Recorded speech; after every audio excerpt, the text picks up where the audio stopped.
O adventurer, what tragedy that you should die. Scant space there is on a tombstone.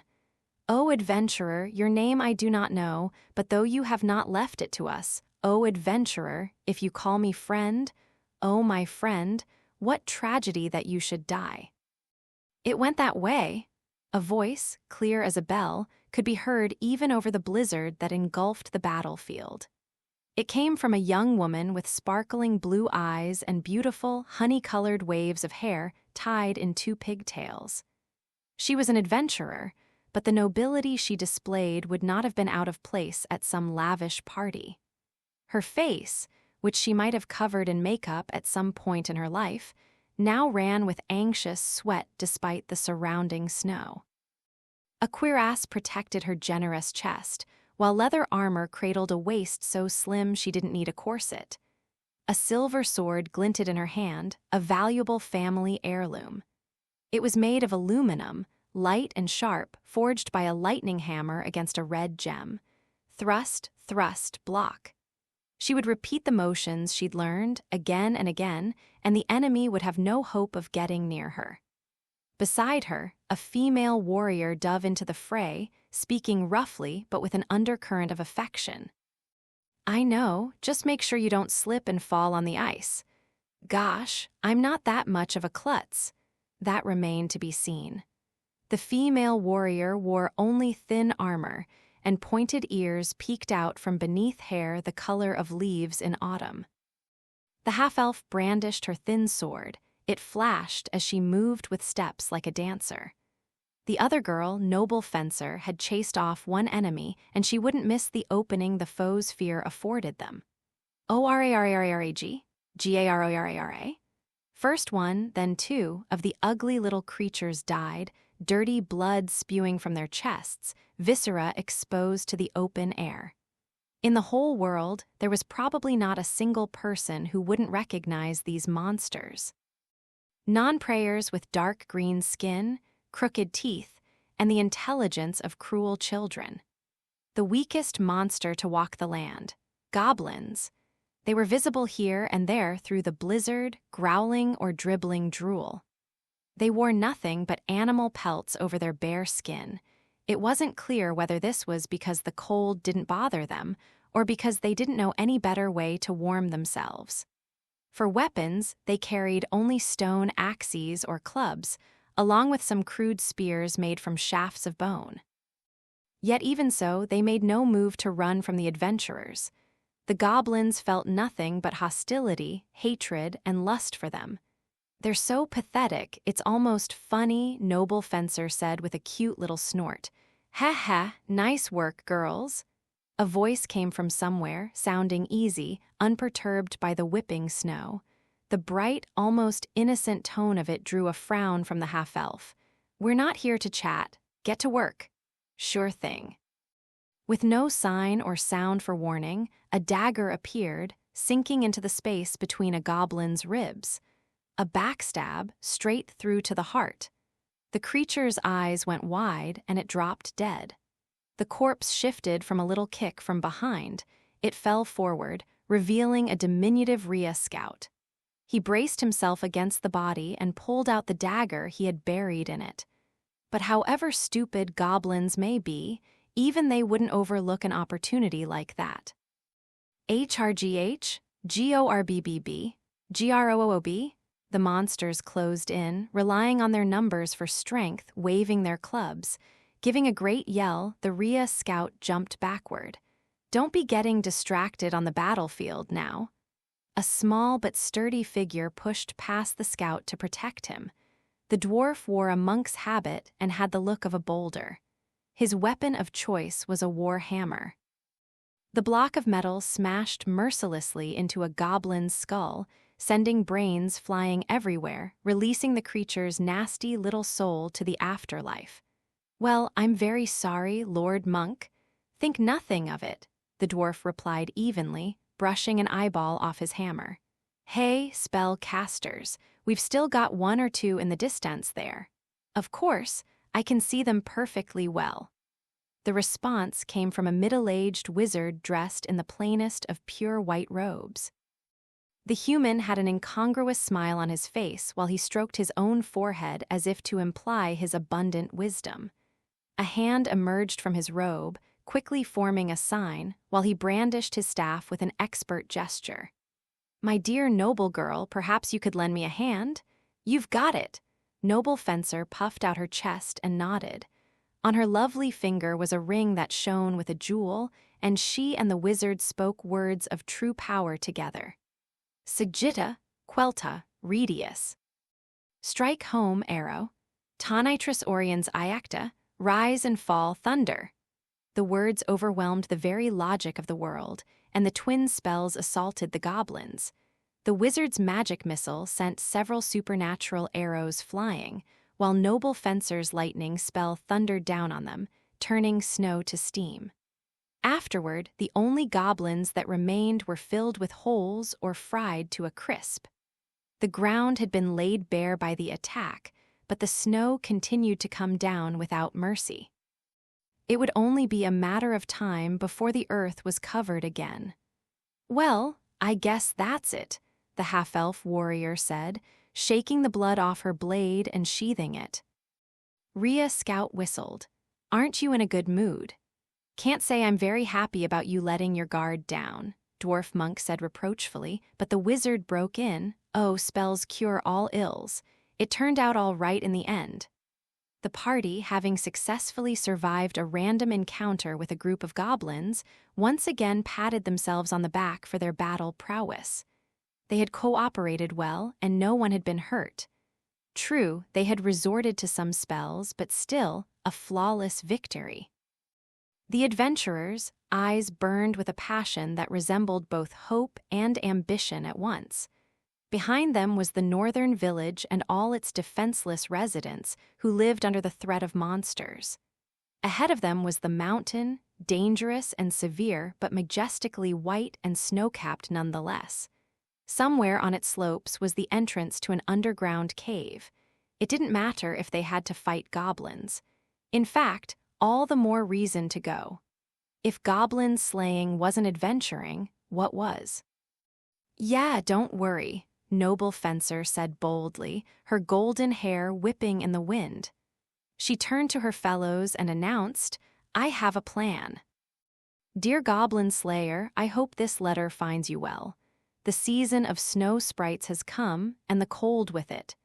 An adventurer's health is his most important resource at this time of the year. Please take care not to get sick.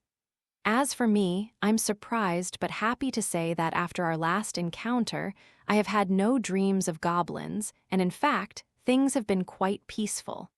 It's all thanks to you and your friends. I send you my heartfelt gratitude. I should like to have written sooner, and am embarrassed that I cannot even plead busyness to excuse the belatedness of this letter. Nor do I feel it's quite appropriate for me to immediately trouble you again, so I must ask your forgiveness, for that is exactly what I intend to do. It so happens that there is a quest I would like to ask you to take on. It's a common enough story. A certain young noblewoman fled her parents' house to become an adventurer. She took on a quest, after which all communication from her ceased, a sad, but also not uncommon, outcome. That one of her parents visited the guild to offer a quest to find the girl isn't special, either. The one thing I wish to note is that the quest the girl had undertaken was a goblin-slaying one. I'm sure you see where this is going. The search quest her parents filed specifies that the most reliable, high-ranked adventurers should apply. But of course, hardly anyone in the advanced ranks takes on goblin-slaying quests. When the guild consulted me on the matter, I could think of no one besides you. Knowing you, I'm sure you're quite busy. I heard about what went on at the Harvest Festival, but if you should have a few spare moments, I would ask that you use them to extend help to an unfortunate young woman. I pray for your good health and safety. Yours, it's from Sword Maiden. She says she's praying for you, human letters. Are so passionate. An elf's cheerful voice sounded brightly on the winter road. The road stretched on and on across the windswept plain. The only things that could be seen were dead trees and snow-covered shrubs all the way out to the horizon. The sky had been painted a dull gray by great, broad strokes of cloud. There was nothing of interest to look at anywhere. In this drab world, the elf's lively, happy voice stood out. Her thin form was cloaked in hunter's garb. A bow was slung across her back, and her long ears twitched playfully. High Elf Archer's cat-like curiosity was by no means limited to adventures. She gave the letter in her hand a jaunty fold, gripped it in her long fingers, and passed it back behind her. "I haven't seen many letters. Are they all like this?" she asked. The human girl she passed the letter to gave an ambiguous smile, looking a bit shy. Even as she took the piece of paper, she seemed hesitant to read it. Her willowy body was covered in mail, over which hung clerical garments, and in her hand she held a sounding staff. She was a priestess. That was it. This missive had the whiff of a love letter. It would be wrong to say she didn't wonder about it, but she also didn't quite feel comfortable reading someone else's mail. If someone did it to her, she would find it very difficult to come back from. But it has gotten very cold, hasn't it? So instead, she resolved to change the subject of the conversation, by force if necessary. The farther north they got, the heavier the clouds in the sky became, until sunlight couldn't penetrate them. The wind was growing bitter, and sometimes it brought something white with it. It was winter. That was made obvious enough by the snow that had started to pile up along the road. "I'm chilly," Priestess said. "Maybe it's my own fault. Mail isn't going to help me keep warm." "This is why metal products are no good." High Elf Archer gave a triumphant chuckle and stuck out her little chest, her ears bobbing up and down proudly. It was true, her hunter's cloak had nothing metal on it. "Pipe down," a dwarf spell caster said. "Frankly, I'm amazed you're comfortable in clothing so thin. What's that I hear? Are elves tougher than you thought?" "Tough and slow to catch colds are different things, lassie," the dwarf said, stroking his beard, provoking an angry "what?" from the red-faced elf. Their friendly argument was just as boisterous as ever. Priestess smiled. "Some things never change." A massive lizard-man nodded from beside her. "I envy them the energy to make such a commotion." The blood of his ancestors, the fearsome Nagas, flowed in his veins, and he was from the southern tribe. Lizard Priest's scaly body shivered in the freezing cold of the snow. Priestess found this hard to watch and looked up at him with worry. "Are you okay?" "It's a question of my ancestors, who were equally vulnerable to cold. I could be facing extinction." Lizard Priest rolled his huge eyes and his tongue flicked out of his mouth. He continued in a joking tone, "My Lord Goblin Slayer seems calm enough." "You've had a good deal of experience of this, I suppose." "No." Lizard Priest had spoken to a human warrior who led the column. He wore grimy leather armor and a cheap-looking steel helmet. A sword of a strange length was at his hip, and a small, round shield was tied to his arm. Even a novice adventurer would probably have had better equipment. Goblin Slayer. That was what people called this adventurer, a man of the third rank, silver. The only thing that was different from usual was the crudely wrought arrows he held in each hand. "I first learned my trade on a snowy mountain." He worked on the arrowheads as he walked, not looking back at his companions. "Oh ho," Lizard Priest said admiringly. "Not a kind of practice I could imitate." His tail swished. Goblin Slayer didn't slacken his pace as he said, "I wouldn't want to do it again." As ever, there was no hesitation in his stride. He walked boldly, with an almost nonchalant violence. Goblin Slayer, sir." Priestess came rushing up to him with little steps like a small bird, clutching her staff in both hands. "Thank you, for this." Apologizing for making him interrupt his work, she passed the letter back to him. It was a good opportunity, since High Elf Archer and Dwarf Shaman were still occupied with arguing. You understand the gist of the quest. He held the arrows in one hand, blithely taking the letter with the other and folding it up. Priestess caught a brief glimpse inside his item pouch as he put the letter away.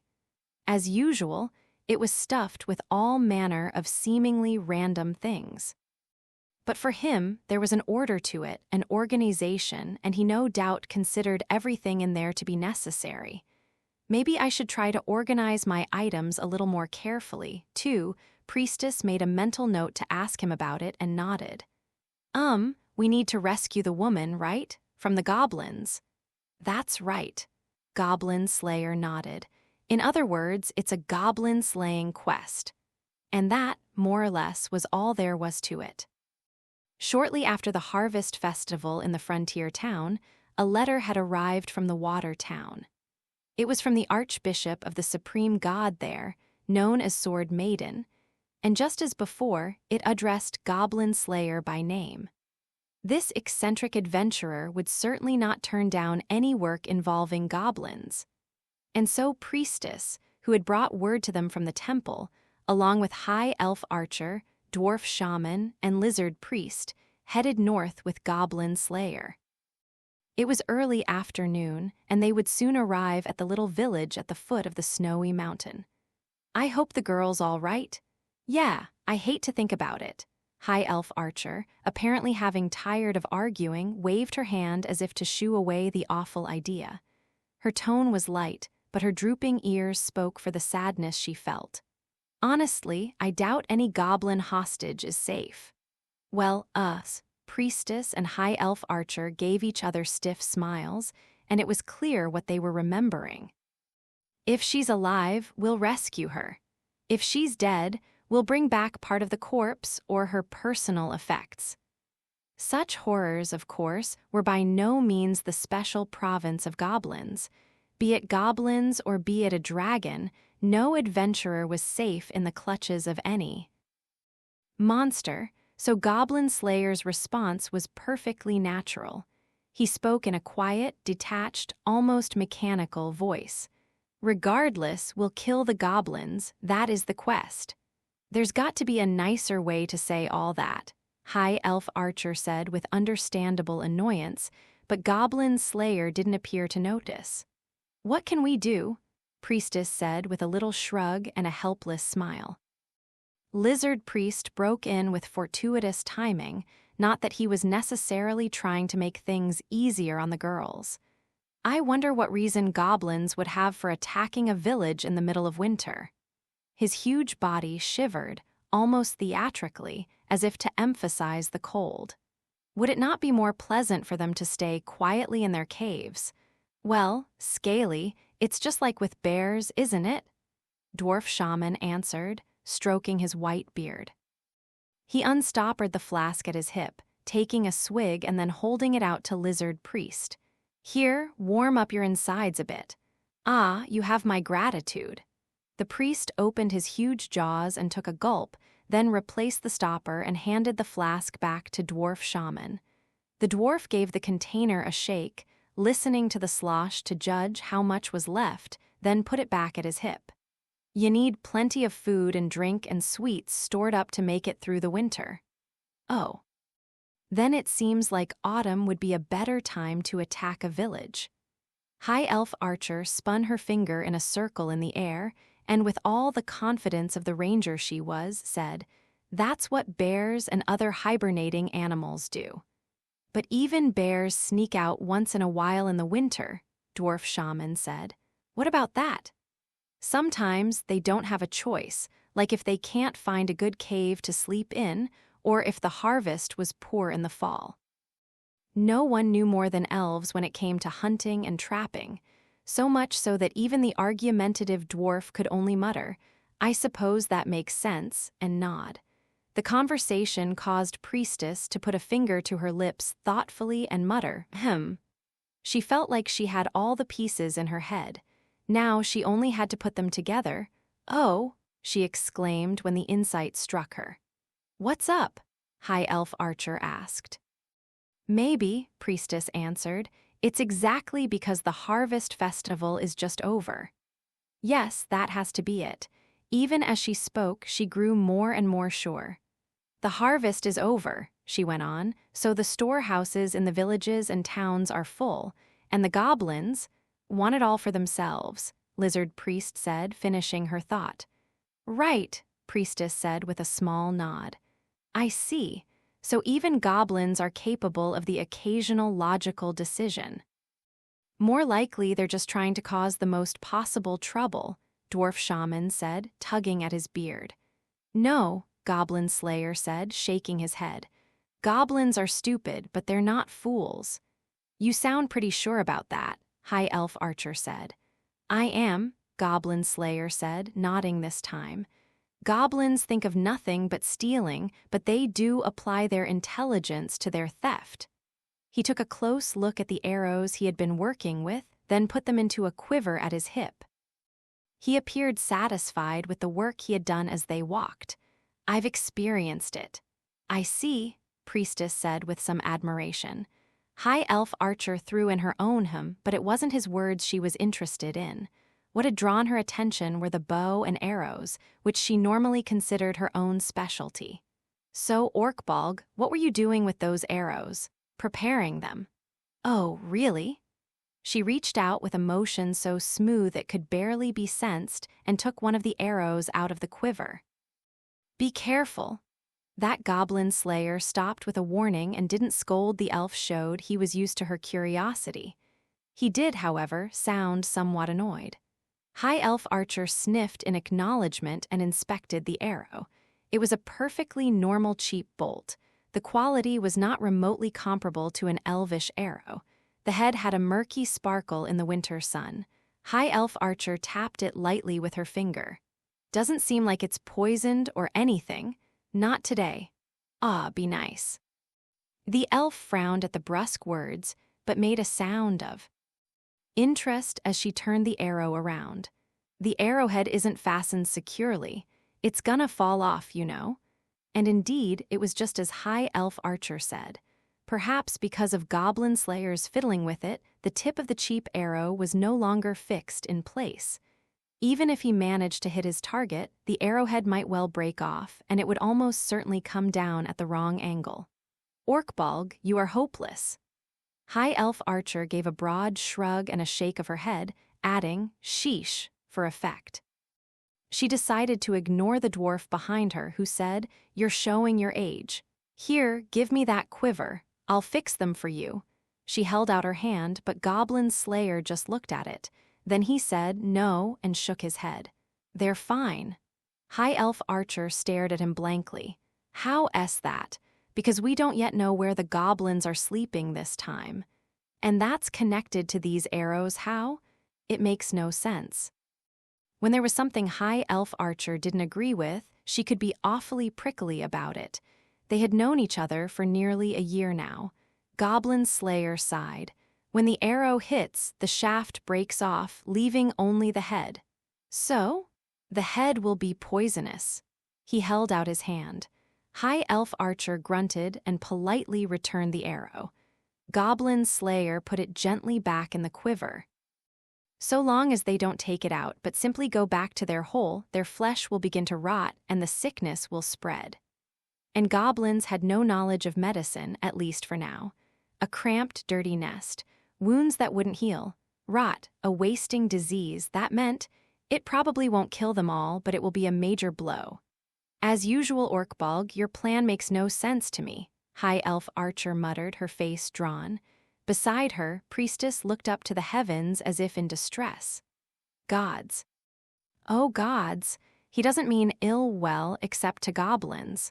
But please, forgive him."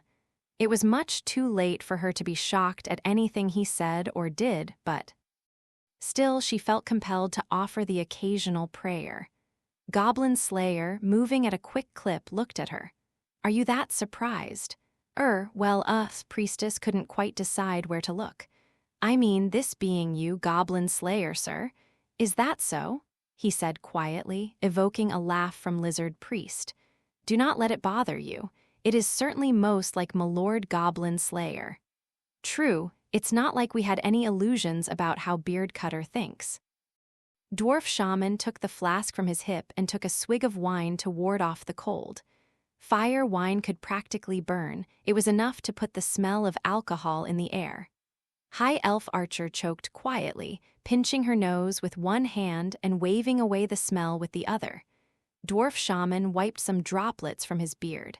"We've still got no answer to our original concern," he said. "Original concern?" Goblin Slayer asked. "Which one is that?" "There's no way the girl is unharmed." "You mean the chances that the kidnapped girl is still alive?" "Right." He looked at Goblin Slayer and wiped more vigorously at his beard. "They're apt to eat her, aren't they? Otherwise they only have another mouth to feed. They've no reason to let her live through the winter." "Winter is long," Goblin Slayer said, nodding. He spoke coldly. "They'll want something to pass the time."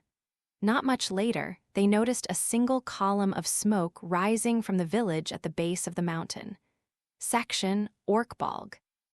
High Elf Archer was the first to speak, her ears twitching. Down the road, not far away, some smoke was rising. Perhaps it was from a cook fire? No. Goblins? A village? Fire, smoke, the smell of burning, noise, screams, it seems likely. So it's goblins. Goblin Slayer nodded in response, and without a moment's hesitation, he took the little bow off his back. Moving quickly now, he tugged on the string with a practiced hand, then nocked an arrow and drew. No one had to give the order. The entire party followed after him immediately. The goblins attacking the village were hell-bent on thievery. They hadn't even posted any sentries and didn't yet know of the approaching adventurers. How would the party punish the goblins for foolishly giving them such an advantage? "Goblin Slayer, sir," Priestess said seriously, despite her hard breathing and a face drawn with nervousness. "Should I prepare my miracles?" "Do it." "Right." Priestess had been an adventurer for a year already. True, all she had done was slay goblins, but the density of her adventures was far greater than most novices. That was why she didn't have to ask which miracle to prepare, but only whether she ought to get ready. She had, after all, known Goblin Slayer longer than any of the other party members. O Earth Mother, abounding in mercy, by the power of the land grant safety to we who are weak. She held her sounding staff to her chest and prayed imploringly to her goddess. It was an activity intense enough to shave away part of her soul. A true miracle, one which allowed her consciousness to touch that of the gods in heaven. A faint but pure light came down from the sky, embracing Goblin Slayer and Lizard Priest. This was the miracle protection, which had saved Goblin Slayer and the others in more than one moment of crisis. Lizard Priest ran, kicking off the ground, narrowing his eyes as the phosphorescence surrounded him. Your Earth Mother is indeed capable of miracles. If she were a Naga, perhaps I would convert to her worship. Now then, he had already finished his prayer to his terrible forebears, the Nagas, and a fang polished like a blade was in his hand. Lizard Priest had agility enough to charge the foe at any moment. Now he looked suspiciously at the village and called out, "My Lord Goblin Slayer, shall we attack the goblins or protect the villagers?" He answered calmly, both, of course. High Elf Archer let out an admiring exhalation. She looked every inch the tracker as she ran along, bow in hand. Even as he assessed the situation himself, Goblin Slayer said to Lizard Priest, "How does it look to you?" "Not very good, I fear." The lizard was a veteran warrior priest, and his judgment carried the ring of authority. "I don't hear the clanging of swords. That means the battle is over. They're focused on stealing now. If they think they've won, that will make them vulnerable. We don't know their strength, but that was normal for this party." Goblin Slayer didn't hesitate. "We go in from the front." "Dragontooth warriors?" "No, I'll explain why later." Then Goblin Slayer picked up his pace. Priestess had her hands full trying to keep up, while Dwarf Shaman stuck out his chin, running along as fast as he could. Goblin Slayer was not one to deceive. If he said he would explain, then he would. That was why none of the party members objected. Anyway, there wasn't time to argue. Their party didn't have a leader as such, but when it came to fighting goblins, who else were they going to follow? Don't use potions, but don't hold back with your spells. You've got it! The answer came from their spell caster, dwarf shaman. I suppose it's up to me which spells I use. As he dashed along as fast as his little legs would carry him, the dwarf was already reaching into his bag and rifling through his catalysts. Even if there were a great many enemies, the chances of one who could use magic were slim, and not just because they were dealing with goblins. It was simply the way of the world. The fact that 3 of their 5 party members were spell casters was a sign of how blessed they were. Yes, I'll leave it to you. Goblin Slayer nodded, then glanced at High Elf Archer. Find high ground and see what's going on. You'll be our support. Sounds good. She gave a smile of satisfaction like a happy cat. With an elegant motion, she prepared her huge bow and set an arrow. Everything was ready. Keeping his eyes forward as they advanced, Goblin Slayer said, "First one." An arrow flew soundlessly through the air, burying itself in the base of the skull of a goblin who stood lolling at the entrance to the village. "ORAG?" The brain-dead goblin pitched forward, but it wasn't clear whether any of his companions noticed. "Nuo, help me, sis, big CEIs." For at that moment they were busy dragging a girl out of a barrel where she'd been hiding. She screamed and kicked, but they had her by the hair. The goblins didn't seem to have grasped the situation yet. At the same instant that the first goblin fell dead, bud-tipped arrows began to fall like rain, sprouting from eyes and necks. "Hey, Orkbolg, no fair starting early?" High Elf Archer, her lips pursed, offered almost as many complaints as she did arrows. Once she had shot down the goblins, she jumped from barrel to pillar to roof. It was a feat that could only have been possible for an elf, born and raised in the trees, an incredible display of acrobatics. "What? Huh?" The village girl stared in disbelief. As Goblin Slayer ran up, he said briefly, "We're adventurers." The girl was still young. She could hardly have been older than 10. Her clothes were plain but made of fur. She had clearly been well cared for. When she saw the silver tag that hung around Goblin Slayer's neck, her eyes welled up with tears. Silver, that meant an adventurer of the 3rd rank. An adventurer's rank represented his abilities as well as how much social good he had done. It was the most important form of identification on the frontier. Goblin Slayer wasn't distracted for a second. He looked around, speaking quickly. "Where are the goblins? How many are there? What happened to the other villagers?" I don't know." Terror and regret drained the color from the girl's face, and she shook her head. "But everyone, they all assembled in the village square, my older sister," she said to hide. "I don't like it," Goblin Slayer spat, readying a new arrow from his quiver. "I don't like any of it." His whisper contained a wealth of emotions. Priestess gave him a searching glance, but it didn't stop her from kneeling in front of the young girl. "It's all right," she said. "We'll help your sister, I'm sure of it." "Really? Really?" Priestess pounded herself on her little chest and gave a smile like a blooming flower.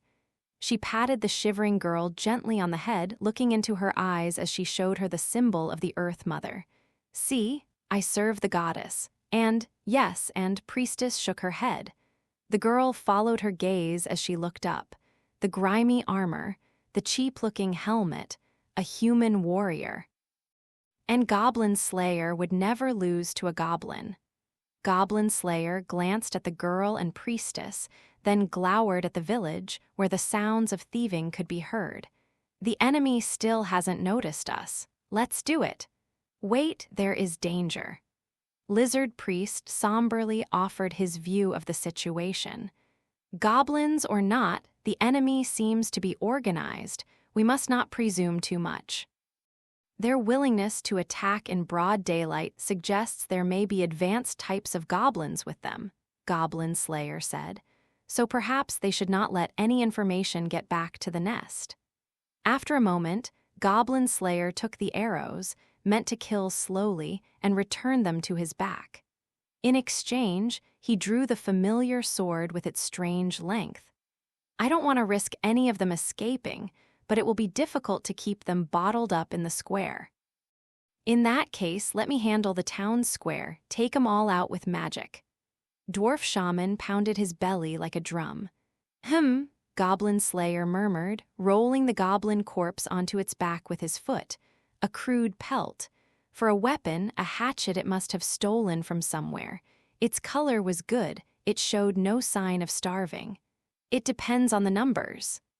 Goblin Slayer grabbed the hatchet from the goblin's hand, fixing it at his hip. He looked up and saw a high elf archer waving from the rooftops. Her long ears were twitching. She must have been trying to read the situation by the sound. 5 or 6 of them in the square, she called out in a clear, carrying voice, and Goblin Slayer nodded. How many are there in the village as a whole, even just that you can see? There are lots of shadows, so it's hard to count, but I'd say not more than 20. So this is just an advance unit, Goblin Slayer said, and quickly began to formulate a strategy. Assume there were fewer than 20 goblins, including the 3 they'd killed earlier. There were 6 in the square. That meant fewer than 14 around the perimeter, engaged in looting. It was only a guess, but it probably wasn't far off. In the face of large enemy numbers, splitting your own force was the stupidest thing you could do, but the situation was what it was. We split up, square and perimeter. In that case, I shall head to the square with Master Spellcaster, Lizard Priest offered. All right. Goblin Slayer nodded. High Elf Archer, who had heard the conversation from her place on the rooftop, spoke without taking her eyes or ears off the village. I guess I'll run support for you, Dwarf. Sounds good, long ears. Dwarf Shaman took a swig from his flask and wiped his mouth on his gauntlet. Then he pounded Lizard Priest's belly like a drum. Right then, Scaly, shall we go? As he left, Lizard Priest thumped Goblin Slayer on the shoulder with one powerful hand. I wish you success in battle, my Lord Goblin Slayer. Goblin Slayer said nothing, but finally nodded and began to move. His stride was nonchalant, but his footsteps made no sound. He was approaching the side of the house, where Priestess was with the little girl they had saved. Is the girl all right?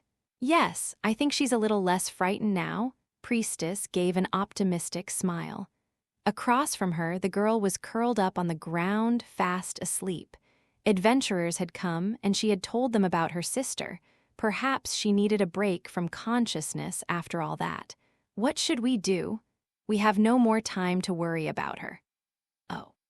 But before she could say anything more, a rough, gloved hand picked the girl up.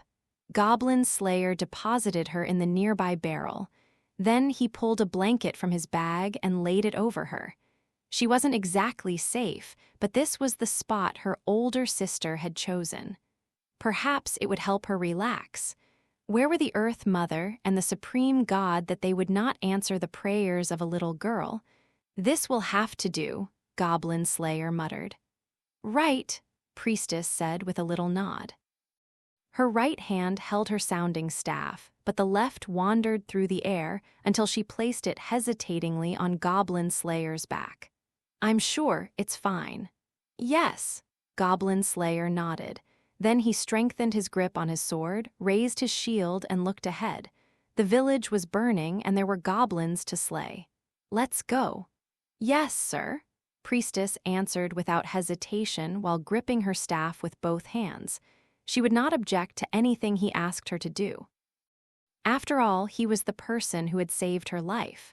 She was all too aware that her abilities were not yet great, that she was still woefully inexperienced. But even so, don't worry. I'll watch your back. Thus, the battle began. Section Goblin Slayer and Priestess slid like shadows along a snowy path lined with log houses. The sun, peeking intermittently through the clouds, had already begun to sink, and soon it would be twilight. The Goblin's hour. This village didn't have much time left. Priestess gulped air as she ran. I've never fought in a village before. There aren't nearly as many obstacles as in a cave. Watch the shadows and watch out for attacks from above. Even as he spoke, Goblin Slayer lifted his sword and flung it. It flew through the air, piercing the chest of a goblin who had scrambled up onto a rooftop. "Orag?" The creature screamed and tumbled to the ground. Goblin Slayer pulled a hatchet from his belt. A flick of his wrist brought it down harder than a one-handed sword. He buried it in the skull of the goblin writhing on the ground. Gaarorororg. It gave a long, choked death knell. Goblin Slayer seemed pleased by the sound. Not bad. That makes 4. Since there are 6 in the square, that means less than 10 left, doesn't it? Priestess squeezed her eyes shut, offering a prayer to the Earth Mother that the tiny demon might not lose his way on the road to the afterlife. All mortal beings died once and once only. In this, everyone was the same. Death was the kindest and most equal thing in this world. Yes, and we don't have much time to search. Goblin Slayer jogged up to an intersection, then moved close to Priestess as if asking her to watch his back. To be suddenly so close to him, her heart began to race, even though she knew this was entirely platonic.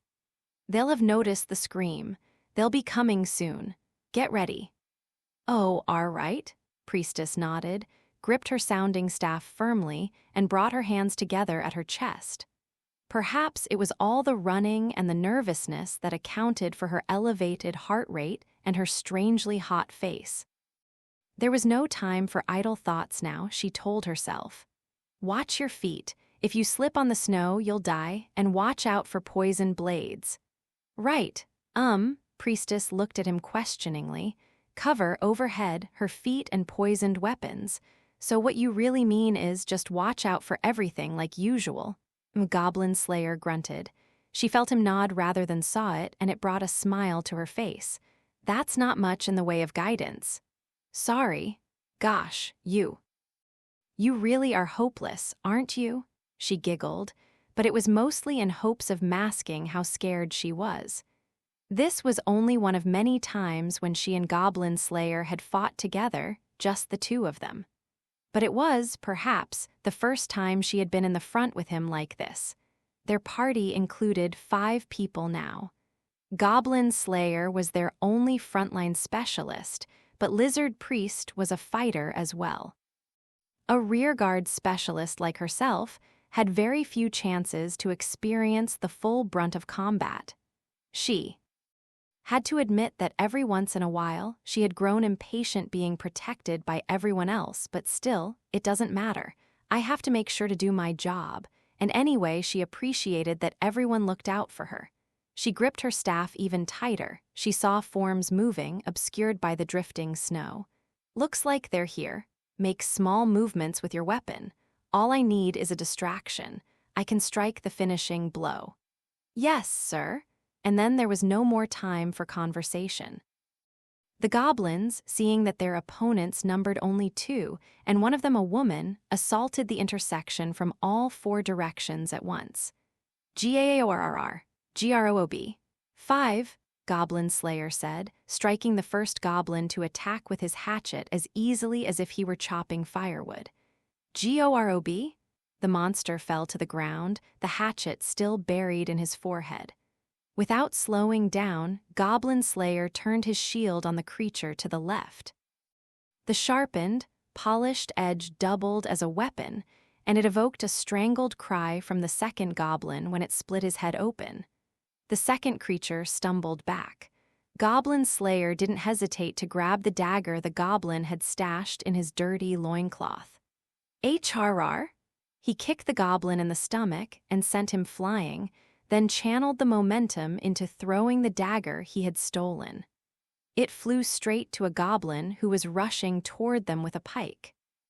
The creature began to claw at the dagger that had suddenly sprouted from his throat, then collapsed. 6. He stepped on the body of the first goblin he had killed and pulled out the hatchet, then promptly planted it in the head of the unfortunate second creature, who had been struggling to get up. 7. The fight was many against only 2, but one of those 2 was Goblin Slayer. He focused on what was in front of him, leaving his otherwise vulnerable back to Priestess. There were no walls for the monsters to attack from. He could see in all 4 directions, and that was all he needed. There was no enemy easier to overpower than goblins who had left their territory. Ha! Ya! Priestess, sweat beading on her forehead, was making small, quick movements with her staff. They were not unlike the dance she had learned for the ritual she performed at the festival. She drew on her long hours of practice as she fought. She wasn't dealing the goblins any serious blows, she was just keeping them at bay, making sure they stayed back, giving them something to think about. She only wanted to ensure they didn't get too close. She might have been able to keep them back even farther if she made larger swings, but that risked one of them finding an opening, and then it would all be over. Besides, I've got Goblin Slayer behind me. He was watching her back, and she was watching his.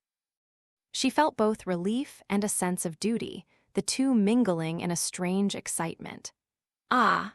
Suddenly, she felt Goblin Slayer begin to move to the right. Without a moment's hesitation, she followed him. They turned, as if in a dance, so that he was now facing where she had been. 8, 9. Goblin Slayer's hatchet began mowing down the goblins Priestess had held off. No matter how many times she heard it, the girl could never quite get used to the sound of a heavy blade cutting through flesh and bone.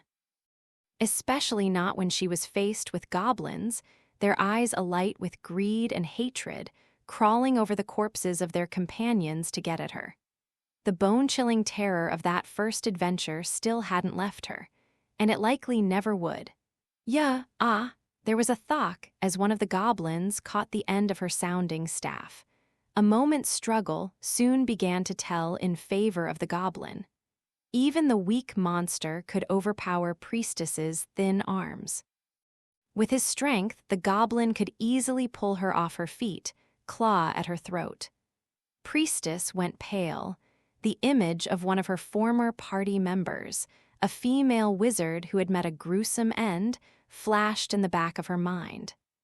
O Earth Mother, abounding in mercy, grant your sacred light to we who are lost in darkness.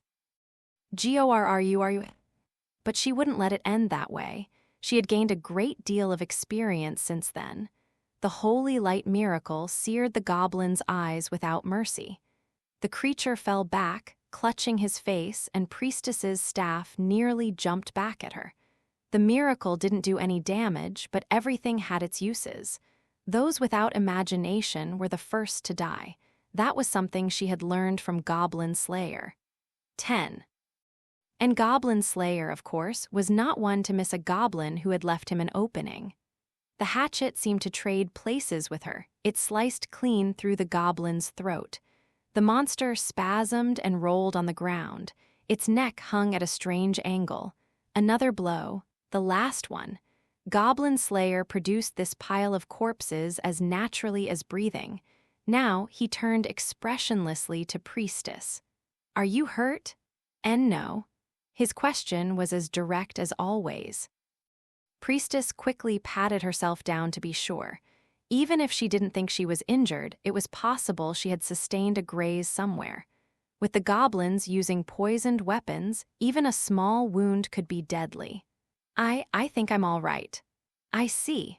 Goblin Slayer nodded. He inspected the bloody hatchet and gave a soft cluck of his tongue. It wasn't greasy, but the blade was beginning to dull from cutting through so much bone. He tossed it away, and for the second time, drew the little bow on his back. Almost as an afterthought, he said, "Holy light, that was a good choice." It took her a moment to figure out what he was talking about. Is he praising me? Thank you. He really is, isn't he? She felt a happy warmth start in her cheeks, but before it could spread any further, she suppressed the smile that loomed. Heh. Just that little chuckle escaped her. This was no time to savor the compliment. Instead, she kept her face neutral, gripped her staff almost imploringly, and offered up prayers for the dead. Goblin Slayer wouldn't stop her from doing that. 3 earlier, 7 here, and this one makes 10. He had an arrow ready and was scanning the area.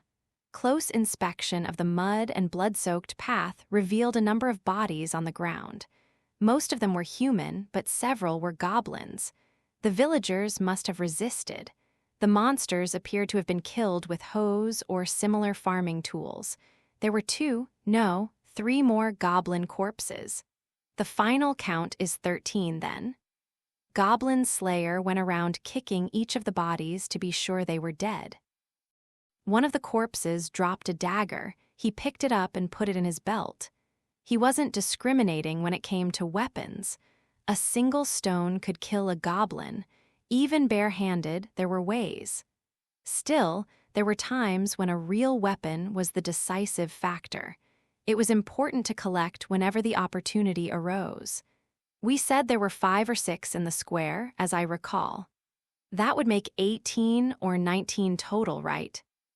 Priestess had finished her prayers. She stood up, brushing the dust from her knees. Goblin Slayer's expression was hidden behind his helmet, but Priestess, for her part, looked confused. Not quite 20. I don't like the way they're keeping all their hostages in one place, either. Nor do I like how the corpses of the villagers who fought back appear unmolested. Priestess put a finger thoughtfully to her lips, then murmured, "It's not very goblin-like, is it?" Many things had happened in caves and ruins and other deep places that she didn't want to recall. But whenever and wherever goblins overcame their enemies, they tended to have their sport with them right then and there.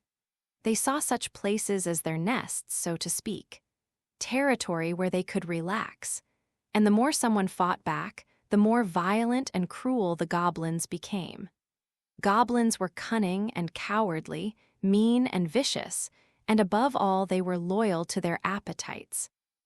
They probably didn't even know what it meant to put off gratifying their own desires. For them to take hostages on enemy ground and then continue looting without laying a hand on their captives.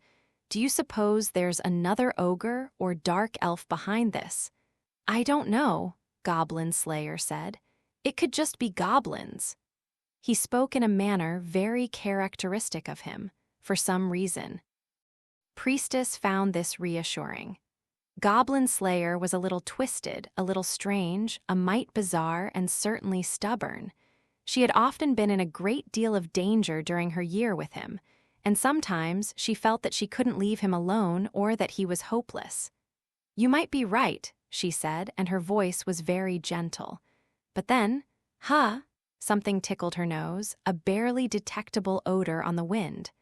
A sweet, stimulating aroma much like alcohol. "He must be using stupor," she said, so he decided to put the hostages and the goblins all to sleep. Goblin Slayer looked around, then toward the town square where the smell was presumably coming from. Indeed, smoke was rising from the area, too much to have been caused by anything but magic. Very efficient. Ha. A tight smile came over Priestess's face, and she looked away. Nothing more efficient than putting an entire nest to sleep. Sure, she thought the words but didn't say them. "Section Orkbalg, I thought you'd never get here." "Did you?" High Elf Archer had her little chest puffed out. Goblin Slayer answered her with a hint of annoyance. When he and Priestess had arrived, the town square was already in his party's hands. All the goblins' loot had been piled up around the hostages. The villagers themselves, dozens of them gathered in the center of the square, were still asleep, but as far as Goblin Slayer could see, no one was hurt. Having confirmed this, he nodded once. Next, he turned his attention to the goblin corpses. 6 of 'em here for you." Dwarf Shaman had dragged the bodies to one spot and was now wiping his hands with a look of disgust. "Og, gods above, but goblins do stink. Are you sure? Sure they stink or sure they're dead? The answer's yes in any case." all. The ones my spell hit anyway. How are you doing, Scaly?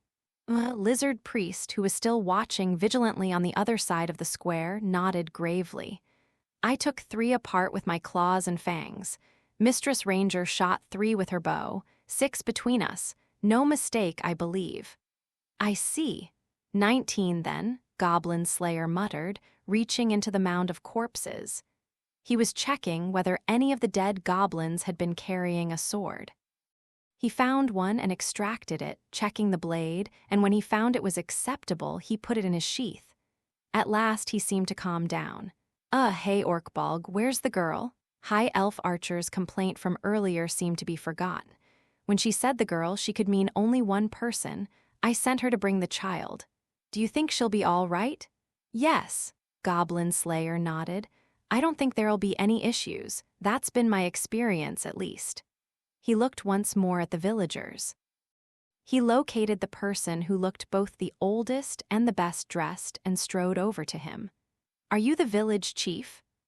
Well, yes, who are all of you? He looked at Goblin Slayer, suspicion multiplying the wrinkles in an already elderly face. Goblin Slayer answered by showing his level tag. We're adventurers. Adventurers, and you're silver-ranked. The village headman blinked several times, then understanding entered his eyes.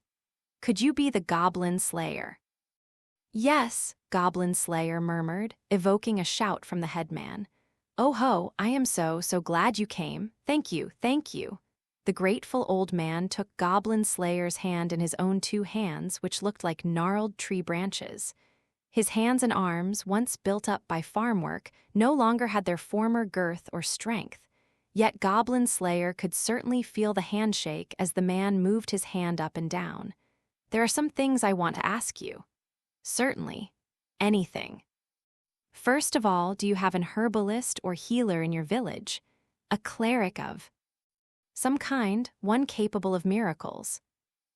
We rely on visiting priests when we need a cleric. As for an herbalist, well, we have one.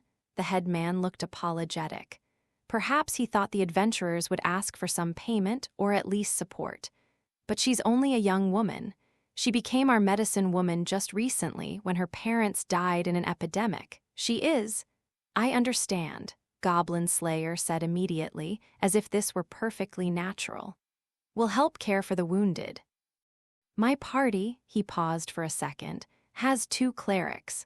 Wah, I'm sorry to say I can't spare any potions. He tapped his item pouch. The little bottles inside rattled. If what you say about your medicine woman is true, I doubt she'll be of much help. We can only offer you some miracles and first aid. When Goblin Slayer asked, Does this upset you? The headman shook his head vigorously. The suspicion in his eyes had turned first to amazement and then to respect. Wandering minstrels told wondrous tales of an adventurer who rushed to the aid of any village that was attacked by goblins. In their songs, this hero was well-spoken and beautiful. Had there been even a shred of truth in what they sang? Ha ha ha, I see now why you prevented me from creating a dragon-tooth warrior, Lizard Priest said, approaching the 2 of them. Frontier people are superstitious, Goblin Slayer said, especially about bones. How thoughtful of you. I was the same way once. Lizard Priest rolled his eyes in his head by way of acknowledgement. True, Naga or no, many might believe that only a necromancer could control a skeleton warrior. Then he said, We must classify the injured by the severity of their wounds, and with a wave of his tail, he was off. The lizard men had always been fighters. As a race, they often made for superior medics. I'm surprised, High Elf Archer muttered, watching the exchange from a distance. She had her bow in her hands at last and was scanning the area, but she was trying hard to keep Goblin Slayer in the corner of her vision. He was seated among the villagers now, tending to them with items he took out of his bag. He was bandaging wounds with herbs that would stop bleeding and neutralize poison, applying pressure to the injuries. Even here, he seemed somehow different. I'm sorry, thank you so much. Beside him, A woman in robes was bowing her head, the medicine woman they'd spoken of, perhaps. High elf Archer's pointy ears twitched, and a cat-like smile came over her face. It turns out Orkbalg really can hold a conversation when he wants to. Beside her, dwarf shaman stroked his beard and nodded. Well, Beard Cutter is the most well-known of all of us. Unlike his elf companion, who was on guard duty, with the fighting over, the dwarf had next to nothing to do. Not that he was unhelpful. He didn't know first aid, but he walked around with many little items that served as catalysts for his magic. One of them was fire wine, which he described as good for drinking and good for healing. It was a powerful spirit, which also made it an excellent disinfectant. He had given a jar of it to the medicine woman, who had accepted it with profuse thanks, to the shaman's distinct embarrassment. The way of the dwarves was to remember debts and gratitude as well as grudges while not sweating the little things. Goblin Slayer, the most beloved adventurer on the frontier. Isn't that the song that made you recruit him? Well, yeah, sure. But it turns out the song and the reality don't have much in common. High Elf Archer puffed out her cheeks in displeasure as she thought back on the ballad she had heard. It said he was made of the sternest stuff, that he was taciturn and loyal. A man without greed, who wouldn't spurn even the smallest reward. When goblins appeared, he would go to even the most remote and rustic places to meet them, and his sword would slay them all. He was held up almost as if he were a saint or a platinum rank. But when you really think about it, he does get along really well with that girl at the guild. They say those who don't know the true situation are quick to jealousy. It's the same everywhere. Dwarf Shaman glanced up at the elf with a teasing smile. So you really shouldn't envy her just because she puts to shame that anvil you call a chest. He could practically hear the anger seize High Elf Archer's face. After all, unlike a certain cleric girl, elves take a century or two to develop. Ooh, I can't believe you said that, you great wine barrel of a... Ho ho ho ho, among dwarves, a nice figure is a requirement for a proper man. And they were off and arguing, the same as usual, but it wasn't a sign that they had let their guards down. Dwarf Shaman hadn't taken his hand off his bag of catalysts, and High Elf Archer's ears were still moving, listening. She heard the two approaching sets of footsteps. One was a child, the other the familiar footfalls of priestess. High Elf Archer knew all this full well. Big CEAs. Oh, a glow came over the face of the medicine woman, who had been moving among the wounded. The little girl came running to her, and the medicine woman caught her with both hands, hugging her to her chest. They both burst into tears, paying no heed to the eyes around them. Goblin Slayer watched this in silence until at length he looked away. He could no longer look because Priestess, who had gone to get the child, had a bright smile on her face for some reason. "What is it?" he asked. She squinted a little at the blunt question and replied innocently, Hey, oh, nothing, I was just thinking you looked happy." "Is that so?" "Yes, it is." "Is that so?" Goblin Slayer checked to make sure his helmet was still in good condition. There was no smile on that visor. "Well, fine, see to the treatment of the villagers and the funerals." "The funerals?" Priestess put a thin, pale finger to her lips, thinking for just a second. "The only funerary rites I know are those of the Earth Mother. Do you think it'll be all right?" "I doubt they'll care, so long as it's the ritual of a god of order." "Okay." "Leave it to me," Priestess responded promptly. Then she looked around and moved off, holding her sounding staff. "Sorry I'm late." "Ah, you've come." Lizard Priest, tending to an injury with his rough, scaled hand, turned his head on his long neck to look at her. "Yes," she said with a firm nod and began pulling bandages and ointments out of her pack. "I still have one miracle left, so if there are any serious injuries, I can use minor heal on them. In that case, I shall leave this patient to you. He seems to have been severely beaten, and all my artifice has done little." all right. When she had lived at the temple, Priestess's job had been the treatment of wounded adventurers. As she rolled up her sleeves and began bustling among the injured, she projected more authority than her years would suggest. Goblin Slayer followed her with his eyes, mulling over a question in his mind. Surely this can't be the end, but… Orkbalg! The entire party looked up at the sharp and clear warning from High Elf Archer. It must have been watching from the shadow of a barrel. Now it had jumped out from the shadows and was dashing down the road, a single goblin trying to make his escape. He ran like a frightened hare, nearly slipping and stumbling, growing ever smaller in the distance, but only for a moment. Pixies, pixies, hurry, quickly. No treats for you, I just need trixies. Dwarf shaman intoned the spell bind, and a rope wrapped itself around the fleeing goblin like a snake. It caught him around the legs and sent him crashing to the ground. This was all the opening High Elf Archer needed. You thought we'd let you get away? In a motion dramatic enough for a painting, she drew the great bow off her back and jumped. From barrel to wall and then into space, she took leap after leap, aiming at her target. So it was 20. That was when Goblin Slayer drew an arrow from his own quiver. Don't kill him. We want him to take the poison home and spread it. High Elf Archer reached up and grabbed the arrow out of the sky in an acrobatic movement. An instant later, the arrow whistled off, looking like a beam of light. The elf landed on the ground at the same moment as, in the distance, the goblin tumbled. How she had loaded, drawn, and fired the bow in that time, no one knew. It was truly a skill so advanced that it looked like magic. Happy now? She returned her oaken bow to her back as she landed. Yes, but… Goblin Slayer was almost muttering to himself, his gaze fixed on the goblin in the distance. He had pulled the shaft out of his shoulder and cut the rope around his legs and was running off again. He was heading north toward the snowy mountain from where an icy wind blew. This is not over yet.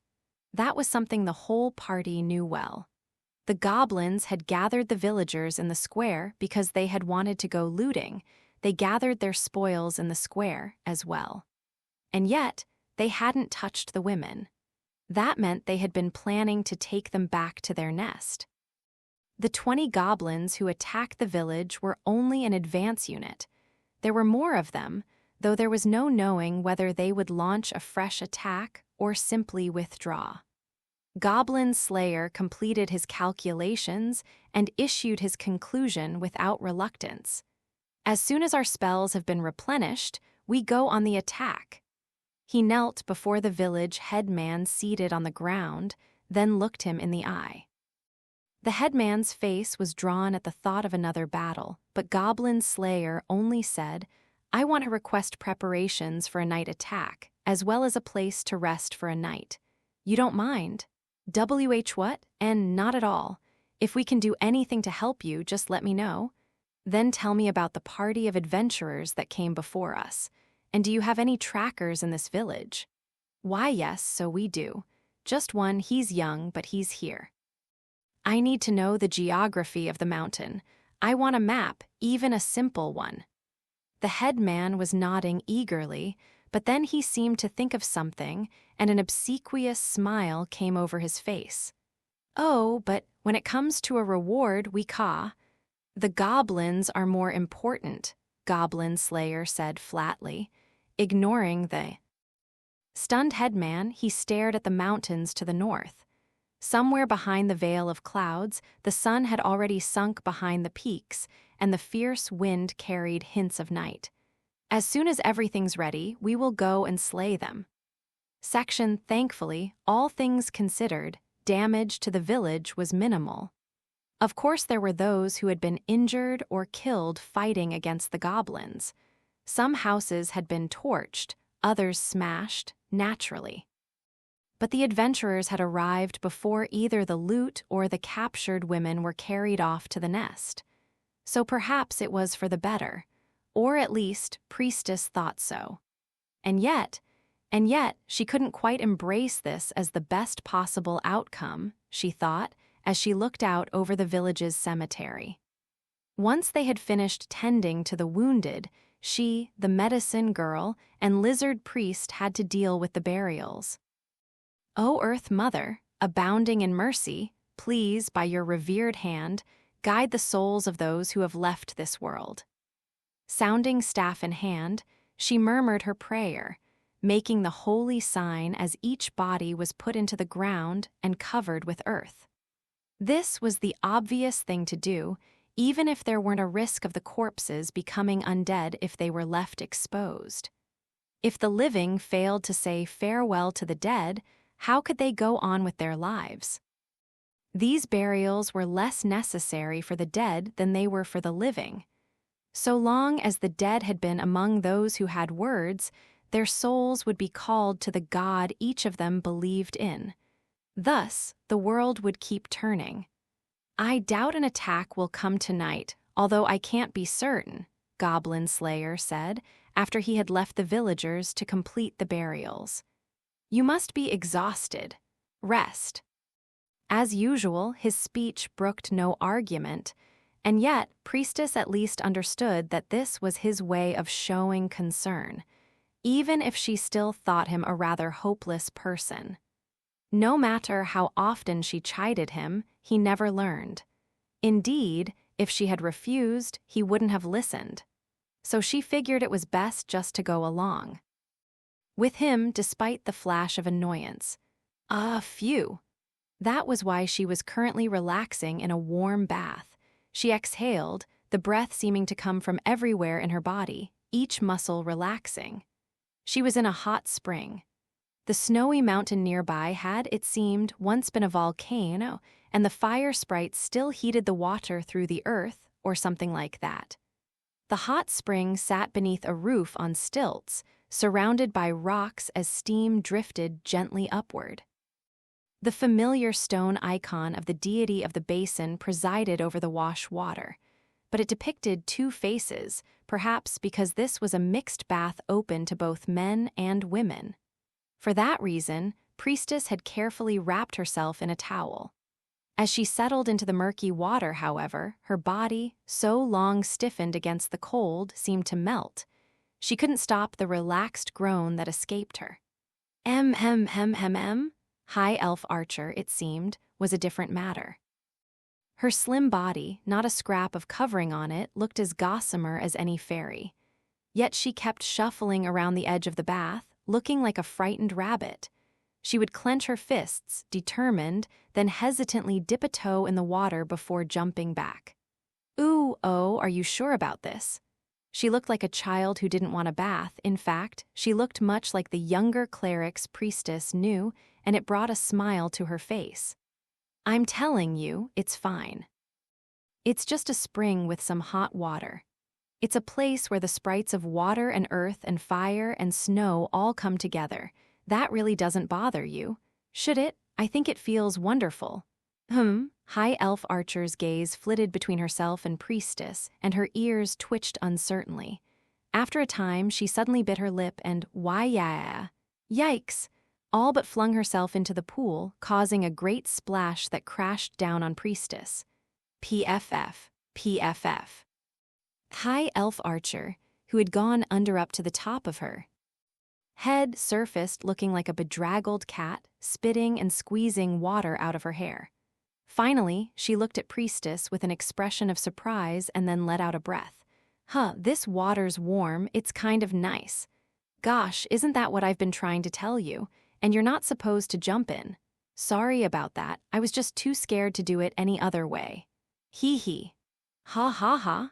They looked at each other, both of them soaked from head to toe, and broke into cheerful laughter. No matter how high a rank an adventurer achieves, the anxiety of battle never goes away. High elf archer might have been silver ranked, but she was still young and inexperienced, and Priestess all the more so. They may have been from different races, but emotionally they were about the same age. They sat beside each other, looking up at the sky. The stars were blacked out by thick, leaden clouds, and only a shadow of the two moons could be seen. He had said once, when had it been, that goblins came from the green moon. The girl's clothing was piled neatly beside the bath, along with the weapons and tools they had used in the earlier battle. Goblin Slayer had warned them to be wary of a surprise attack while bathing. Maybe he wears that armor and that helmet even in the bath. The image was just too funny and set the girls giggling again. "I wish everyone else would have joined us," Priestess said. "Oh, mud is more amenable to a lizard." "Seriously, who washes themselves in mud? I just don't get lizard folk." Priestess's smile widened at the elf's impersonation. And the dwarf was all, "Wine is the way to revive your spirits. As for Orkbalg, guard duty, of course." Priestess blinked, her eyelashes moistened by the steam, and hugged her knees. "I'm a little worried, though. He won't take a rest." "Yeah, well, he's got all that energy. Got to kill the goblins, he says." "Doesn't that seem strange to you?" "Sure does," was a conclusion both of them could agree on. It was easy to picture him, keeping watch on the snowy plain and muttering, "Goblins, goblins." "If we left him to his own devices, he'd spend his whole life like that," High Elf Archer said. "I think you're right." Priestess nodded deeply in response. It was really true. Goblin Slayer had changed considerably in the year since she'd met him, as had she. But still. "Well, it's thanks to falling in with him that I get to visit the North like this, so I guess I don't mind," the elf said. She splashed restlessly at the water as if buying time to think. The motion stirred up the steam. Priestess glanced at her. You said you left home because you wanted to see what was beyond the forest, right?" "Uh-huh." High Elf Archer stretched out her arms and legs, relaxing. Priestess shifted how she was sitting. "We say, you're alive until you die, but if all you ever know is the woods, what's the point? I can't even imagine living for thousands of years. It's not such a big deal. It's like being a huge, old tree. You're just there."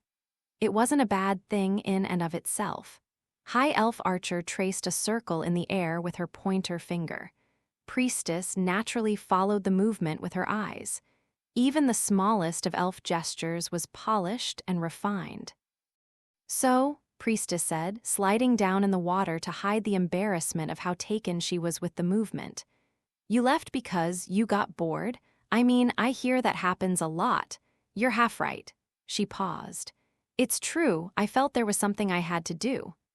She related how she would hunt overpopulated animals and return them to the earth, pick fruit where there was too much to wet her throat, and generally keep her eyes fixed on the cycles of nature. It's enough to make your head spin.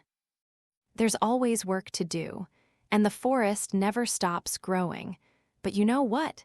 Here she winked and smiled mischievously. "One time I saw a leaf being carried along by a river, and I wondered, where does it go? And then I couldn't stop wondering." She laughed. She had rushed back to her home and got her bow, and then she was off among the trees, quick as a deer, chasing that leaf. When she next looked around, she realized she had left the woods. She jumped from rock to rock across the stream bed, following the leaf. "And what did you find?" "Nothing interesting, I can tell you that," she said, squinting her eyes like a contented cat. "A dike. One the humans had built. It was the first time I had ever seen one. I thought it was pretty interesting." The leaf, carried along by the stream, had gotten caught in the dike. It was hardly as though she had received some revelation. High Elf Archer smiled faintly. Then she opened her lips ever so slightly and whistled. She was humming a song in her clear voice. "What is it that waits at the end of the river? What is it that blooms where the birds do fly?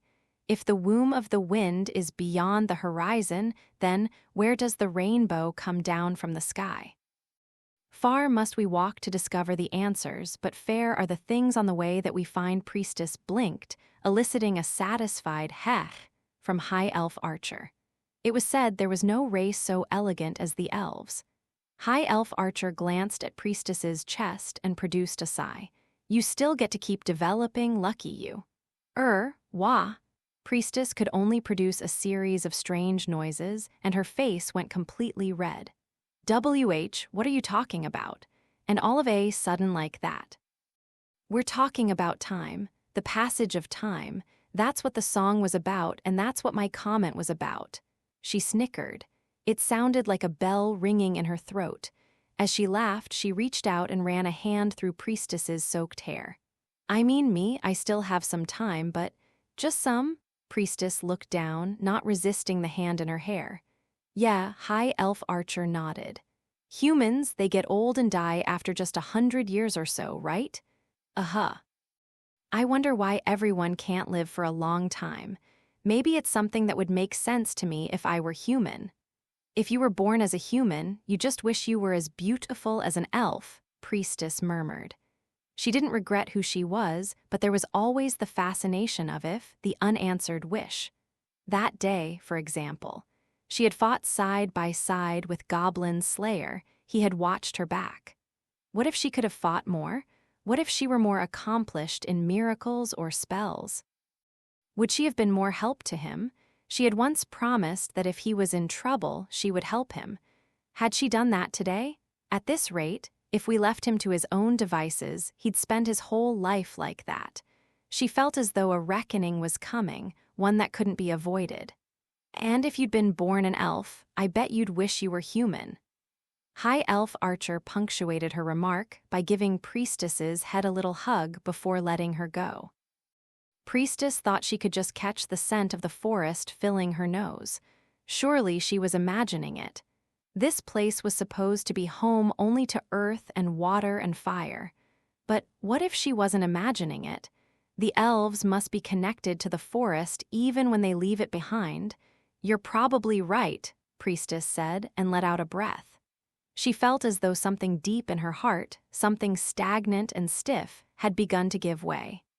Should we think about getting out? She asked. We don't have much time to just hang around. True. High Elf Archer stood abruptly. The world just refuses to play nice, doesn't it? Section, the situation doesn't look good, Goblin Slayer said. He was standing in front of a crackling fire in the village tavern. The second floor was an inn, which was typical of such places. The warmth of the fire filled the log building, shadows from the trophies. On the wall, dancing in the firelight.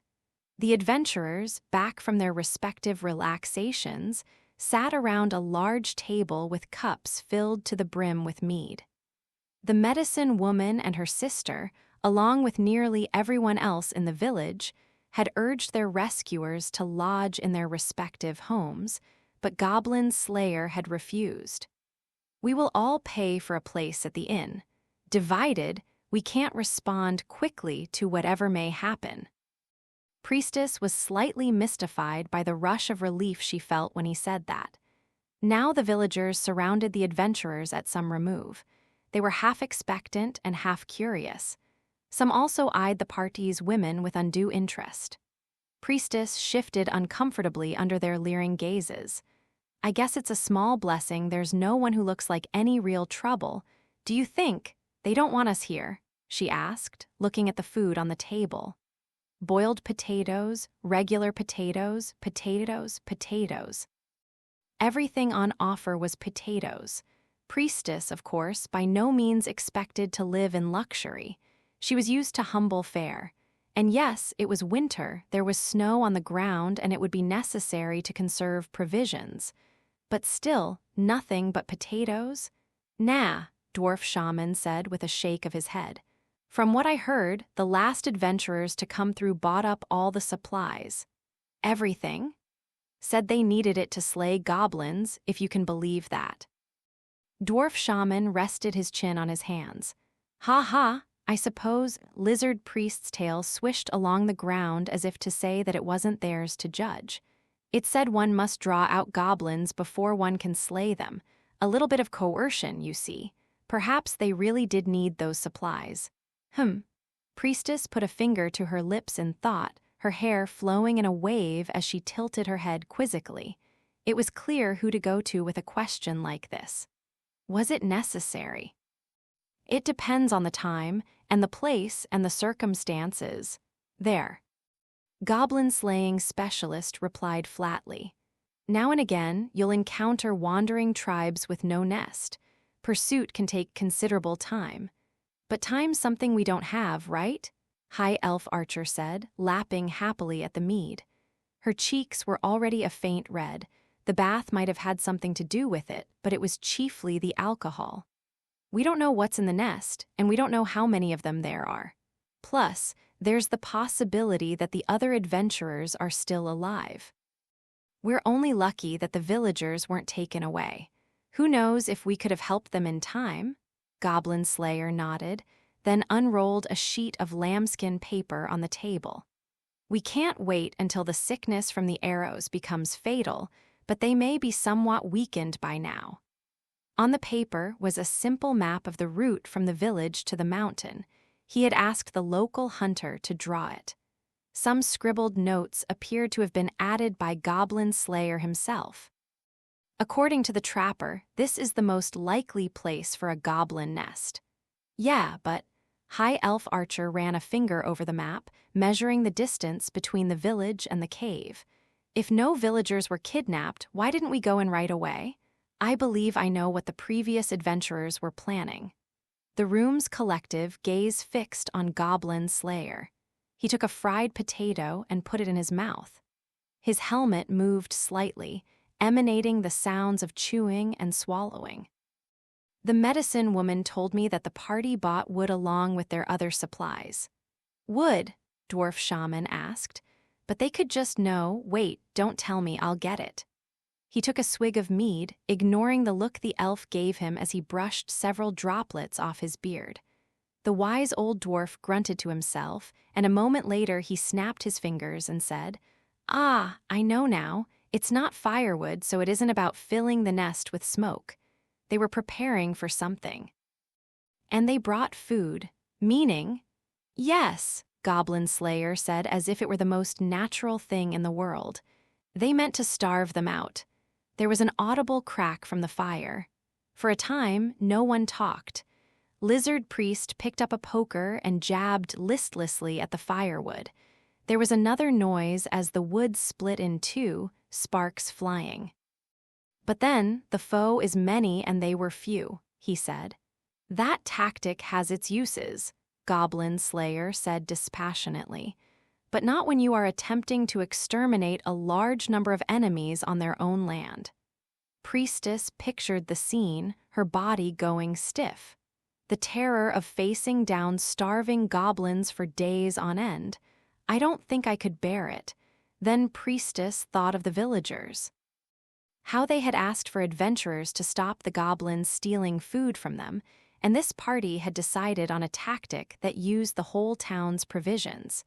We cannot prepare even one sword, one potion, or one meal's worth of food on our own. Glug. Goblin Slayer took a drink of his mead without even having to remove his helmet. And adventurers without supplies will be dead by nightfall. Orkbalg, maybe you could think about something else for once. I'm trying. Glug, glug, more mead. His four companions watched this with the faintest of smiles on their faces. They knew this party would never have been formed if this man were not exactly the way he was. "And Milord Goblin Slayer," said Lizard Priest, who was used to the role of military advisor by now. "What strategy do you have in mind?" "None to speak of." He sounded uncharacteristically relaxed. They had no idea how the nest was laid out or how many enemies were there. Not knowing if the other adventurers were still alive, they couldn't simply destroy the nest outright. And if the goblins had attacked once, they would surely come a second and a third time. Thus, there was only one possible strategy. We blitz them. The adventurers left the village at dawn. They had wanted to reach the nest as soon as possible, but night belonged to the goblins. True, the white darkness reigned both day and night here, but there was no reason to hand an advantage to their opponents. There was no objection to leaving town at the moment when the scales between safety and danger were most evenly balanced. No objections as such anyway. Ooh, it's so CCC cold.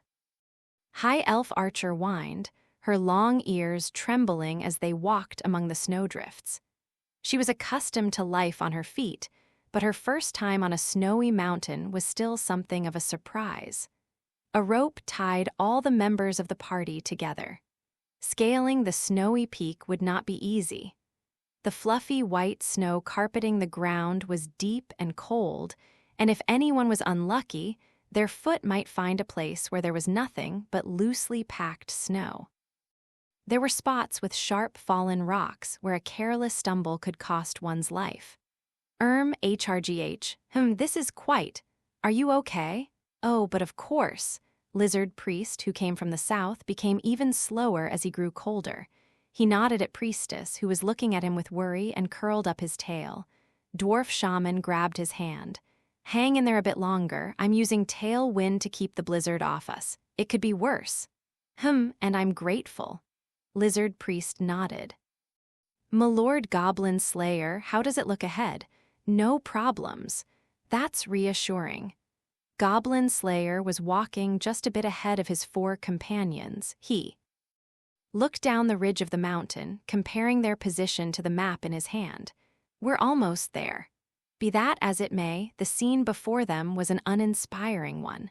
A dark hole marred the white landscape of the mountain. Waste was piled to one side of the entrance. It was certainly the sort of place that monsters would call home.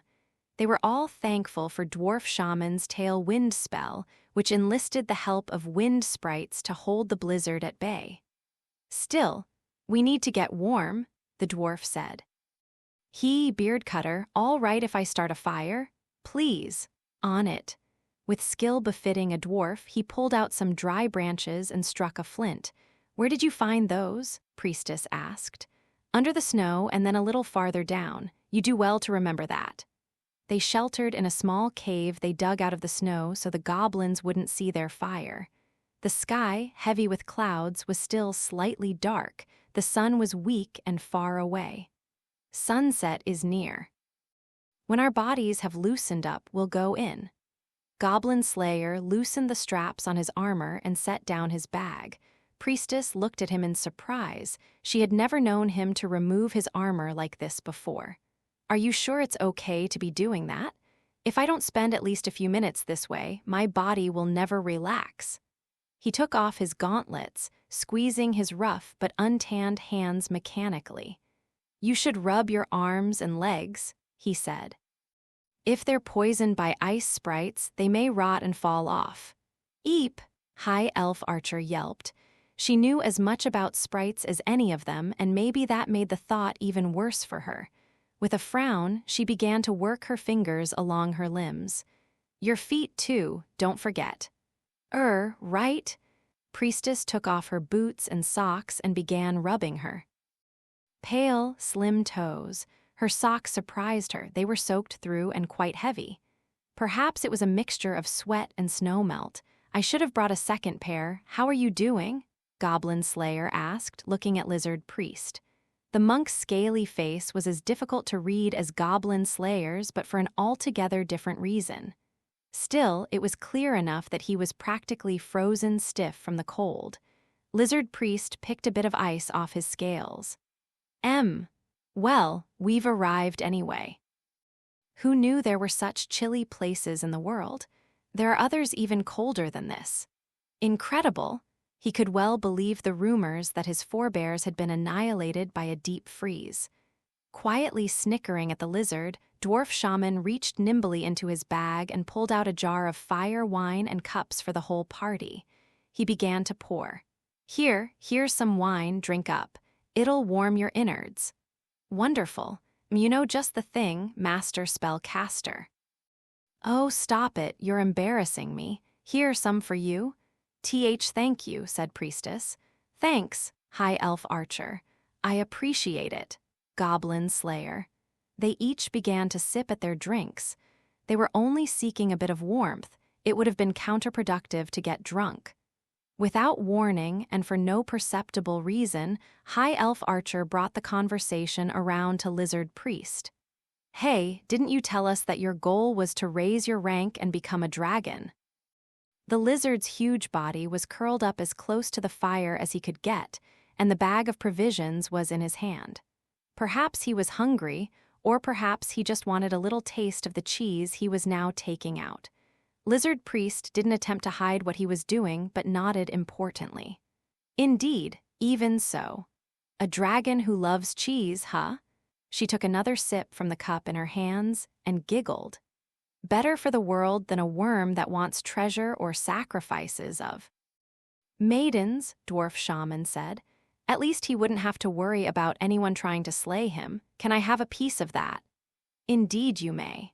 They were within spitting distance of a goblin nest, still freezing despite their fire, but High Elf Archer was feeling a little bit warmer and in good spirits. She used an obsidian dagger to slice off a piece of the cheese Lizard Priest offered her, then tossed it into her mouth. The food from that farm was delicious, as ever. Her ears twitched happily. Tell me the truth. Do girls really taste that good to dragons, or is it some sort of ritual or something? A fine question. Perhaps when I become a dragon, I shall understand. You don't have any doubts that you'll be able to become a dragon? Priestess asked, sipping hesitantly at her wine. A small sigh escaped her lips. Breathing fire and flying through the air, maybe. Those are things you could do with miracles. Heh heh heh. That's how the old folk describe dragons, all right. Dwarf Shaman had already drained one cup and was pouring himself a second. But you can't believe most of what old folks say anyway. But in my hometown resided a great and terrible dragon that had turned to a skeleton. And if apes can become humans, surely lizards. Priestess smiled slightly at this grave murmur from Lizard Priest. Each person had their own faith. Oh, that's right. High Elf Archer said suddenly, snapping her long fingers. When you become a dragon, you'll be immortal, right? Come visit you. Oh ho. We're talking at least 1,000 years, right? You'll get super bored. You'll go crazy without any friends to help you pass the time. She said seriously that she estimated at least 60% of the world's rampaging dragons were just looking for something to do. Lizard Priest nodded in acknowledgement. Then he tried to imagine what it would be like when he became a dragon. A dragon who speaks of the adventures of Goblin Slayer, one visited by a high elf. And one that likes cheese, High Elf Archer put in. This caused Lizard Priest to roll his eyes happily. That sounds quite congenial. Right, but enough of that. 1,000 years will pass in due course, and we must attend to what is coming now. Lizard Priest turned to look at Goblin Slayer. "My Lord Goblin Slayer, how shall we attack them?" He had been listening to the conversation silently. Now he said, "Good question," and immediately lapsed back into thought. Then he said, "I think we should do as we usually do. Warrior in front, then ranger, warrior monk, cleric, and spellcaster." "By the book," Lizard Priest said. "That tunnel looks wide enough," said Dwarf Shaman, who had peeked around the snowdrift for a look at the entrance. "Perhaps 2 by 3 will do?" Goblins had good night vision.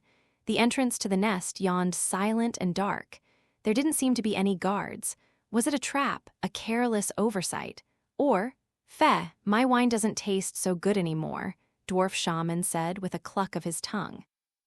He must have noticed that the waste at the entrance was more than just trash. The body of an adventurer lay among the refuse. The corpse had been thrown away as if it were no more important than a broken-up fence. Her equipment had been stripped off. It was clear she had been much defiled, and her exposed remains gnawed on by beasts. Cruelest of all, the adventurer appeared to be an elf woman. Appeared? Well, she must have struggled, and the violence seemed to have continued after her death. Her ears had been cut down to the size of a human's, the tips stuck in her mouth. The goblin's twisted games knew no bounds. High Elf Archer glanced at Dwarf Shaman.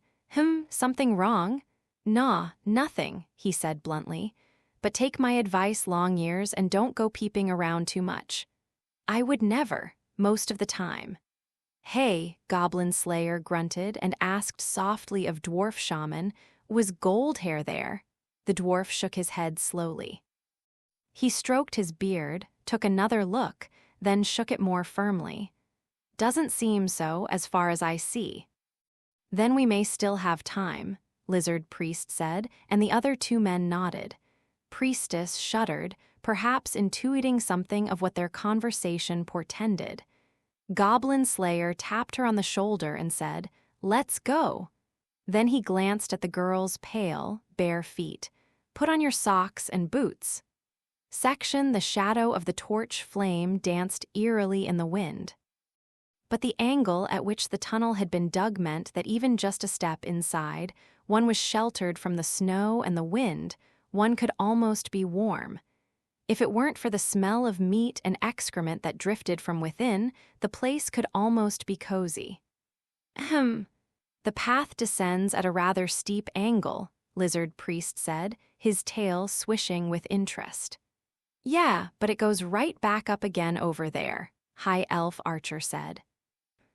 It looked as if the goblins had dug down into the ground immediately upon beginning their nest and then come back up.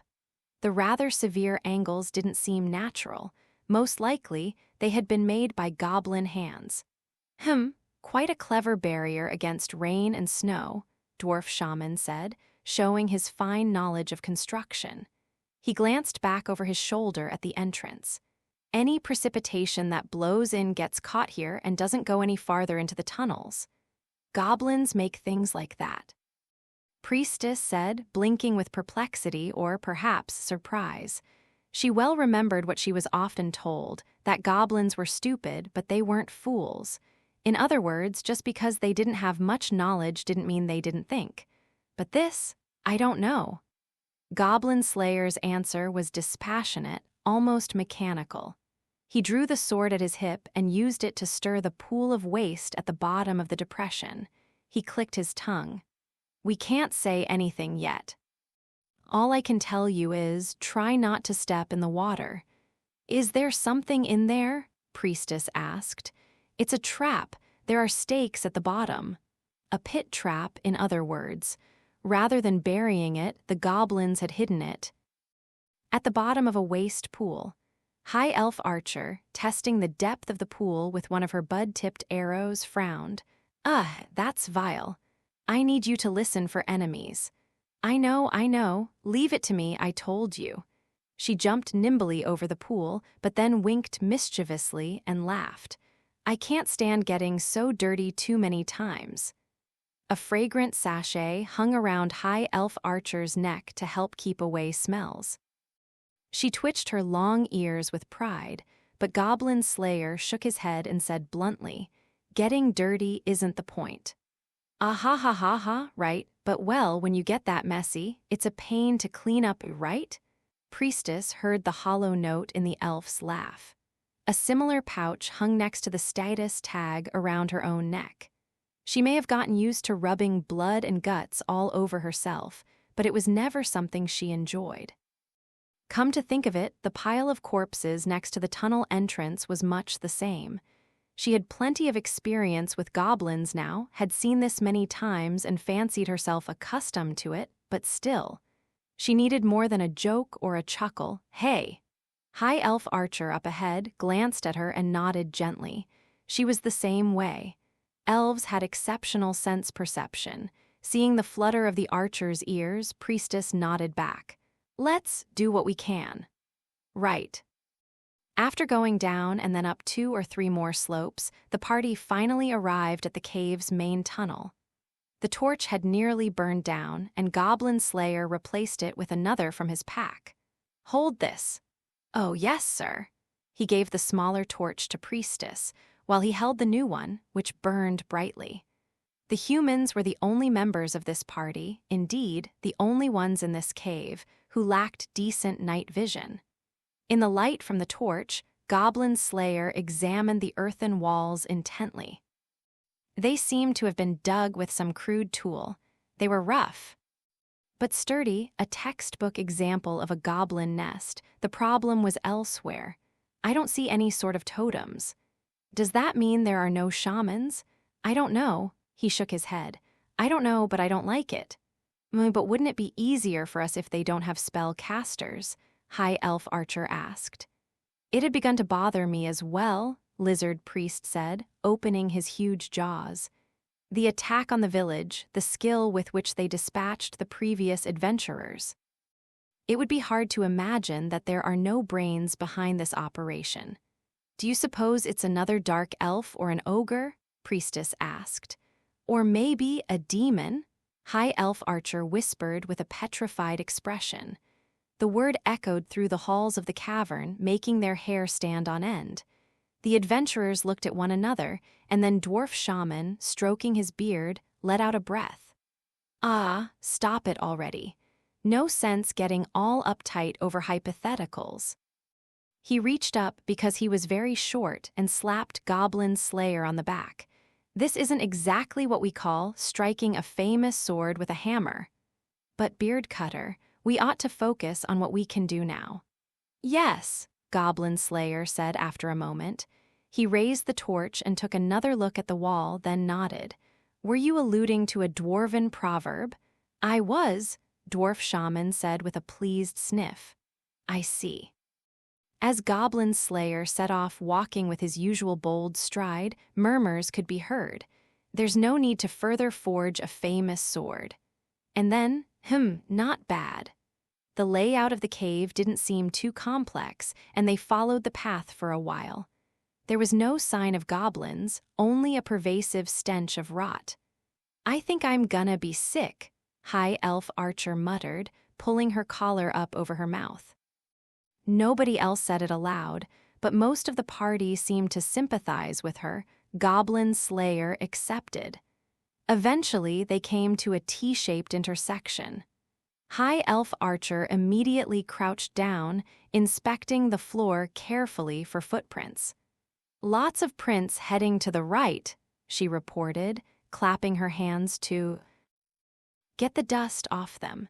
She couldn't always read man-made buildings, but in natural settings like this cave, her eyes were reliable.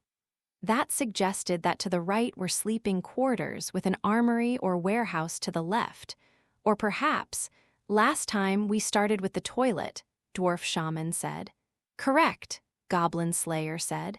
It would be inconvenient to miss someone simply because he was using the bathroom. Same plan this time, Goblin Slayer grunted. Should they do the same thing they had done before? Was it safe to use the same strategy each time? What was the likelihood that the enemy would predict what they were going to do? Imagine. Think. If a human's actual armaments were his first weapon, knowledge and planning were his second.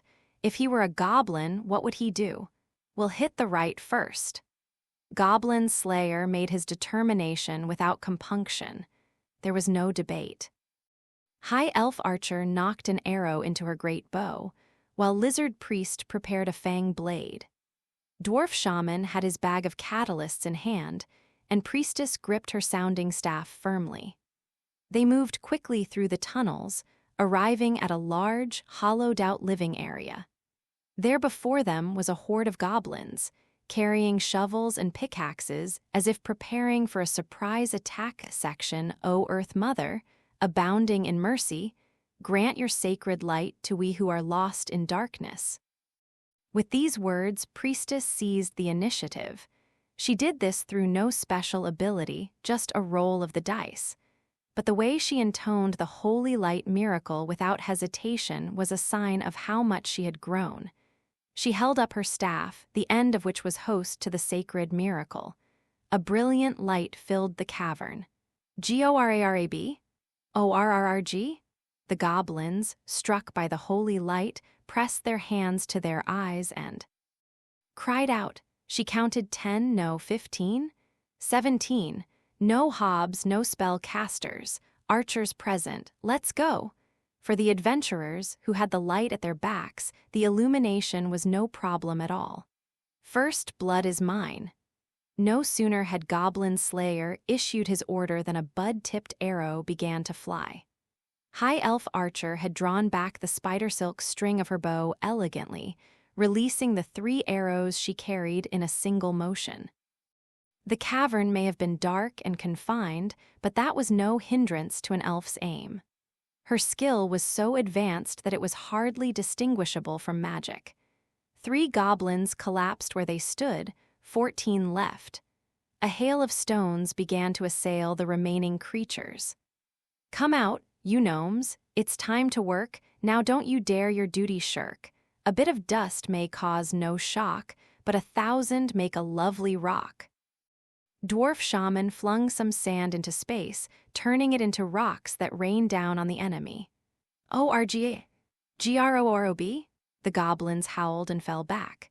The stone blast spell assailed them indiscriminately, breaking bones and tearing flesh. At this point, of course, spells that harmed the enemy and those that aided allies were both of use. It was Dwarf Shaman himself who had settled on Stone Blast, an offensive technique. Spells that struck an entire area were best while one held the initiative before engagement with the enemy. 10 goblins left. Screeching and weeping their vile tears, the monsters surged forward. "Here we go, you're up, beard cutter, scaly. HRR-Rua? Good." One great roar and one curt reply. The 2 members of the party's vanguard stood blocking the entrance to the room. It was only logical that they not enter. When fighting a large number of opponents, it was wise to choose a choke point and defend it. The enemy, which had outnumbered them nearly 4-1, was reduced to half its strength, and only 2 or 3 goblins could stand abreast in the tunnel.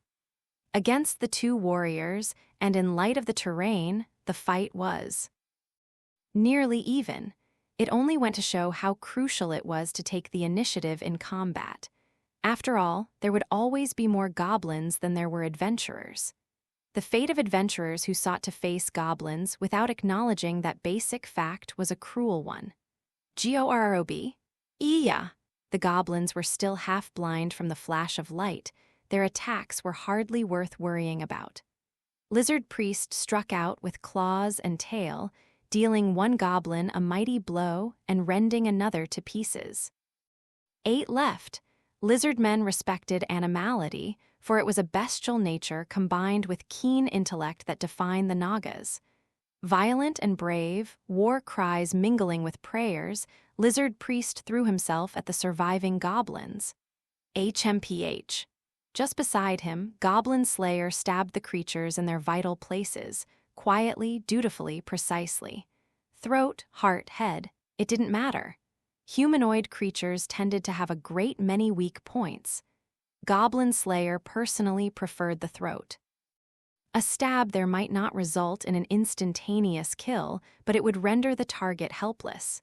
He kicked aside a choking goblin and hurled his sword at another one farther away. ORAGGA? 10, 11. His target collapsed, pierced through the throat. Even in the dark, his aim was exact. 6 left. Goblin Slayer shoved a club belonging to one of the dead goblins with his foot, kicking it up into his hand. He caught an axe blow from the goblin beside him with his shield, then aimed a strike of the club at the creature's stomach. ORARAO? Something disgusting poured from the goblin's open mouth. Goblin Slayer struck again. This made 2 more since his last count. After dealing a vicious blow to the creature's skull, Goblin Slayer nonchalantly swept the vomit from his shield. 13. The enemy is going to recover soon. Right. 4 left. Hardly an excuse to take it easy, of course. Despite the nervousness evident on her face, Priestess held up her sounding staff and invoked another of the soul-erasing miracles. O Earth Mother, abounding in mercy, grant your sacred light to we who are lost in darkness. The Earth Mother answered the prayer of her faithful disciple with another miracle. Blinding light filled the room once more, banishing the darkness of the cavern. The goblins, however, were no fools. They were certainly not intellectuals, but when it came to cruelty and malice, they had no equals. And when this total lack of principles was joined to violence, the result was inevitable. The staff the girl held up had shined. Now she was raising it again.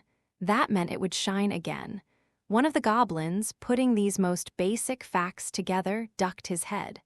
Unfortunately, he was one of the archers. As his 3 companions were murdered, he kept his head down, waiting for his chance, bow and arrow at the ready. Hog! The shout seemed to be one of shock. Someone tumbled. It was High Elf Archer.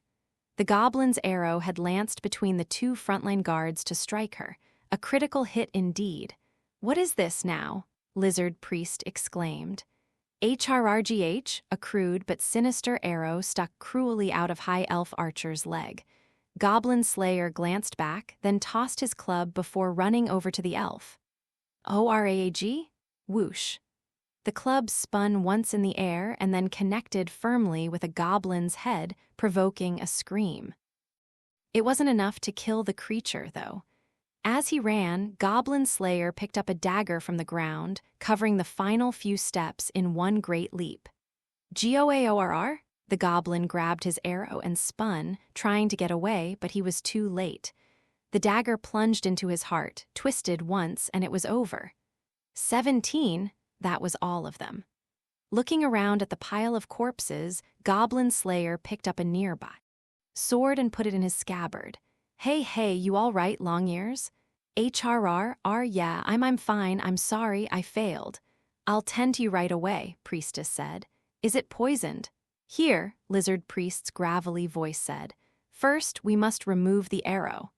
High Elf Archer's face was pale, but she was trying to act brave. She kept her hands on the wound as she murmured, "Okay." Normally, Goblin Slayer might have gone straight over to his comrade, but this was still enemy territory. They needed to be alert for any possible ambush.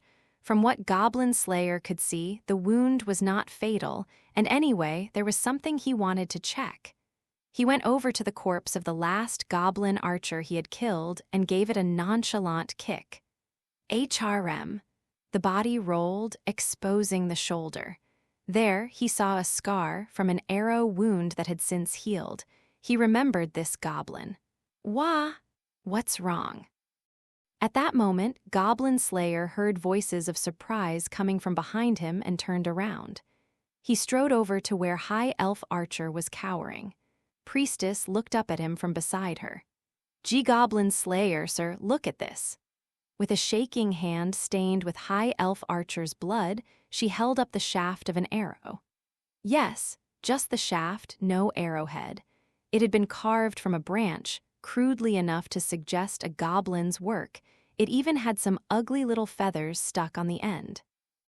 The head, however, had not been well secured, or perhaps that had been done deliberately. Maybe the arrowhead was intended to break off and remain inside High Elf Archer's body. He had been careless. No, the contemplation and the remorse would have to wait. Immediately, Goblin Slayer knelt by High Elf Archer's side. "Does it hurt?" I am just fine, really. Orkbolg, you worry too much. It looked like it hurt just to move." Blood was flowing from High Elf Archer's leg, and she was groaning.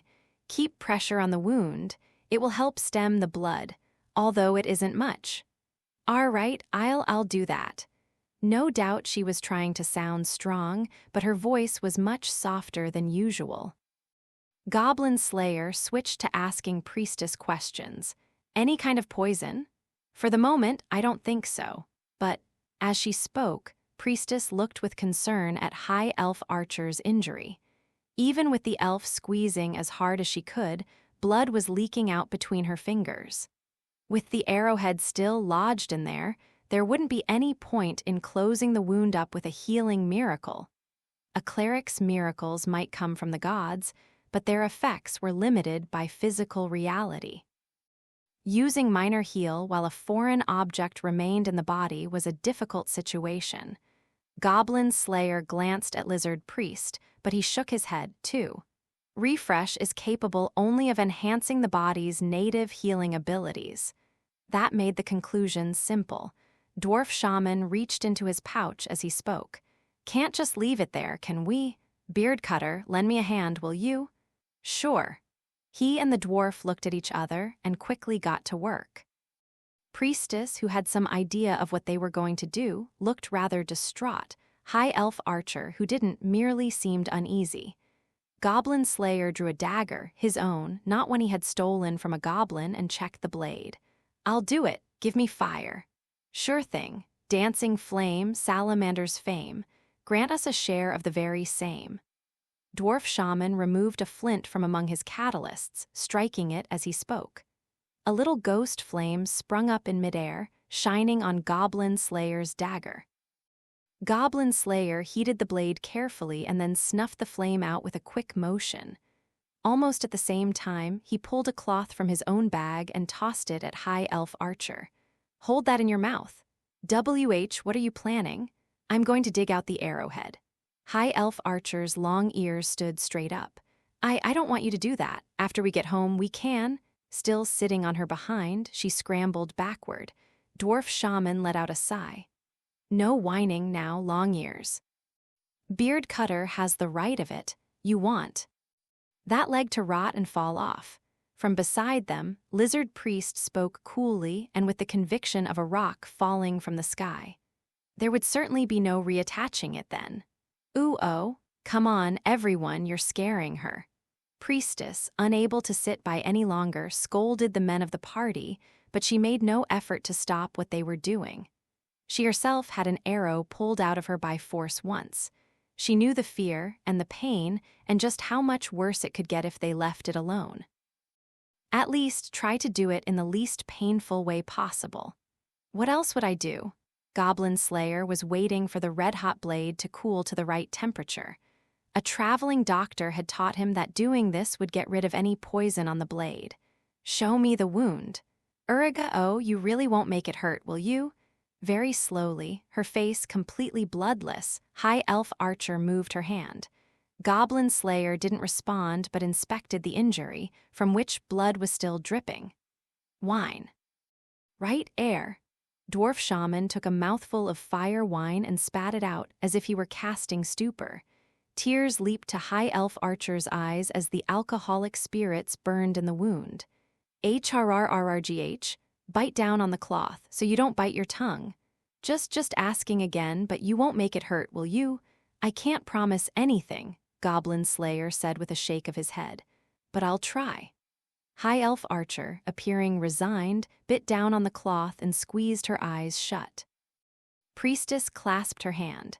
And then Goblin Slayer plunged the dagger into the elf's thigh, widening the wound, digging deeper. HRRRRGH gag. High Elf Archer's lithe body flopped like a fish that had washed up on the shore. Lizard Priest pressed down on her shoulders to hold her steady, and Priestess continued to hold her hand. Goblin Slayer didn't pause in his work. His hand was cruel but sure. The removal of the arrowhead took only a matter of seconds, although High Elf Archer might have sworn that hours had passed. Done. Hoo-hoo. She let out long breaths of relief. Lizard Priest placed a scaled hand on High Elf Archer's thigh and recited, Gorgosaurus, beautiful though wounded, may I partake in the healing in your body? He was granted a gift, refresh. The power of the fearsome Nagas made the archer's wound better before their very eyes. Flesh joined itself and skin built itself up, the wound seeming to boil away. A true miracle. Can you move? He asked.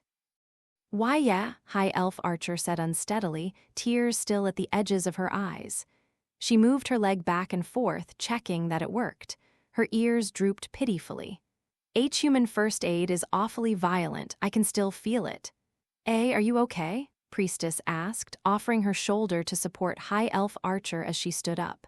I think so. Can you shoot your bow? Goblin Slayer asked. Of course I can, the elf replied, perhaps a little more hotly than necessary. She wasn't bragging exactly. But even if she could still shoot, her mobility was impaired, at least for the remainder of the day. We ought to make a tactical retreat, Goblin Slayer shook his head. But we can't do that yet. I am not confident in the number of our spells and miracles remaining, Lizard Priest announced calmly. Even so, the helmet turned slowly from side to side. There are still more of them deeper in. We have to investigate. Goblin Slayer checked his armor, helmet, shield, and weapon. Satisfied, he turned to his companions. I can remain by myself if you prefer. The wounded High Elf Archer was the first to respond. Don't try to be funny. We're coming with you, right? Indeed, we certainly are, Priestess said with an energetic nod. Goblin Slayer grunted. Lizard Priest laughed and put a hand on his shoulder. I suppose that means all of us are going then. Fa. Long Ears, never thinking of how tired the rest of us are. Dwarf Shaman said with a smile and an exaggerated shrug. High Elf Archer fixed him with a glare. Hey, Orc Bulg's the one who wants to, and they were off and running. Goblin Slayer, ignoring the customary ruckus of their argument, took another look around the living area. Although outmatched, the goblins had shown no sign of trying to run away. So there was a goblin who had copied his little trick, one who had received first aid for his arrow wound, and one who commanded him. I don't like it, he muttered. He didn't like it at all. Section HMPH. Goblin Slayer gave the rotted old door a kick, bringing it crashing down. At almost the same moment, the adventurers piled into the room, taking up positions, with Priestess in the center of their formation, holding a torch. HRM? They had expected a warehouse or an armory or perhaps a toilet. But the room the light shone on was none of those. Much like the living area from earlier, this was another large room dug out of the earth. There were several mounds of dirt that might have passed for chairs. Farther into the room was an oblong stone that might have been brought from elsewhere. It was unmistakably an altar. This was a chapel, so was this cave a temple? If so, this altar would be where they offered their sacrifices. Oh, Priestess was the first to notice, as was often the case. She rushed over. The memory of a trap they had encountered in the sewers flashed through her mind, but that was no reason to hesitate. She would be vigilant, but she would not refrain from helping. A woman lay atop the cold stone as if she had been simply tossed there. She wore not a scrap of clothing. Her exposed body was dirty, and the way her eyelids were squeezed shut spoke to her exhaustion. Her matted hair was a gold the color of honey. She's breathing, Priestess said happily, gently cradling the woman. Her ample chest rose and fell gently, the proof of life. Quest accomplished, huh? High Elf Archer muttered, obviously believing no such thing. There was never any sense of satisfaction or closure in slaying goblins. She pursed her lips and looked around the chapel. It was a primitive place of worship. To a high elf like her, it didn't seem like it would be possible to sense the presence of the gods in a place like this. I wonder if a priest of the evil sect was here. Or perhaps these are vestiges of some ancient ruin, Lizard Priest said, looking around. The elf could hear him scraping away at the dust as he examined the place. Though I cannot quite imagine what god could be worshipped in such a vulgar place. Wait just a bloody moment, Dwarf Shaman said, running his finger along the wall. This earth is fresh. This was dug out recently. Goblins? Goblin Slayer asked. Probably, Dwarf Shaman nodded. Were goblins fallen Rias, or elves, or dwarves? Or did they come from the green moon? No one knew. But as creatures that made their homes underground, they had estimable digging skills. No matter how remote the place, goblins could dig a hole and start living in it before anyone knew what was happening. They could pop out and surprise a group of adventurers as easily as they could eat breakfast. One didn't have to be Goblin Slayer to know this. On her first adventure, Priestess had, look here. At the distressed exclamation from Priestess, he looked once more at the captive adventurer. Priestess was holding up the woman's hair, not afraid to get her own hands dirty. She was pointing to the nape of the woman's neck. High Elf Archer couldn't hold back a mutter of "that's awful," and it was hard to blame her. The unconscious woman's neck bore a brand which stood out painfully. The ugly red and black impression besmirched her otherwise beautiful skin. HRM. Goblin Slayer picked up the metal brand, which lay on the floor nearby. It looked like a stray horseshoe or some such thing had been worked into a complicated shape. Is that what they used? Lizard Priest asked.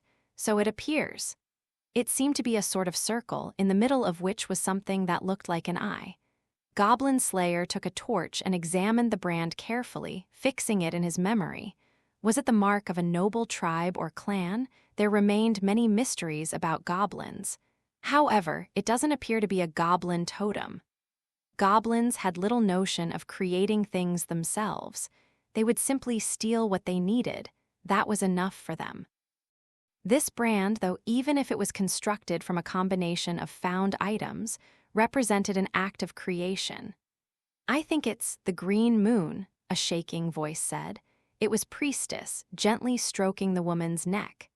"It's the sign of a god, the deity of external knowledge, the god of wisdom." Many gods gathered around this board to watch over it. They included, of course, the god of knowledge, who ruled over the knowing of things and found many faithful among scholars and officials. The light of the god of knowledge was said to shine among all who ventured into the unknown, seeking the truth and the ways of the world. Yes, what the god of knowledge granted was not knowledge itself, but guideposts, a path leading to the truth. For adversity itself was an important kind of knowledge. The god of wisdom, who was the deity of the knowledge of things outside, dealt with something subtly different. The god of wisdom did not lead supplicants to knowledge, but gave wisdom to all who asked. What this would do to the world, the board, was probably of no interest to the deity. Consider, for example, a young man who, confronted with the niggling unhappinesses of daily life, mutters, "Maybe the world will just end." Normally, such words would be mere silliness, an innocent expression of dissatisfaction. But when the eye of the god of wisdom falls upon such a person, what then? In an instant, some terrible way of ending the world enters the young man's mind, and he begins to take action. More than a few believe in this god, thanks to unaccountable bursts of insight. "But geez, now my head hurts almost as much as my leg," High Elf Archer said, frowning as if she indeed had a headache. "I'll keep watch. You guys go on." "Hey," Dwarf Shaman said with a touch of annoyance. "It's all well and good you're keeping guard, but you can at least listen to what we're saying." "Yeah, sure." She didn't sound very enthusiastic. She thumbed the string of her bow, an arrow held loosely at the ready. She kept shifting her legs restlessly. Perhaps the pain was bothering her. Her ears flicked a little as she listened carefully. Goblin Slayer glanced in her direction, but then looked once again at the brand. "The green moon, you said?" "Yes, sir. I learned just a little bit about it during my time at the temple." Priestess didn't sound like she quite believed it herself. Her time as an apprentice seemed so far away already. "You mean the one the goblins come from?" Goblin Slayer murmured, picking up the metal brand. "If so, then there's no doubt that our enemies are goblins." He spoke without a hint of hesitation. One of those goblins showed signs of having been healed. But who would go so far as to use a miracle to help a goblin? An agent of chaos just overflowing with mercy and compassion, Lizard Priest scoffed. "I doubt it." "Then it must have been a goblin, right?" Priestess said. "But how could they?" She blinked as if she didn't want to believe it. The god who gave knowledge from outside was a mercurial one.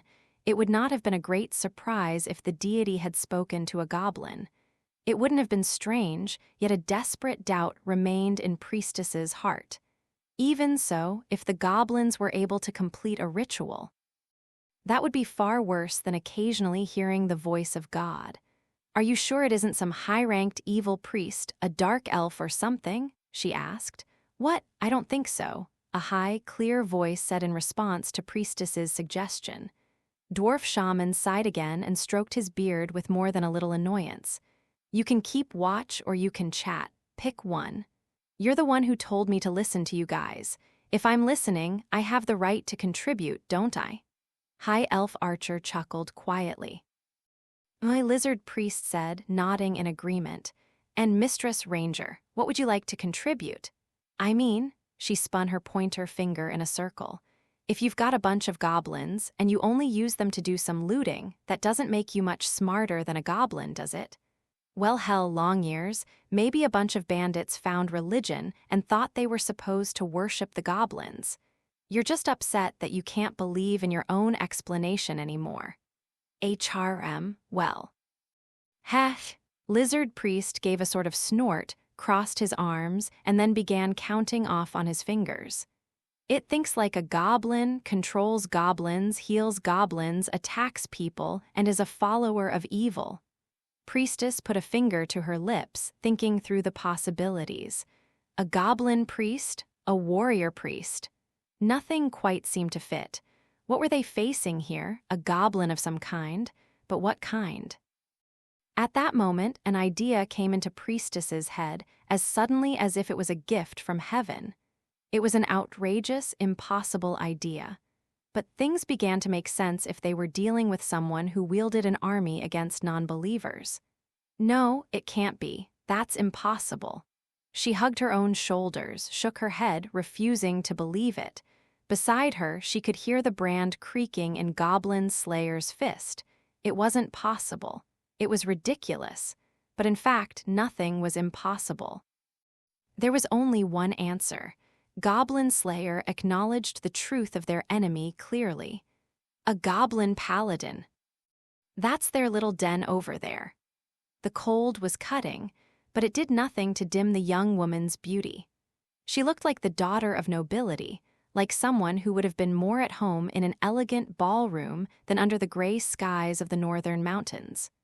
Her wavy, honey-colored hair was tied in two tails, and her facial features had a prideful cast.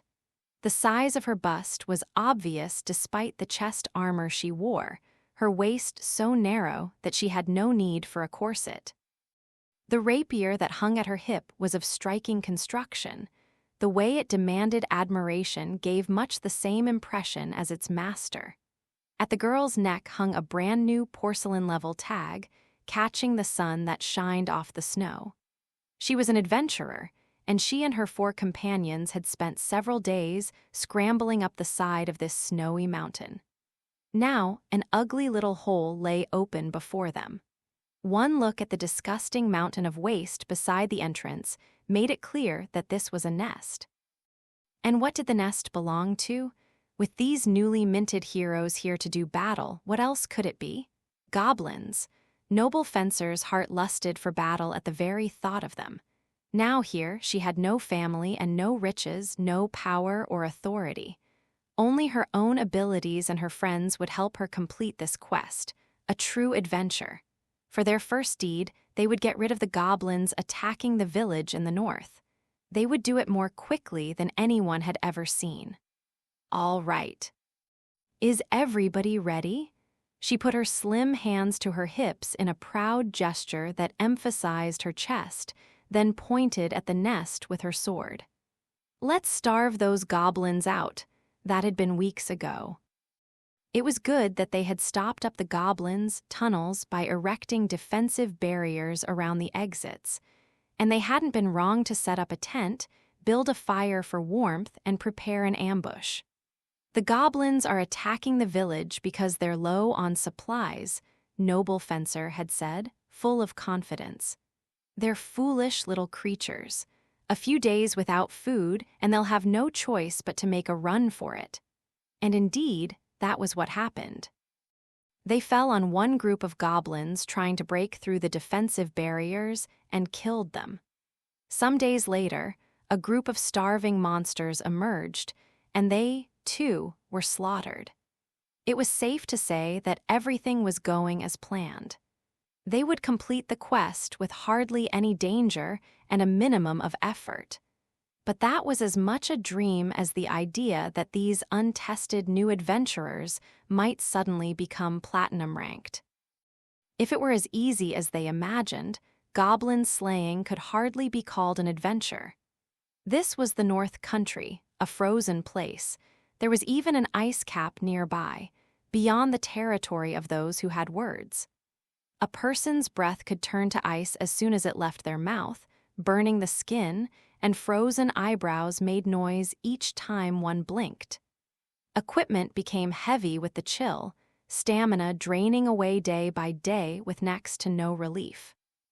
There were 2 other women in the 5-person party, including Noble Fencer, though the men of course kept their distance.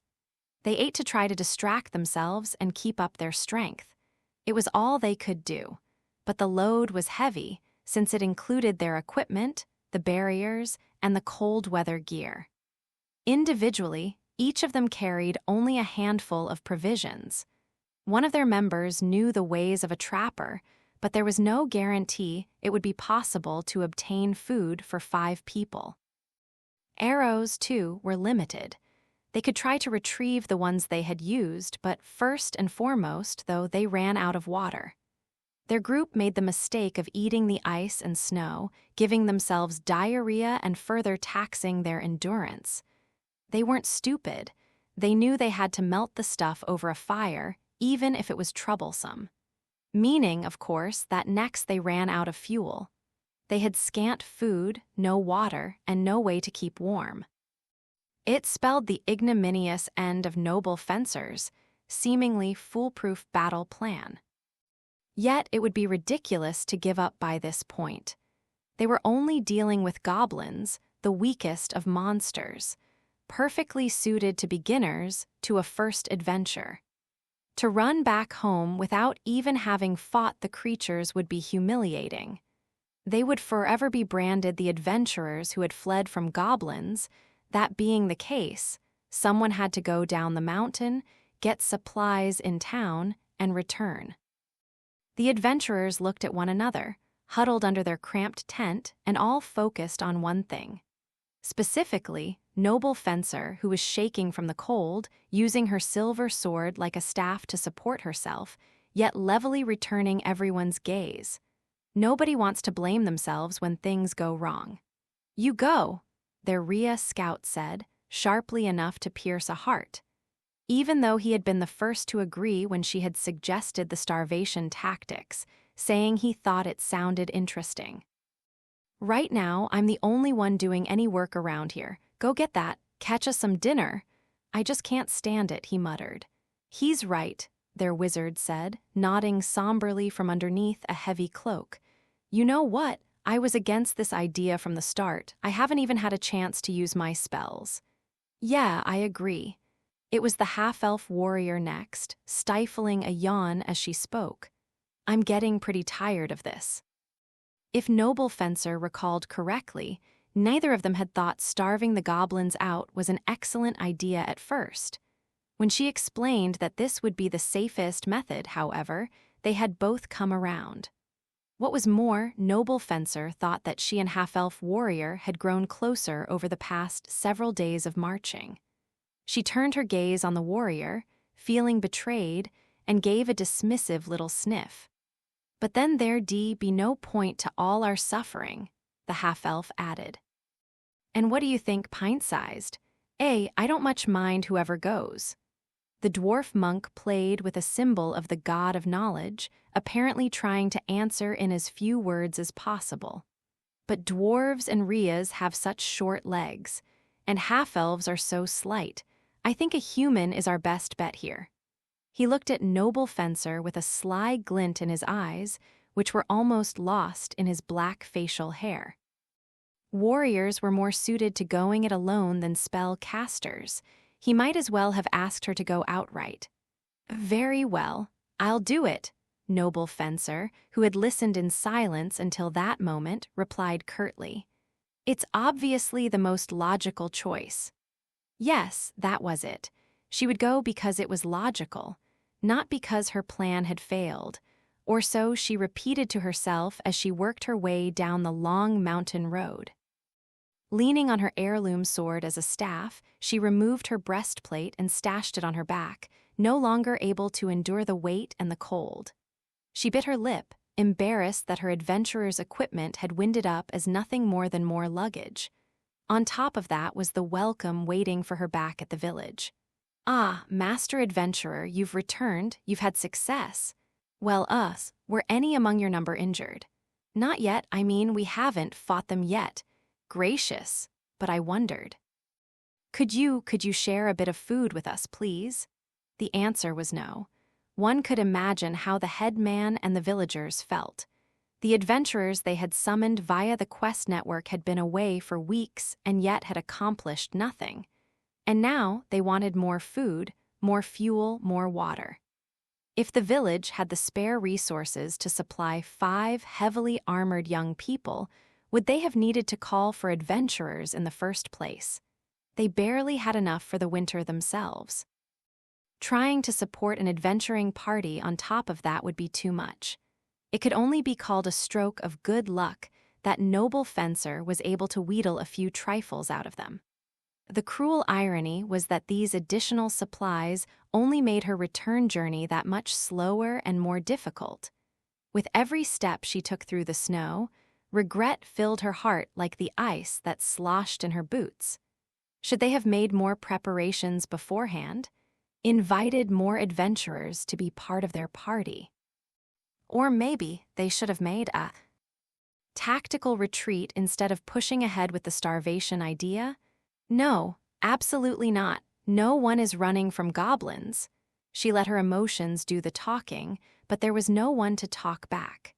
By now she was enclosed in night, a night that further blackened the white darkness of the whipping snow.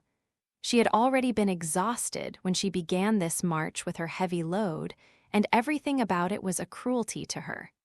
We won't give in to goblins. She breathed on her numb hands, trying desperately to set up her tent.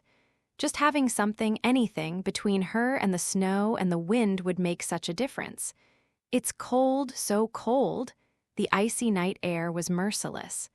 Hugging herself and trembling, noble fencer fumbled with some firewood. "Tonitrus," she murmured, incanting the lightning spell. Small bolts of electricity crackled from her fingertips and set the logs alight.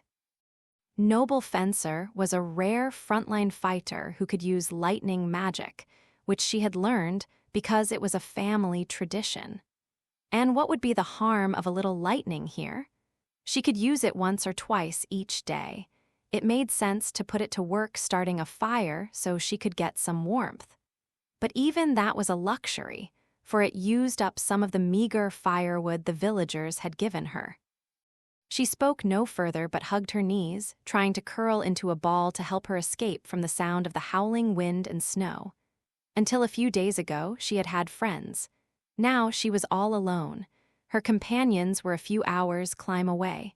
They were waiting for her, probably, but Noble Fencer simply didn't have the strength to reach them. "I'm so tired," that was everything, all she could think. She loosened her belt and the straps of her armor. It was something she had once heard you should do. The warmth of the fire began to seep into her body, and her spirit eased. She had imagined dispatching the goblins readily, easily. In the blink of an eye, she would have risen to gold or even platinum. She would make her own name, not rely on her parents' power. But how difficult that was turning out to be. I guess maybe I should have expected it. Things like fame and fortune did not come to a person overnight. They accumulated over decades, centuries. Had she believed that she, alone and unaided, would be able to put forth all at once an effort worthy of such accomplishments? I'd better apologize. Did she mean to her friends or to her family? She wasn't sure, but the humility she felt in her heart was real as Noble Fencer closed her eyes. She began to drift off, consciousness growing farther away. With such fatigue in her bones, how could she want anything more than rest? That was why she didn't realize immediately what she was hearing. Splat. The sound of something moist slapping down. Somehow the edge of the tent had come up, had the wind caught it, and something had landed next to the fire.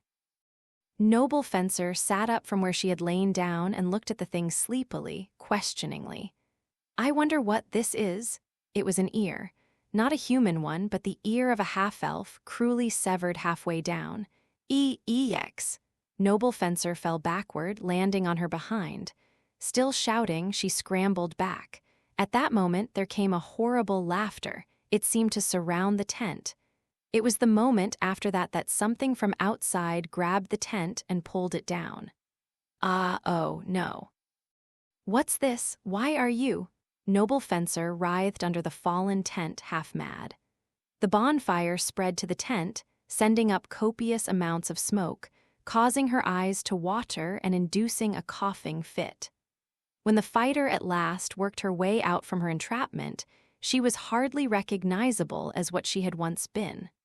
Her neat golden hair was in disarray, her eyes and nose messy with tears and snot, and there was ash on her face. "Eek, gee, goblins!" she shouted and recoiled at the sight of the dirty little creatures, backing away from the sound of their hideous laughter.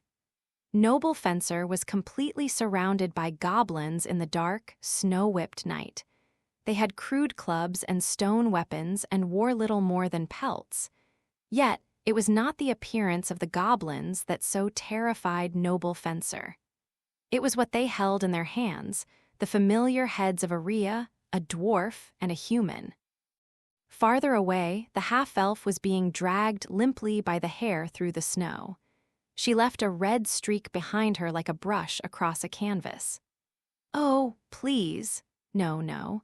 Noble Fencer shook her head like a spoiled child, the movement sending waves through her hair.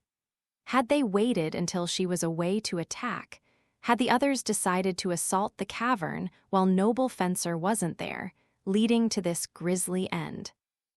Noble Fencer reached for her sword with a hand that wouldn't stop shaking, tried to draw it from its scabbard. Why can't I get it out? She had committed a crucial error. What had she thought would happen? Her sword had been soaked by snow, then she had left it by the fireside, and now it was exposed to the cold again. The snow had melted onto the hilt and scabbard. What else would it do in this situation but freeze once more? Dozens of goblins closed in on every side of the weeping fighter. The girl, however, pulled her lips tight. Maybe she couldn't draw her sword, but she began to weave a spell, her tongue heavy with the cold. Tonitrus Oriens, Grorra, HRR, GHH? Of course, the goblins were not kind enough to let her finish. She was hit in the head by a ruthless blow from a stone. It brought Noble Fencer to her knees. Goblins' sympathy served only one purpose: to mock their pathetic, weeping, terrified prey. Her shapely nose had been squashed, the dripping blood dyeing the snowy field. "Grorr, and no, stop it, please. Ah, HHRGGH, no, please," she cried as they grabbed her hair, screamed as they took her sword. The last thing she saw was her own feet flailing in the air. Noble Fencer was buried by more goblins than she could count on two hands. So who was it who had been starved out here? Was this what they got for challenging the goblins on their home turf, or for failing to prepare well enough to see out their own strategy? Whatever the case, we surely need not dwell on what befell her next. That was the end of those adventurers. Section Noble Fencer's eyes opened to the crackling sound of flying sparks. She felt a faint warmth, but the ache in her neck, a burning sensation, let her know that this was reality. What had happened? What had been done to her? A series of memories flashed through her mind. Noble Fencer silently pushed the blanket aside and sat up. She appeared to be in a bed.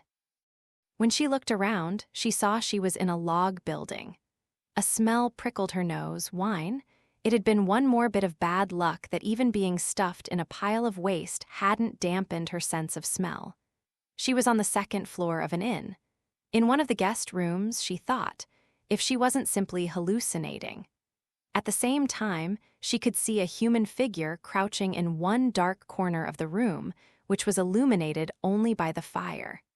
The figure wore a cheap-looking helmet and grimy armor. The sword he carried was a strange length, and a small circular shield was propped up against the wall. He looked singularly unimpressive, except for the silver tag around his neck. Noble Fencer's voice was done shaking. "Goblins," she said. She spoke in a whisper, more to herself than to anyone else. "Yes." The man responded just the same, his voice quiet and his words blunt. "Goblins." "I see," she said, and then lay back down in bed. She closed her eyes, looking into the darkness on the backs of her eyelids, and then she opened them ever so slightly. "What about the others?" she asked after a second. "All dead," came the dispassionate reply. It was almost merciful in its cold directness, giving her only the facts. I see." Noble Fencer thought for a moment. She marveled at how hardly a ripple passed through her heart. She had expected to cry, but her spirit was strikingly quiet. "Thank you for helping me." A pause. "What I mean is it over?" "No." The floorboards creaked as the man stood up. He fastened the shield to his left arm, checked the condition of his helmet, then approached her with a bold, nonchalant stride. "There are some things I'd like to ask you. Just tell me what you can. You don't mind." Perhaps taking Noble Fencer's silence for agreement, the strange man continued detachedly. How many goblins had she encountered? What was the layout of the nest? What types of goblins were there? Where had she encountered them? What direction? She answered without emotion. I don't know. They all looked the same, near the cave. The north." The man only grunted, adding nothing further. Snap. Crackle. The moments of intermittent speech were connected by the muttering of the fire in the hearth. The man rose and took a poker in his hand, jabbing it listlessly into the fire. Finally, he spoke, still facing the hearth and just as quietly as before. "What did you do?" "Tried to starve them out," Noble Fencer said, something tugging at the edges of her mouth. It was only a slight gesture, so small that no one but she might have noticed it. But she thought she had smiled. "I was sure it would work." "I see."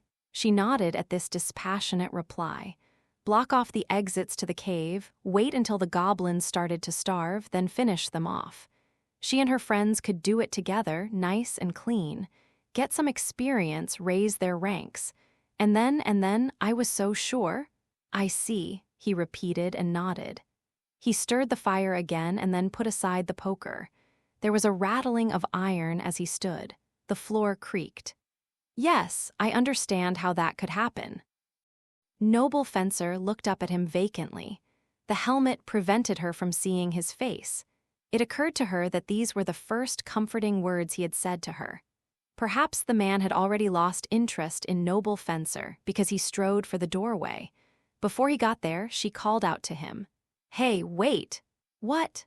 Something was coming to her, a dim and ambiguous image from somewhere on the far side of memory. That grimy armor, that cheap helmet, that strange sword and round shield. Someone stubborn and strange with a silver status tag around his neck.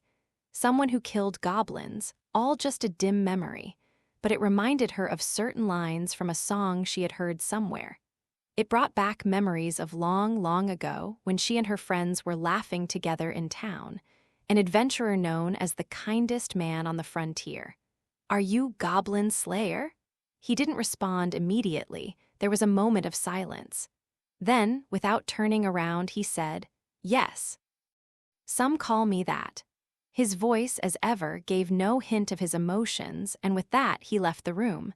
There was the sound of the door closing. The poker on the ground was the only sign he had been there. Noble Fencer stared up at the ceiling. Someone had cleaned her skin and clothes and exchanged them for a rough, unadorned outfit. She put a hand to her chest, which rose and fell in time with her breath. Was it that man who had wiped her body clean? Or not? Truthfully, she didn't care either way. There was nothing left for her now, nothing at all. She had abandoned her home, her friends were gone, and her chastity had been stolen. She had no money, no equipment, that's not true. She spotted something in a corner of the room, the corner where the man Goblin Slayer had first been sitting. Leather armor, battered and gouged, and her item pouch, now dirty. The ache in her neck flared up. Goblin Slayer, one who kills goblins. It seemed the goblins hadn't noticed that Noble Fencer had a false bottom sewn into her item pouch. Traditionally, when using a rapier, one carries an object in the opposing hand that aids in defense. What she had hidden in the very bottom of her item pouch was a second jeweled blade from her family home. It was an aluminum dagger forged by a lightning hammer against a red gem. Section, how is she? Awake. As Goblin Slayer came down the stairs, Priestess questioned him with worry in her voice, but he responded nonchalantly. Unlike during their earlier discussion, there were no villagers at the inn now. Night had well and truly fallen by the time Goblin Slayer and the others came back. If the goblins were all dead, then there was no need for the villagers to spend the night in fearful vigilance. Their days of being tormented by the dark and the cold and the fear were over. The only exception was the village chief. He had the misfortune of welcoming the adventurers and was the first to hear their report. The goblins appear to have built a separate nest. The headman could hardly be blamed for the way his jaw fell open. How was his village, here in the north, supposed to prepare for winter now? They had so little to spare. And now it had come to this. The goblins in the cave had been slain. The adventurers would be within their rights to consider the quest concluded. The villagers would have to go back to the guild, file another quest, and pay another reward. If they didn't, the village would simply be destroyed. Therefore, his relief was immense when Goblin Slayer announced that his party would continue to work on the goblins. But it didn't resolve the village's problem with provisions. The table the party sat around had only modest fare, mostly salted vegetables. In a free space among the plates, a sheet of lambskin paper lay open. It was the map of the snowy mountain the trapper had given them prior to their attack on the cave. Goblin Slayer had the map arranged so that north was up from where he sat. "Hey," High Elf Archer said from under half-closed eyes. "Should we really be leaving her alone? I don't know." "What do you mean you don't know?" "How could I know?" Goblin Slayer said, sounding a bit annoyed. He could be curt and abrupt and cold, but he almost never shouted. What should I have said to her? "I'm sorry your friends are dead, but at least you survived." This took the wind out of High Elf Archer's sails. Well, she opened her mouth, then closed it again before finally saying, "There's such a thing as the sensitive way to say things." Goblin Slayer's reply was brief. "It doesn't change what they mean." Come to think of it, Priestess bit her lip gently.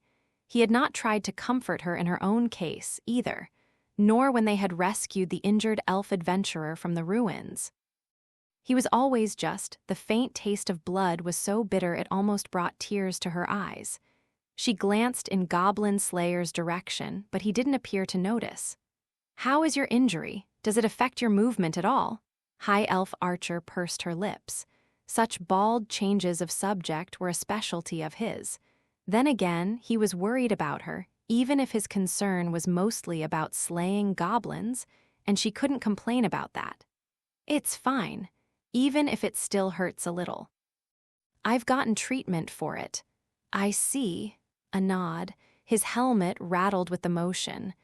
"In that case, moving on to the provisioning of equipment, how are things going?" Lizard Priest nodded somberly and patted the hempen bag sitting beside him. His chair, around which he had somehow managed to wrap his entire tail, creaked. "I have managed to obtain provisions, although they came rather dear, as I had to ask the villagers to draw from their own stockpiles." "There go our profits again," High Elf Archer said with a sigh. She was trying to sound frustrated, but a smile tugged at the corners of her lips. They had been together for close to a year now, and she had grown used to this. Although her resolve to take him on a real adventure had only strengthened as well. "What's this, then? Worried about money, long ears? You're not usually the type." Dwarf Shaman laughed uproariously, whether or not he understood what High Elf Archer was really thinking. Not content with just the wine he used as a catalyst, he had gotten another cup to see him through this conversation. It was a tasteless, odorless, and strong spirit. The bottle had been buried in the snow and made into mead. Dwarf Shaman gulped it down. High Elf Archer thought she would get a hangover just watching him. "Of course I am," she said, glaring at the dwarf. The rewards for killing goblins are measly. Then again, we did manage to rescue an adventurer this time around, Lizard Priest said. Well, it's not every day you see 5 or 6 silver-ranked adventurers out slaying goblins, is it? Dwarf Shaman said. I'm only obsidian, Priestess murmured, and smiled ambiguously. She knew what it was like to be the only survivor of an annihilated party. She wanted to believe that she wasn't forcing the interpretation, but she couldn't help wondering how different she really was from that noble fencer. She didn't know if it was fate or chance, but each time she thought of the invisible dice rolled by the gods, she felt something like dregs accumulate in her heart. Say, I managed to get us some medicine, Dwarf Shaman said. He drained his cup, poured, then drank again. That girl's older sister, Goblin Slayer paused for a second. The medicine woman, we were told she's inexperienced. Maybe she can't make us potions, but she said she would give us all the herbs we wanted, Dwarf Shaman said with a broad grin, then he stroked his beard. Don't you think she's just the type for you? She'd make a nice little wife. I have no idea. Priestess burst out, unable to contain herself. Dwarf Shaman and Goblin Slayer, their conversation interrupted, looked at her, and Lizard Priest and High Elf Archer shortly followed. Well, she squirmed under their collective gaze.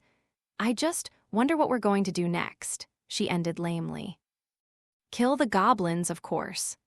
Goblin Slayer's answer was as cold as ever. He leaned over the table, eyeing the cups and plates that hemmed in his map. Move the dishes. You got it, Dwarf Shaman said as if suddenly coming to himself. He grabbed a steamed potato off one of the plates and took a bite.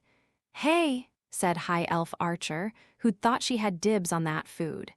She cleared the plates away looking very ill-used. Worried that his liquor might be collected along with the rest of the dishes, Dwarf Shaman pulled his cup and bottle toward himself protectively. Lizard Priest judged the sight of both of them to be most amusing, sticking out his tongue and pouring more wine into his empty cup. When all was done, Priestess silently wiped the table down. Good, Goblin Slayer said, nodding and rearranging the map on the tabletop. Then he took a writing utensil, just a piece of charcoal attached to a piece of wood, out of his item pouch and marked the location of the cave with an X. It's obvious that cave was not their living quarters. Yeah, it was definitely a chapel or something, High Elf Archer said, sipping a bit of grape wine. Although I still can't quite believe it. Believable or not, fact it appears to be, I think we must recognize as much. Still, Lizard Priest gave a hissing sigh, closing his eyes. A second later, he opened one of them and looked at Priestess. She met his eyes and trembled. I wonder what our honored cleric thinks. Oh, yes. Priestess quickly straightened up in her chair, gripping her sounding staff, which lay across her knees. It was clear that he was trying to show some consideration for her. I have to respond. She took a loud gulp of wine, licked her now moist lips. I agree with Goblin Slayer. It was 30. 36, Goblin Slayer put in. That's how many of them we slew.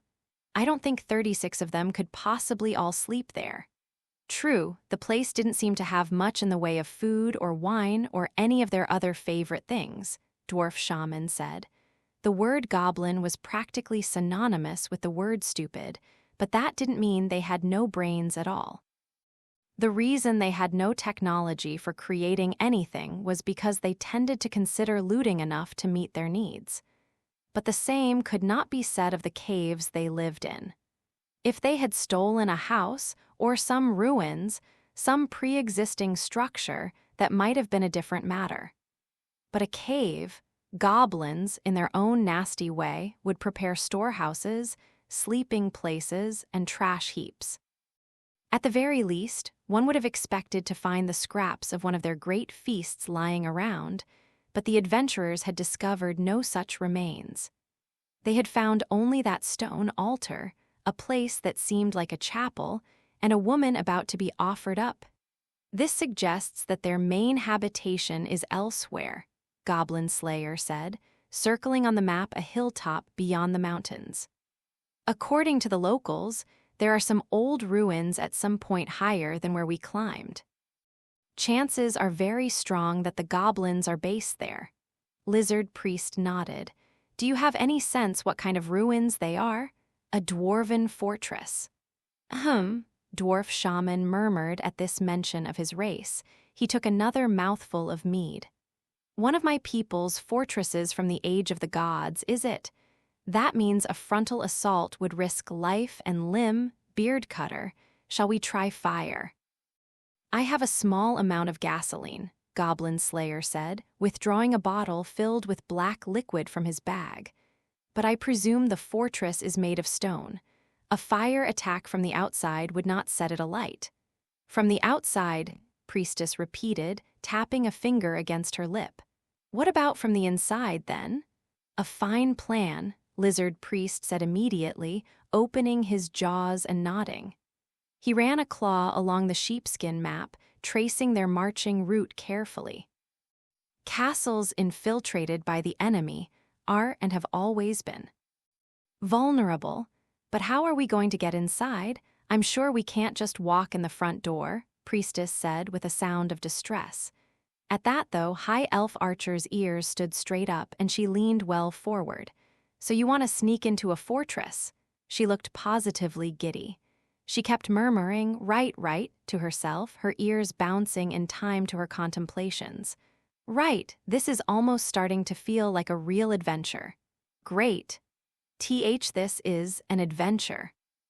Sure is, High Elf Archer said in her bright, cheerful way. She was naturally upbeat, although it was possible she was putting on an encouraging front. Nothing said you had to act depressed just because you were in a depressing situation. Ancient mountains deep in the wilderness, a towering fortress controlled by some powerful ringleader, and we sneak in and take him out. If that isn't adventure, what is it? High Elf Archer offered this explanation with much waving and gesturing, then looked pointedly at Goblin Slayer. I guess we're not exactly fighting a demon lord or anything, but it's not classic goblin slaying for sure. It's not quite infiltration either, Goblin Slayer muttered. The enemy will know there are adventurers around. We must approach cautiously. You have a plan? Dwarf Shaman asked. I just thought of one. Goblin Slayer looked at them. His expression was masked by his helmet, but he seemed to be looking at his two clerics. Are disguises against your religion? I wonder, Lizard Priest said, his eyes rolling in his head. Then his reptilian eyes fixed on Priestess and glinted mischievously. She took his meaning and smiled gently herself. I can't just let everyone baby me all the time. I think it depends on the time and the situation. All right. Goblin Slayer fished in his item pouch and at length pulled something out. It rolled across the table, over the map, and then toppled. It was the brand bearing the sign of the evil eye. Since they were so kind as to leave us a clue, I could hardly refuse to pursue it.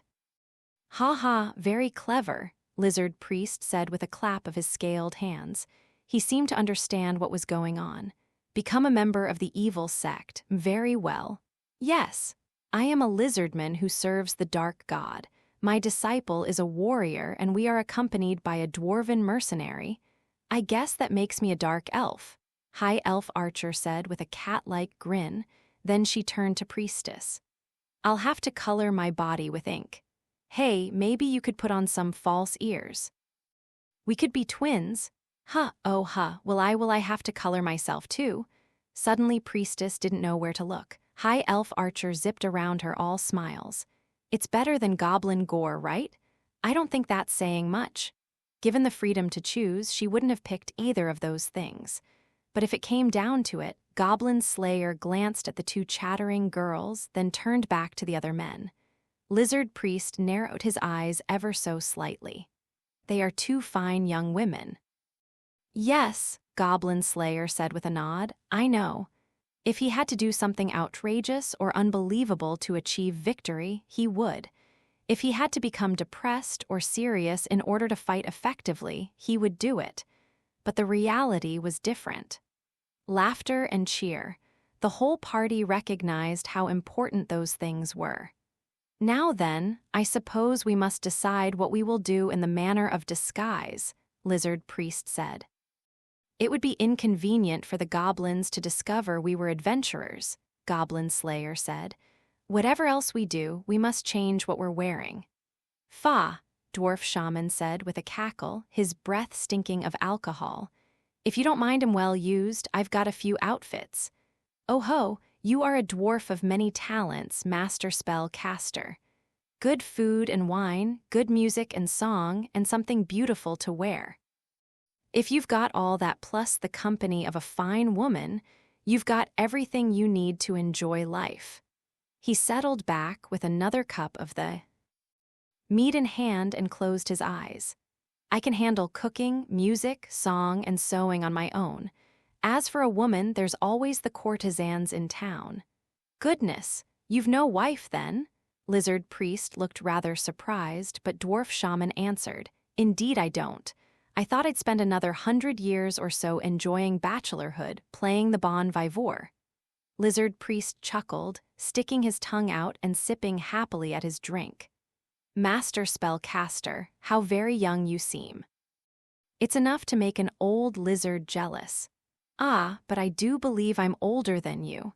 He held out the wine jar invitingly. Lizard Priest nodded and held up his cup. Goblin Slayer was next. He grunted, and simply held up his cup. Alcohol sloshed into it. You all just make sure to enjoy your lives, the shaman said, adding, be it with goblins or gods or what have you. Then he settled back to appreciate his wine. His gaze settled on the two chattering young women. Laugh, cry, rage, enjoy, the long-eared girl is good at those, isn't she? Goblin Slayer looked into his cup, saying nothing. A cheap-looking helmet stared back at him from the wine, tinged with the orangish color of the lamps. He raised the cup to that helmet and drained it in one gulp. His throat and stomach felt like they were burning. He let out a breath, just like he did when he was on a long path, looking behind, looking ahead, and continuing on. It is never so simple, he said.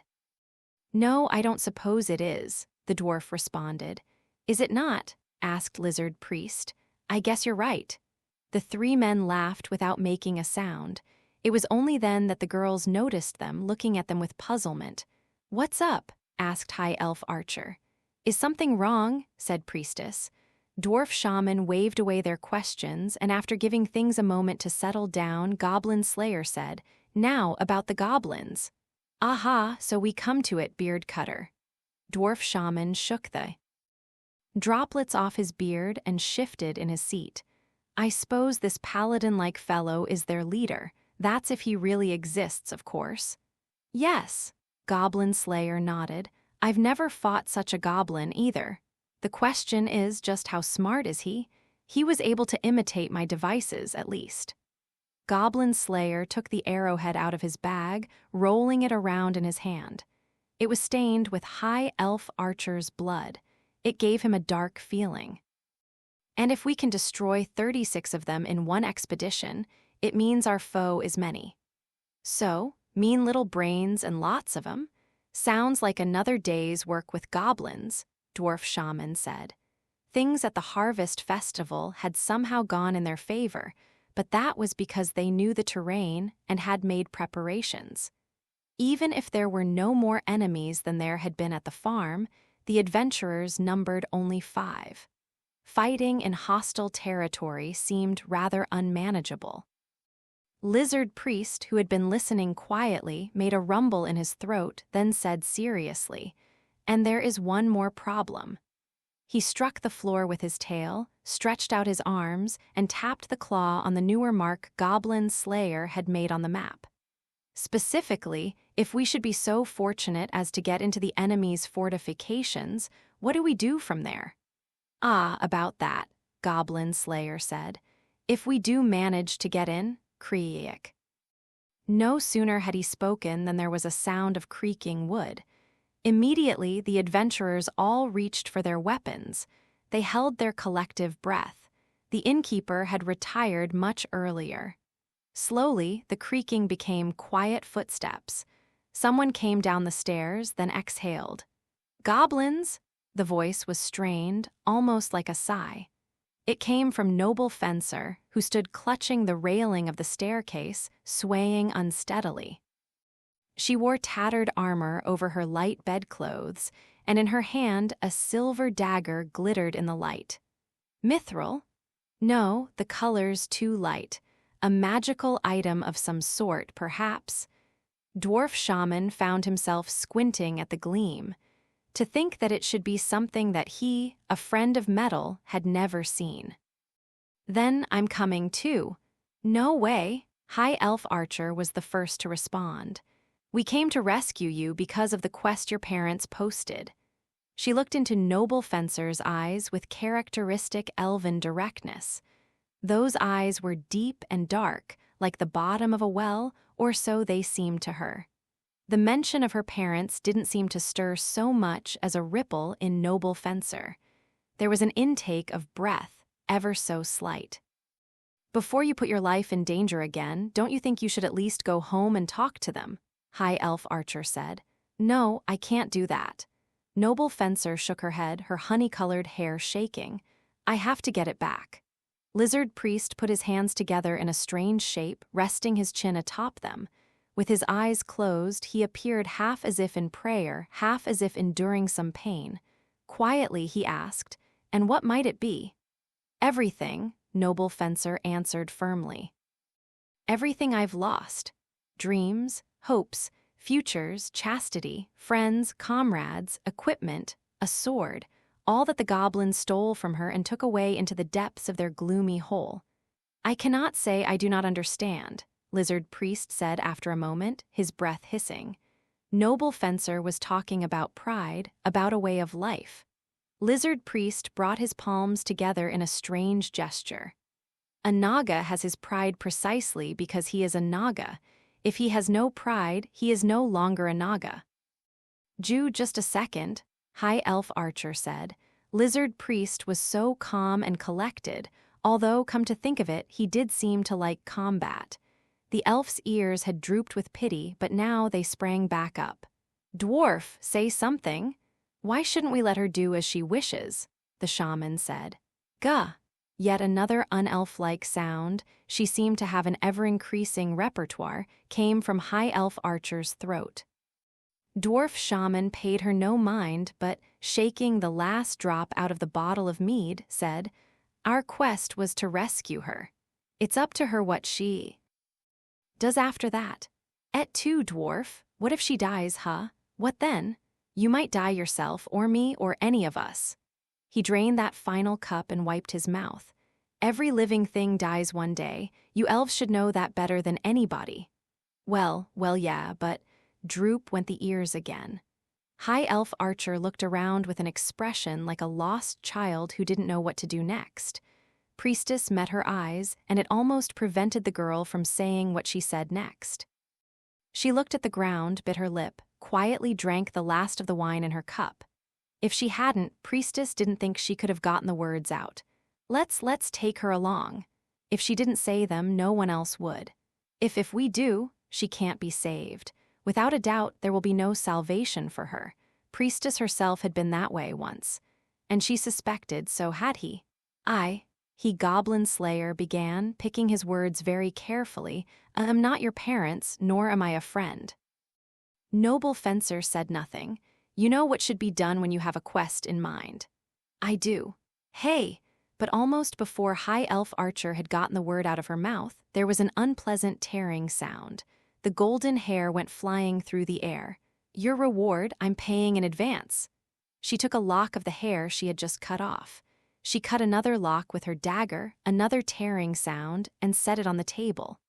The two tails of her hair, once tied with ribbon, were now cruelly lost. "I'm going, too."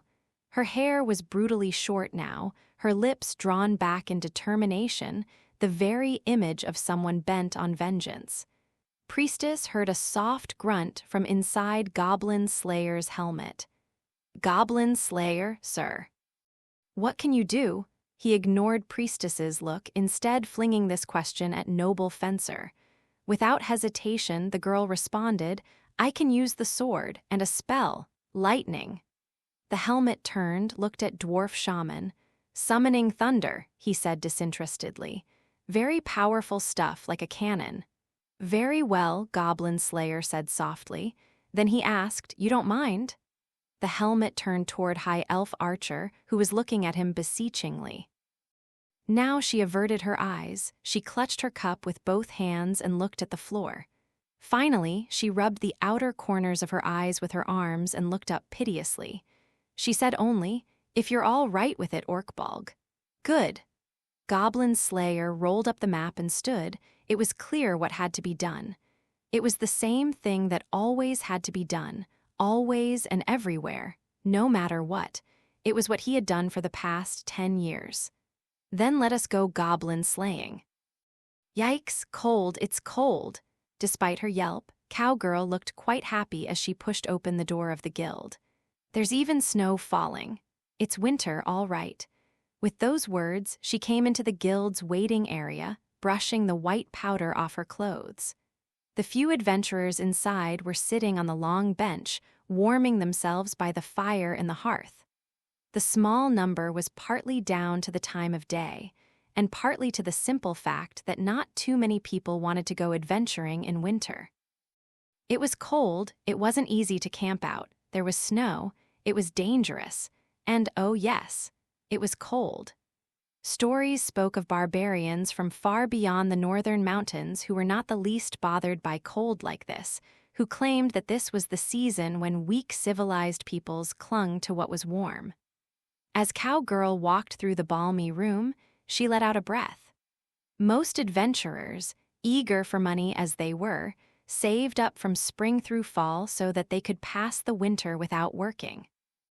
That didn't necessarily mean, though, that the adventurers here now were just bad at saving.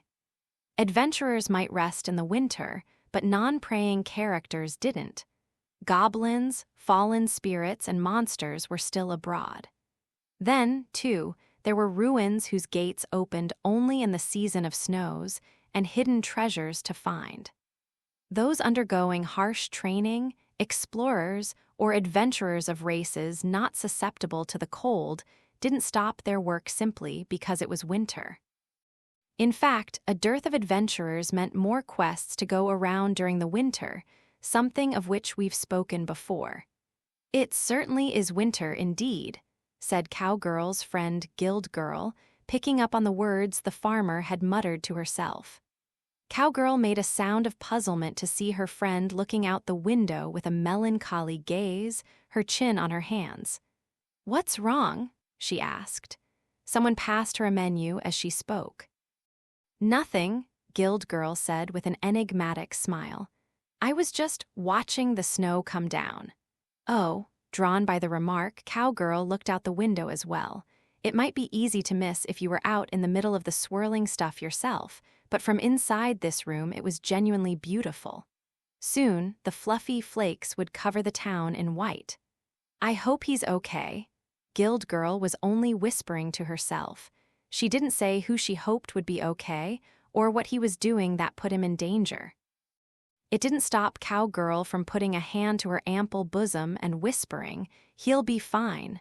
Then she added, I think he's been to the snowy mountain before. Oh, really? Guild Girl said, blinking at this unexpected new information. I didn't know that, so he's been there before. He never did tell me what he was doing there, though. Everyone has certain things they don't want to talk about. He was always taciturn, and although it sometimes made her feel a little lonely, Cowgirl was willing to live with it. After all, there are things I haven't told him either. She returned the menu with a word of thanks and tucked away her feelings into that expansive chest of hers. Ay, cold, cold, cold. That freeze is enough to hurt. I know that guy was only using his fists, but he was the descendant of frost giants, wasn't he?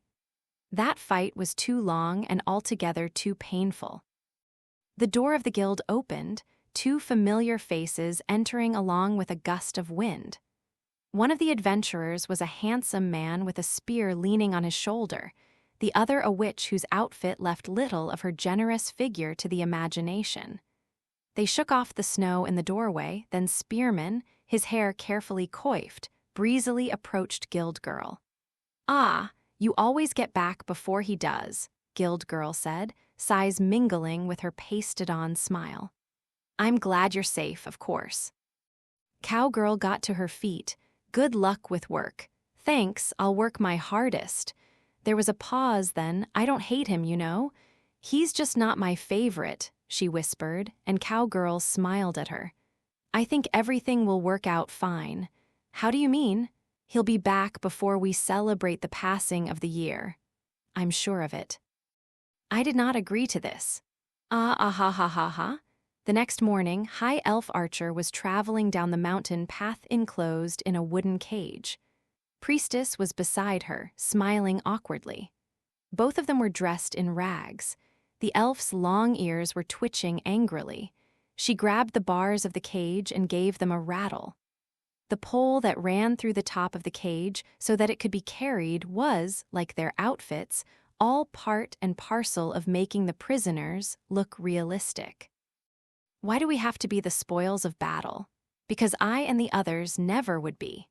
With the men as captives, the act would no longer be convincing. Goblin Slayer offered no harbor in this storm. He had dyed his always grimy armor black from head to toe. It was a very strange sight. He could have passed for the spirit of some dead soldier recently back from the grave. "Ho! Oh, the foolish lady adventurers begin to rail again," said an evil-looking dwarf who was carrying the cage from the front. "Master Monk, perhaps we should teach them a lesson." "Heh heh heh. Fine offerings they will make to the god of external knowledge. I shall let you do what you wish with them."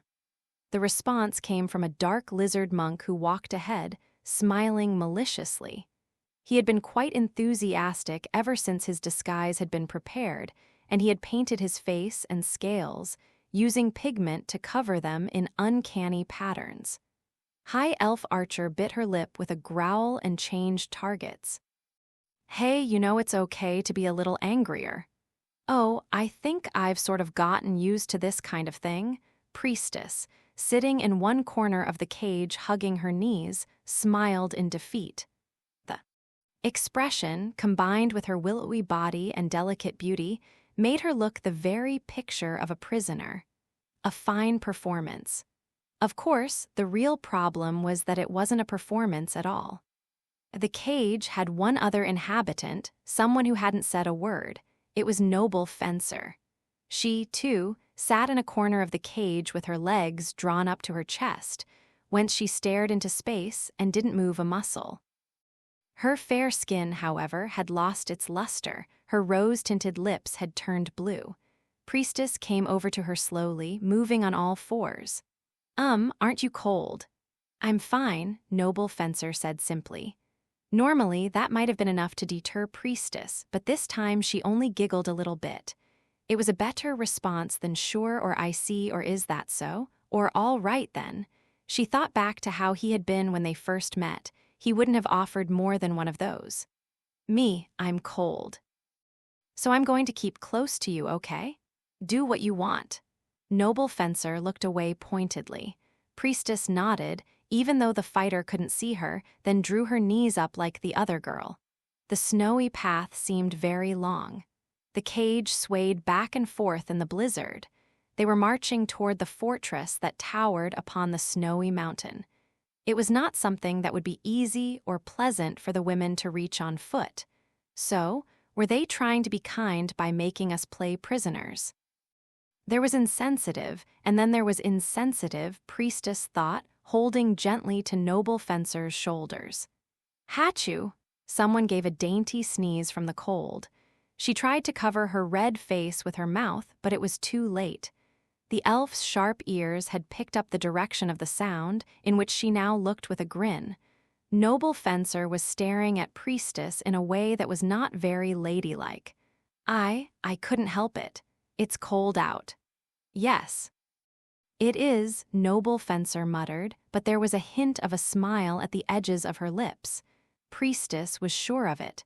Oh, part of her was proud to have evoked this reaction, but she was a little too embarrassed to consider it a lucky break. You're right, though, High Elf Archer said, the color of her face uninspiring. It really is cold out here, especially in this getup. Her ears twitched restlessly. I think my ears are going to freeze clean off. They don't call it the Snowy Mountain for nothing, Goblin Slayer said from outside the cage. He signaled Dwarf Shaman to stop. Then he reached into his item pouch and pulled out a blanket, although its usefulness against the cold was minimal. It's a bitter wind, Dwarf Shaman said. What do you say, Scaly, monk? I myself must dress warmly lest I be rendered immobile. The lizardman was wearing his normal outfit, augmented with a very heavy cloak. He narrowed his eyes slightly. Some say the fearsome Nagas were annihilated by the chill.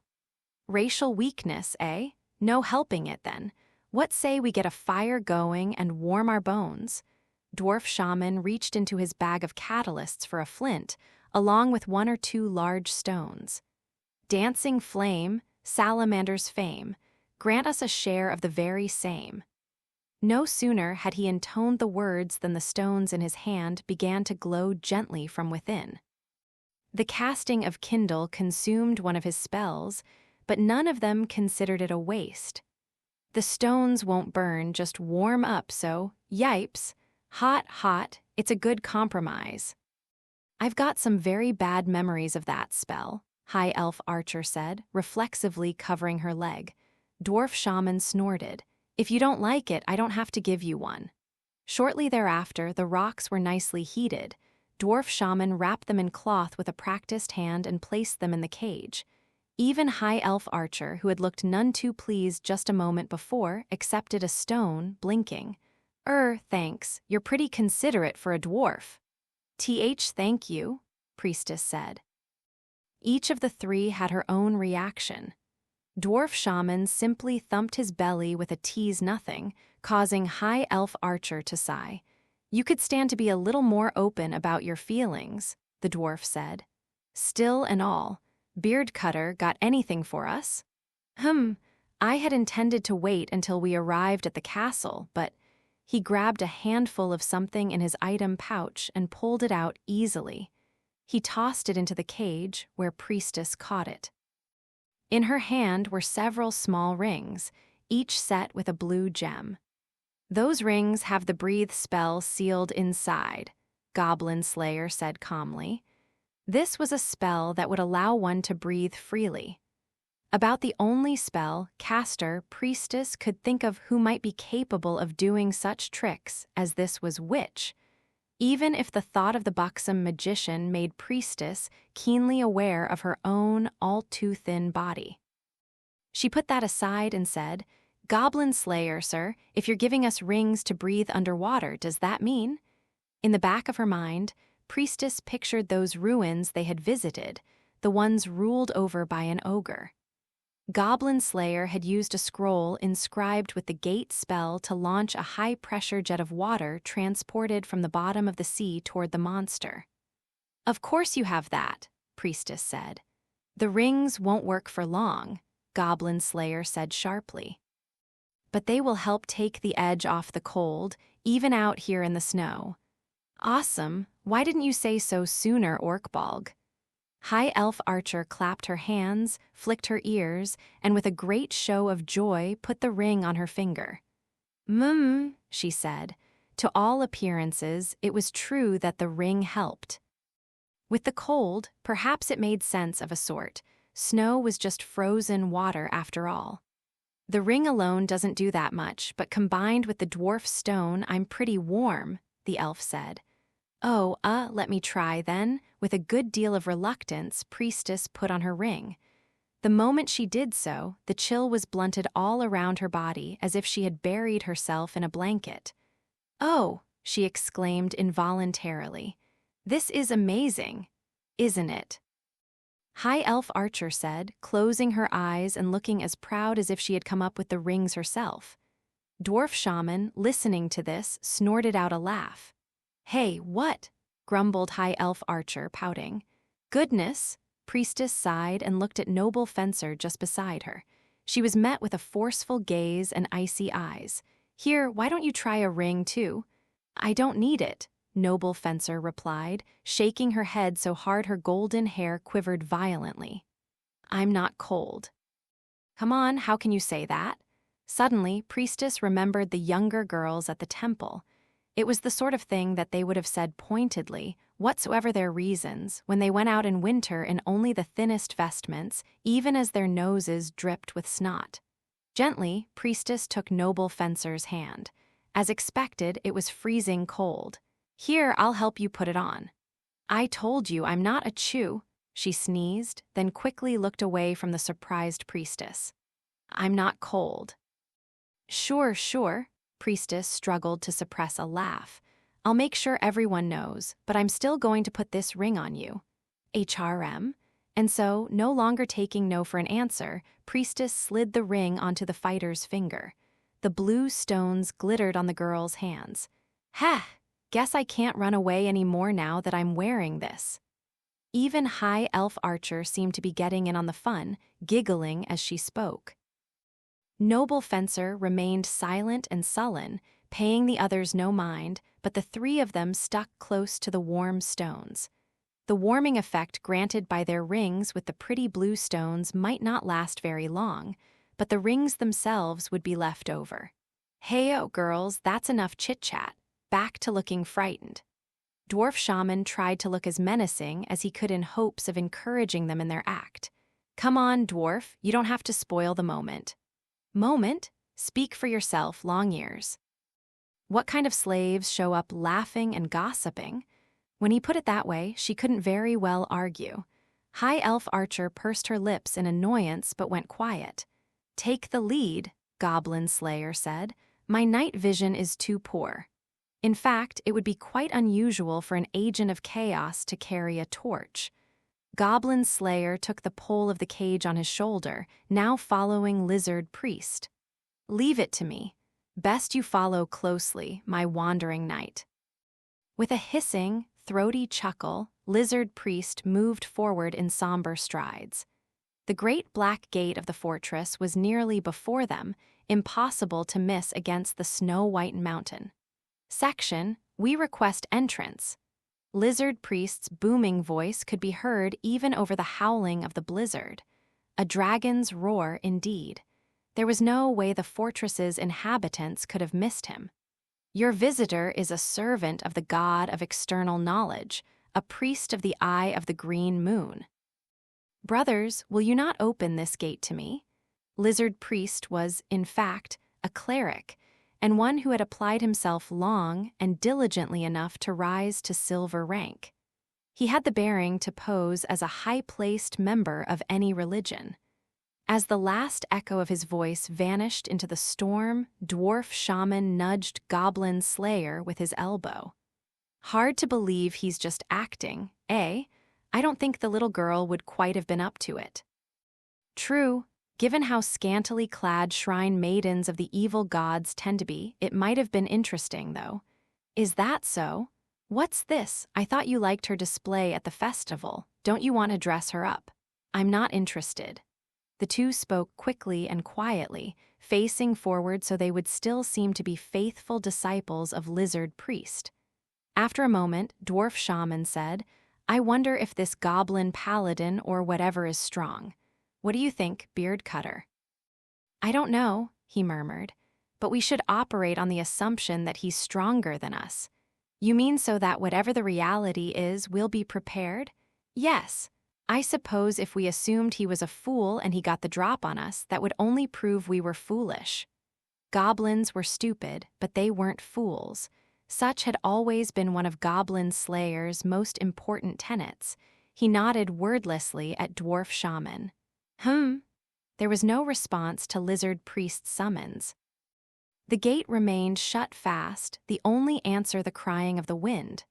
"Very well, then." Lizard Priest gathered up the sleeve of his ostentatiously colored robe and withdrew something from it. a wood-carved eye, the work of dwarf shaman, made in imitation of the brand they had found. This he held up.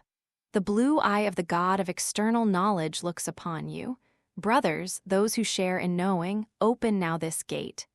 At last, something happened. The very slightest of gaps appeared beneath the gate. This was followed by a clatter of pulleys and gears turned by chains, and with a mighty groan the door began to open. Goblin Slayer watched the gate with absolute concentration. How many goblins would he find operating it? Whatever the number, their enemy had a huge fighting force. Now things were getting interesting. This is going to be okay, isn't it? At the soft but unexpected voice from behind him, Goblin Slayer moved only his eyes behind his helmet. From the other side of the bars, Priestess was looking at him with a trace of nervousness. Do you think they'll throw us straight in the dungeon or anything? Most likely. Goblin Slayer nodded, but only the tiniest bit. The goblins could see him. It's better than being made a sacrifice. Is it? Yes. But you'll rescue us, right? That's my intention. Priestess opened her mouth to say something further, then quickly closed it again. Her expression softened as if she had given up. Well, all right then. With that, she exhaled gently. Even with the various magical heaters, it fogged the moment it left her mouth. He could have said it'll be all right, or you can trust me, or I won't let the goblins lay a finger on you, anything to give the girls some comfort. But he hadn't. He never did. Of course, if he were suddenly all warm and cuddly, she might suspect that someone had stolen his armor. But still, he is truly hopeless, she thought. She didn't know why it made her feel like smiling, but she suppressed the impulse. She could feel Noble Fencer beside her, her body stiff, if from nervousness or fear, Priestess didn't know. It's okay, Priestess said. Goblin Slayer is here. Everyone's here. They're coming, High Elf Archer said sharply, picking up her ears. Groobr.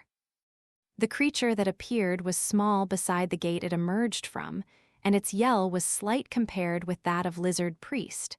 It was a single goblin, dressed in tattered priest's robes. He was no doubt trying to look as intimidating as possible, but his little, unsteady steps looked rather comical. Yet, somehow the silly quality, as if he was a caricature of a proud high priest, made him uncanny as well. Goraro, Gorbb.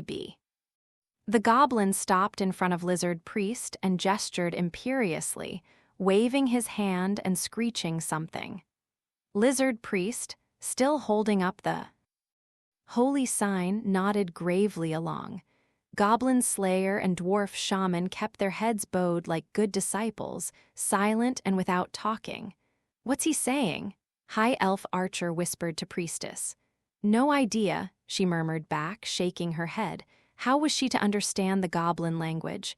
Do you think that's the goblin paladin? He sort of looks more like a high priest to me. You're wrong. Noble Fencer's voice interrupted their whispering. That's not him. The fire of anger burned in her eyes. Priestess couldn't miss it. Oh, a little thought made it all too clear where the goblin had gotten his priestly vestments. It's okay, she said, hugging Noble Fencer. She wasn't sure her feelings came across, but she hoped so. Now then, in that case, might we request an audience with the ruler of this fortress, the paladin himself? Gora, Goraru.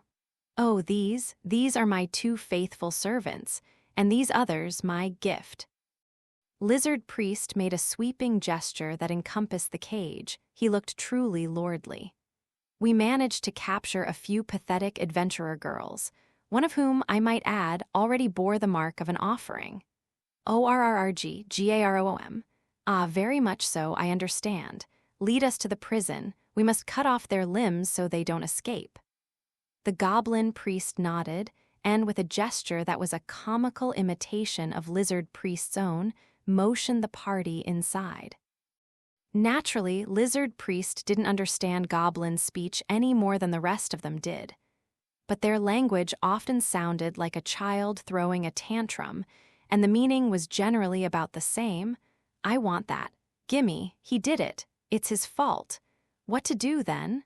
The lithe tongue hissed a prayer. O Mapusaurus, ruler of the earth, permit me to join your pack, howsoever briefly. This was the communicate miracle, a work of telepathy. By borrowing some of the power of his forebears, who had hunted in packs, Lizard Priest was able to understand and make himself understood. Nothing can go forward if the two sides don't understand each other. Normally, this spell is used for evangelism, but such was what he had told them around the table in the night before, sitting beside Dwarf Shaman, who worked tirelessly on his sewing.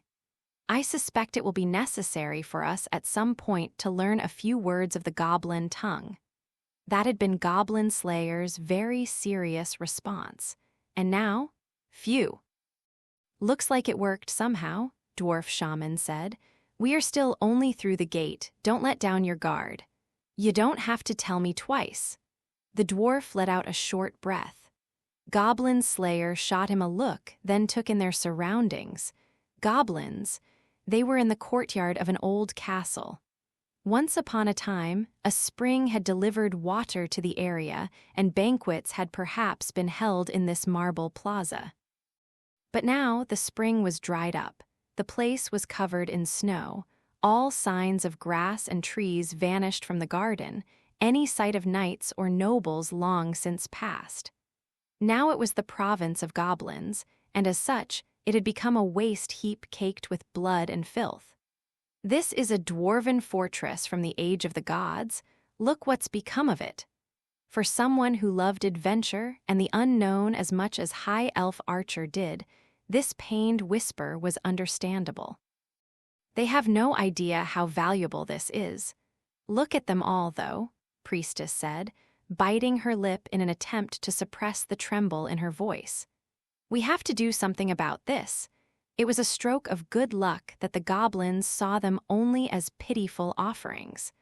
The little monsters knew how easily such prisoners could be reduced to weeping and sniveling, no matter how proud they looked or sounded.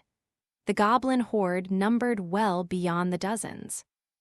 Goblin goons were everywhere. The garden, upon the walls, in the watchtower, and the crenels. Each of them wore poor equipment, although it probably seemed of the highest make to goblin eyes, and each of them was watching the newcomers closely. Their gazes carried flashes of curiosity and lust, but mostly they were filled with a terrifying hunger. The eyes of an animal, of a brainless beast, would have been better. At least wild creatures didn't stare with such malice and greed. Priestess forgot herself in her efforts to shield noble Fencer from their eyes. She hugged the other girl harder. She knew from experience that it would only egg the goblins on, but she did it anyway. In the meantime, Goblin Slayer was carefully observing the environment from under his helmet. The geography, the architecture. If he didn't take it all in, then he was almost certain to die in whatever he might attempt. Death hardly concerned him, but what he couldn't stand was the thought that these goblins would remain to work their evil. Gora. Come now, he says to follow him, the lizard said, going after the goblin. Sure thing, Master Priest. Come on, Tin Man. At Dwarf Shaman's encouragement, Goblin Slayer hefted the pole of the cage. They left the courtyard full of goblins, heading down a staircase that dribbled with rotting runoff from the trash. Their footsteps echoed eerily in the stone basement. It was dim and gloomy, and an indescribable stench rose up from somewhere. They doubted it was from a storehouse. Why keep food in cages? They were in the dungeon. The bars and locks were of dwarven make, sturdy yet beautiful. The chains within were equally breathtaking. Perhaps they had been used at some time long past to bind agents of chaos or those evildoers who would have threatened this fortress. Now, though, this place was under goblin control, and these rooms were the last residence of unfortunate young women. Imagine such a poor soul chained down here, trying to stop her nose against the unmistakable smell of rotting corpses. Priestess heard a sound. It was noble Fencer. who had clenched her teeth, and let out a low groan. Her body was stiff in priestess's arms. Oragarr. The goblin fiddled with the rusty lock, and the door of the cell came open. The floor was slick with some unidentifiable liquid. The chains were nearly red with rust. Being underground, the air carried a chill, though it was better than being outside. The stink of rot drifted along with the cold. There was only a hole in which to do one's business, and it was already full of waste. As if that weren't enough, a human arm had been tossed carelessly into the pit as well. High Elf Archer gave a strangled gurgle that echoed loudly. We need hardly mention elves' superior senses. Although human eyes couldn't see as well as elven ones, the smell and the sense of the place all reached back to priestess's formative experiences. She gave a scratchy, whistling intake of breath. She was used to this sort of thing, maybe, probably, so she liked to think, but even so, Even so, she couldn't help but think back to that first adventure. The young warrior striding before her, then convulsing with poison before her eyes. The wizard he had helped to kill. And the fighter, swarmed by goblins, violated in the worst possible way, all instead of her. They had died while she had survived, while she was alive now. But wouldn't her turn come one day? It's okay. It's okay. It's okay. She recited the name of the Earth Mother under her breath to keep her teeth from chattering. She glanced at him, or at least she tried. Garou. Ah! She felt something grab her head. She screamed. The goblin priest had reached into the cage and pulled on her hair with inhospitable violence. Oragarao. Open the cage and put this girl in the cell. Whatever deity they were to be sacrificed to, it seemed it would begin with her. Dwarf shaman and goblin slayer exchanged a look and nodded, then set. Down the cage. Lizard priest said gravely, "That is well and good then. However, if you mean to enjoy these offerings, first I must meet the paladin and Hrrra." As the door of the cage was opened, Noble Fencer did something altogether unexpected. She forced her way out of the cage, reaching out for the goblin who was amusing himself with priestess and wrapping her hands around his neck. Oga? Hra-ha-ah. Howling like a wild animal, Noble Fencer took advantage of her larger body size to slam into the monster. Gorara? Eep, priestess yelped. The half-crazed goblin priest had pulled a stone knife from his belt and grazed her with it. A thin red line of blood appeared on her cheek and she shrank back. Even as she did so, Noble Fencer knocked the knife from the creature's hand. Oragga? Goblin, goblin, goblin. She straddled him, lashing out with her fists. Each time he hollered and struck out, fresh bruises appeared on Noble Fencer's pale skin, but she paid them no mind. Ag, die, you piece of filth. A nose broke, eye sockets shattered, teeth bent, a chin was struck. Garao? Even goblins were not apt to miss a disturbance of this magnitude. The other creature in the basement room, who had been waiting in anticipation of having its fun with the prisoners, raised a cry. Then the goblin guard did a very goblin-like thing. Rather than face down the attacker, he dashed up the stairs to summon his comrades. Feh! Goblin Slayer clicked his tongue. His movements were rapid and precise, dumping the cage to the ground and ignoring the indignant objections of High Elf Archer. He drew the sword at his hip and sent it flying. The blade cut through the air soundlessly before burying itself in the head of the goblin on the stairs. Orag. The creature came rolling back down the staircase, convulsing, not comprehending what had happened to him. Goblin Slayer leaped at him immediately. HMPH. He gave the sword a twist, severing the spinal cord, and when this definitive final blow had been dealt, he wrenched the sword out and kicked the body away. It tumbled the rest of the way down the stairs, landing in the pool of waste and sinking down into it. That would hide the body. However, Goblin Slayer, never one to let down his guard, kept a close eye on the top of the staircase, their link to the surface. Gora, just as he suspected. A patrolling goblin had picked up the ruckus on the stairs and was coming to investigate. Goblin Slayer quickly adjusted his grip on his sword and called out to his companions, "We've been detected. Another one is coming." Ag, ah. Noble Fencer was still blindly beating the dead goblin priest. The creature's hideous, uneven teeth broke the skin on her fists, but she hardly noticed. In only seconds, both her hands were covered in blood. "Sense, stop. Please stop," Priestess begged, approaching the young woman. "This isn't the time to ouch." One of the flailing arms shoved her backward and she landed on her behind. The slap of cold stone against her frail bottom was rather painful, but she pushed the sensation aside and said, shall I use silence?" "Nah, lassie, no sound at all would attract as much attention as too much sound," Dwarf Shaman said. "In which case, he began digging through his bag, muttering as he passed over first one object and then another. "Looks like there's no choice," Goblin Slayer muttered, gripping his sword tighter. When he took care of the goblin that was coming toward them now, it would inevitably make the situation worse. Should he simply take on the goblins now? No, the odds were too much against them. As he was making these rapid calculations, Lizard Priest, who had been quiet until that moment, spoke up. "Mistress Ranger give a scream? Wah, who am me?"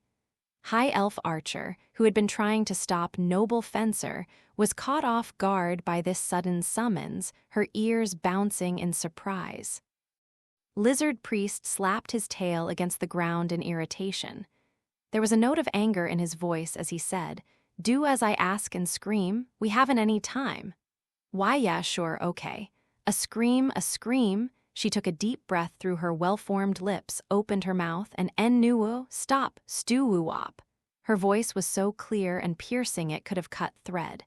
Elf voices carry very well. Her shout echoed through the basement, up the stairs, and reached the surface, if only just.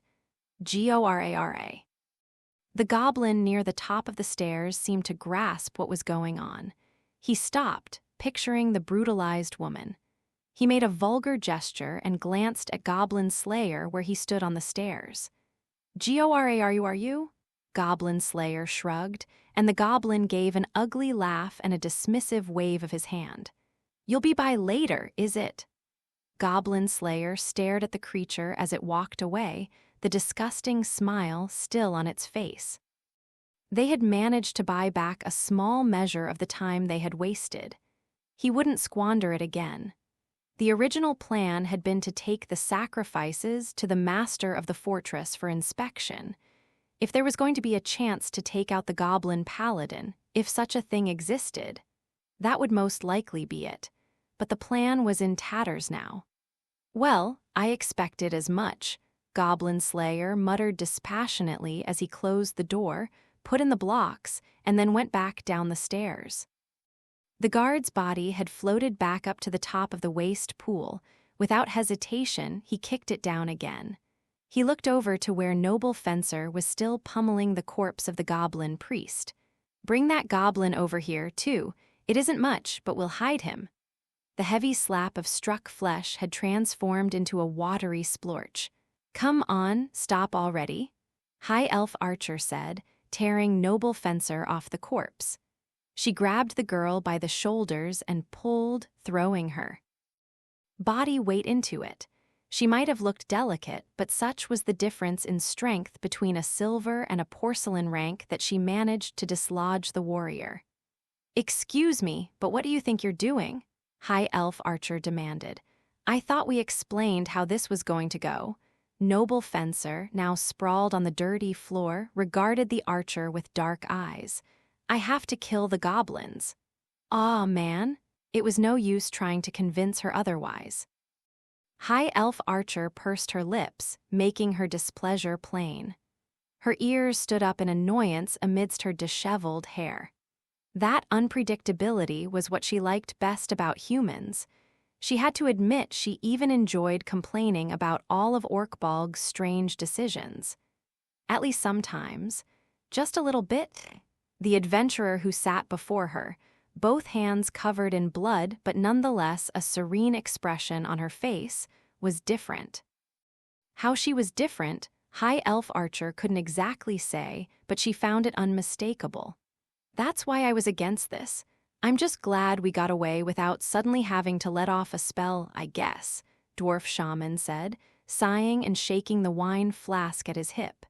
Hearing a splash from within, he took out the stopper and took a long swig. Then he brushed droplets out of his beard and burped once. The spirits of wine were just right for a danger narrowly averted. This isn't what we planned on, but we've got to play the hand we're dealt. Yes, I suppose there's nothing for it. It's better to have her with us than to leave her alone to cause trouble unaccounted for. Lizard Priest sounded awfully calm. High Elf Archer raised an eyebrow. And what if she gets us caught up in something else, something even worse? She put her hands on her hips and glared at Noble Fencer. Her anger at the young woman, who was standing there with her hands still covered in gore as though none of this concerned her, seemed to be welling up again. Priestess, sensitive to what was going on, tried to head things off.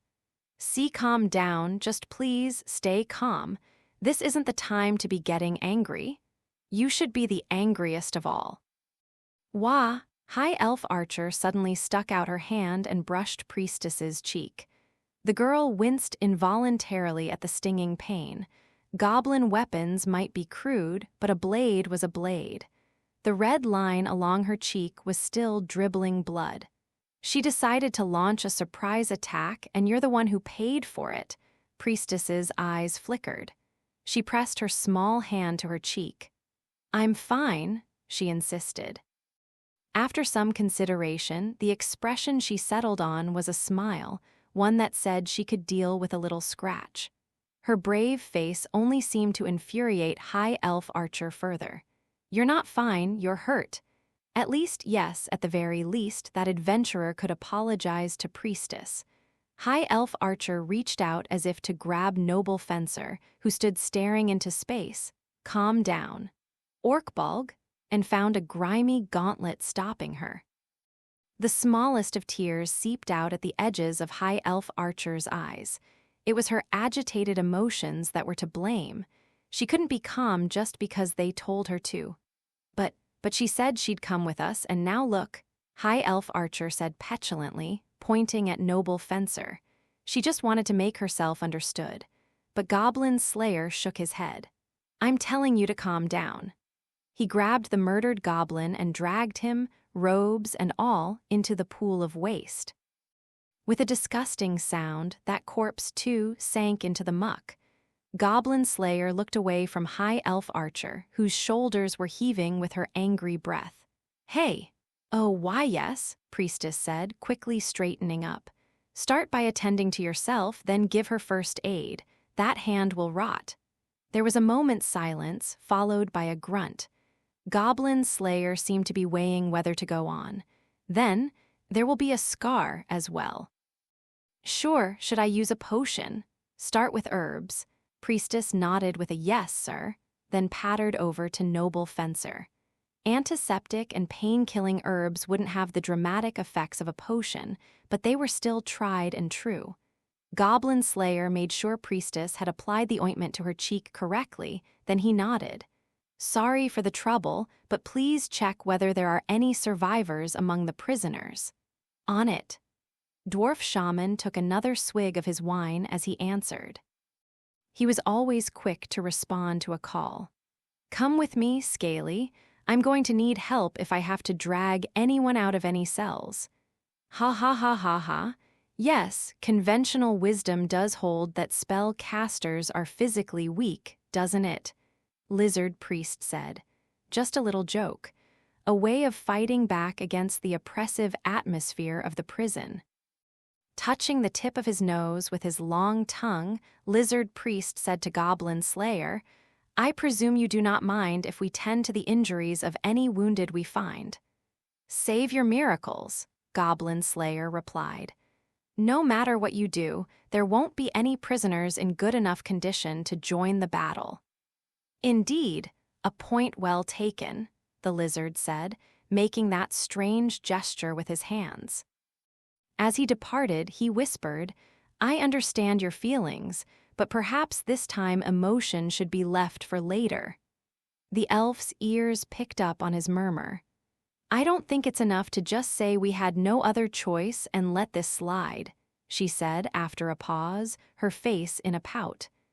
Goblin Slayer stood before her silently, his arms crossed. Goblin Slayer felt that something was off, partly due to the goblin priest. A hideous and seemingly contradictory thing if there ever was one, but the prisoners were more concerning. Supposedly, no girls had been kidnapped from the village, which meant that they had most likely been brought here from some other village the goblins had raided. Had the goblins forced their prisoners to walk along that snowy road then? Was that even possible?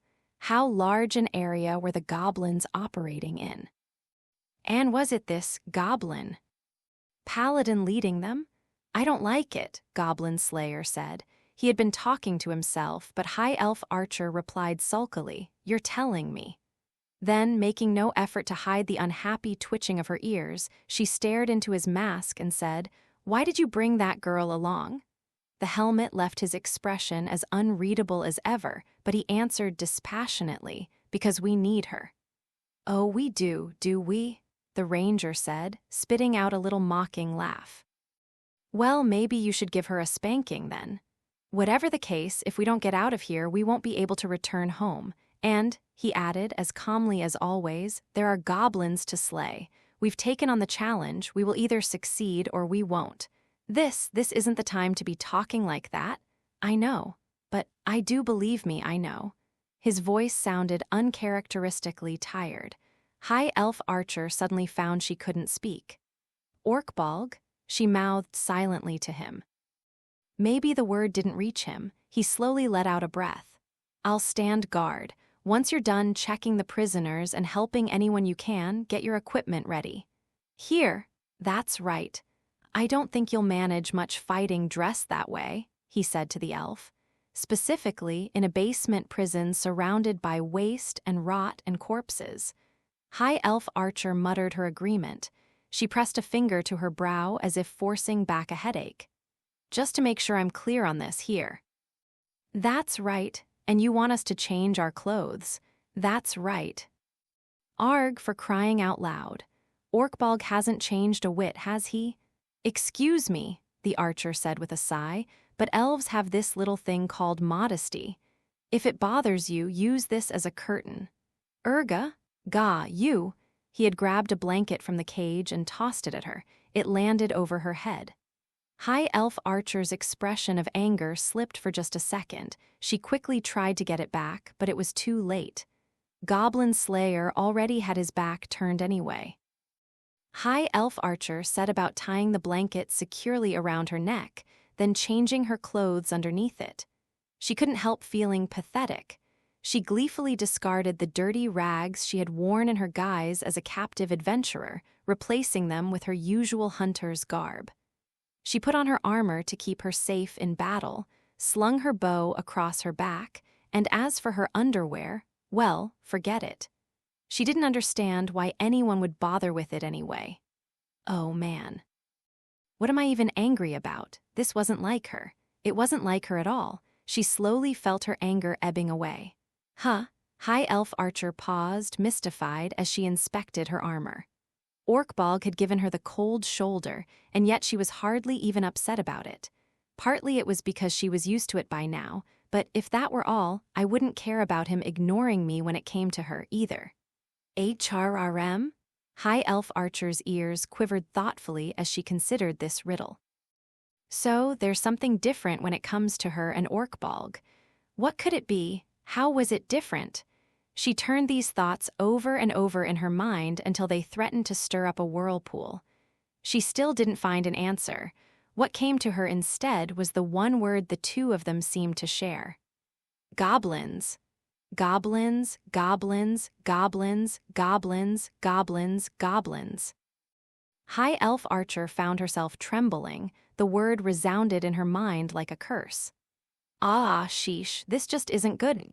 She smacked her cheeks with both hands, rubbed the edges of her eyes. She couldn't seem to center herself. She couldn't get these feelings to go away. She couldn't find an answer. Things were at their worst. Yes, but there really is just one thing to do, isn't there? She let out a groan, her ears twitching, then stuck her head out from under the blanket. Goblin Slayer was still standing at the top of the stairs, keeping a watchful eye on the door there, his equipment at the ready. High Elf Archer spoke softly to his back. "I'm sorry, Orkbolg." She opened her mouth but found she couldn't quite go on speaking. She looked for the words, then tried again. "I lost my head a little." "That happens," Goblin Slayer said, not turning around. "To you, to that girl, to me." His words were as calm as ever, even a little cold.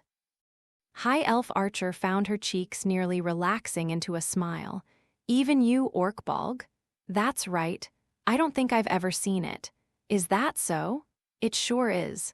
"I see," he murmured without much interest, then turned his head. It was just an instant.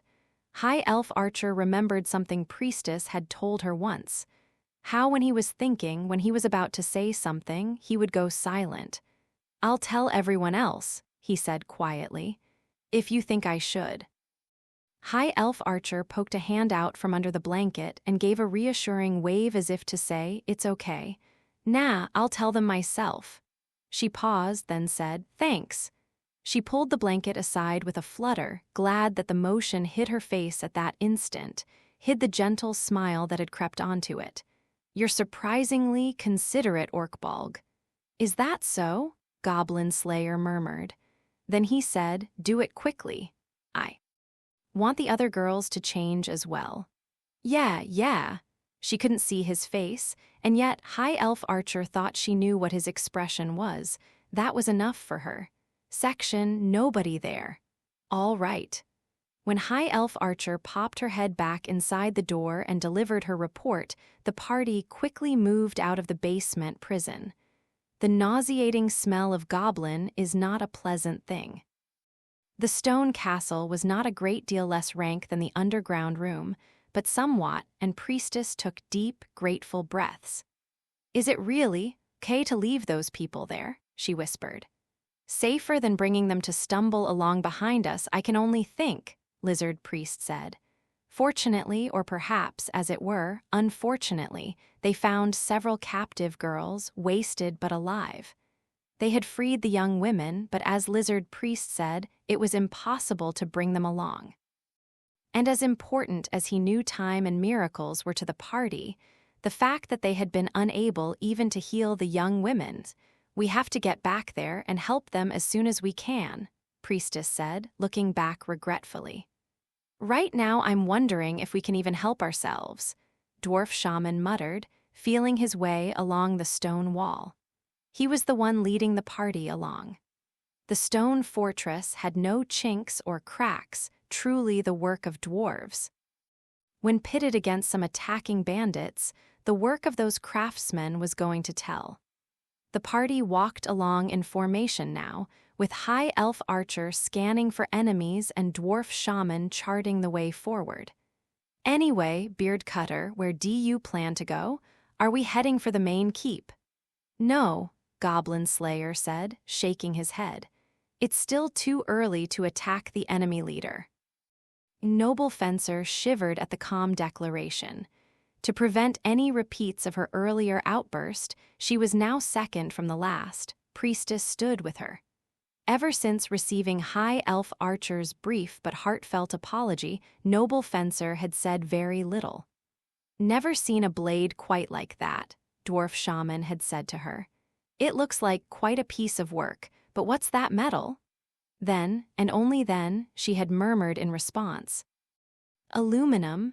The blade was forged from a red gem with a lightning hammer. "Aluminum, is it? Can't say I've ever heard of it. Mind if I have a look?" Instead of an answer, she shot him a glare of refusal. Dwarf Shaman only shrugged. Goblin Slayer grunted. "Let us head for their storehouse first." "Armory or food?" "Both, but let's start with the weapons." "Right this way, then." the party advanced through the stronghold like shadows without a sound. Nobody in the group had ever carried too much in the way of noisy equipment. Only Priestess and Goblin Slayer were even wearing metal armor, and in Priestess's case, it was only thin mail.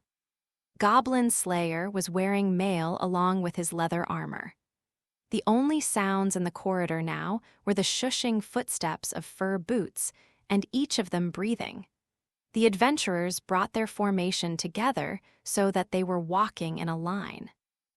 They were alert for traps, keeping an eye on the area around them as well as on their companions, but they weren't nervous and they never let their guard down. After all, of the 6 adventurers there, 4 of them were of silver, the 3rd rank.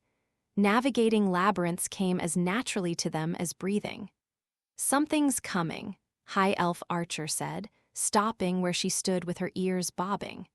She crouched down and pulled out her great bow, readying an arrow and drawing it back. She was aiming at the corner just ahead. Without a word, Goblin Slayer reached for the sword at his hip, moving. Out in front of Dwarf Shaman.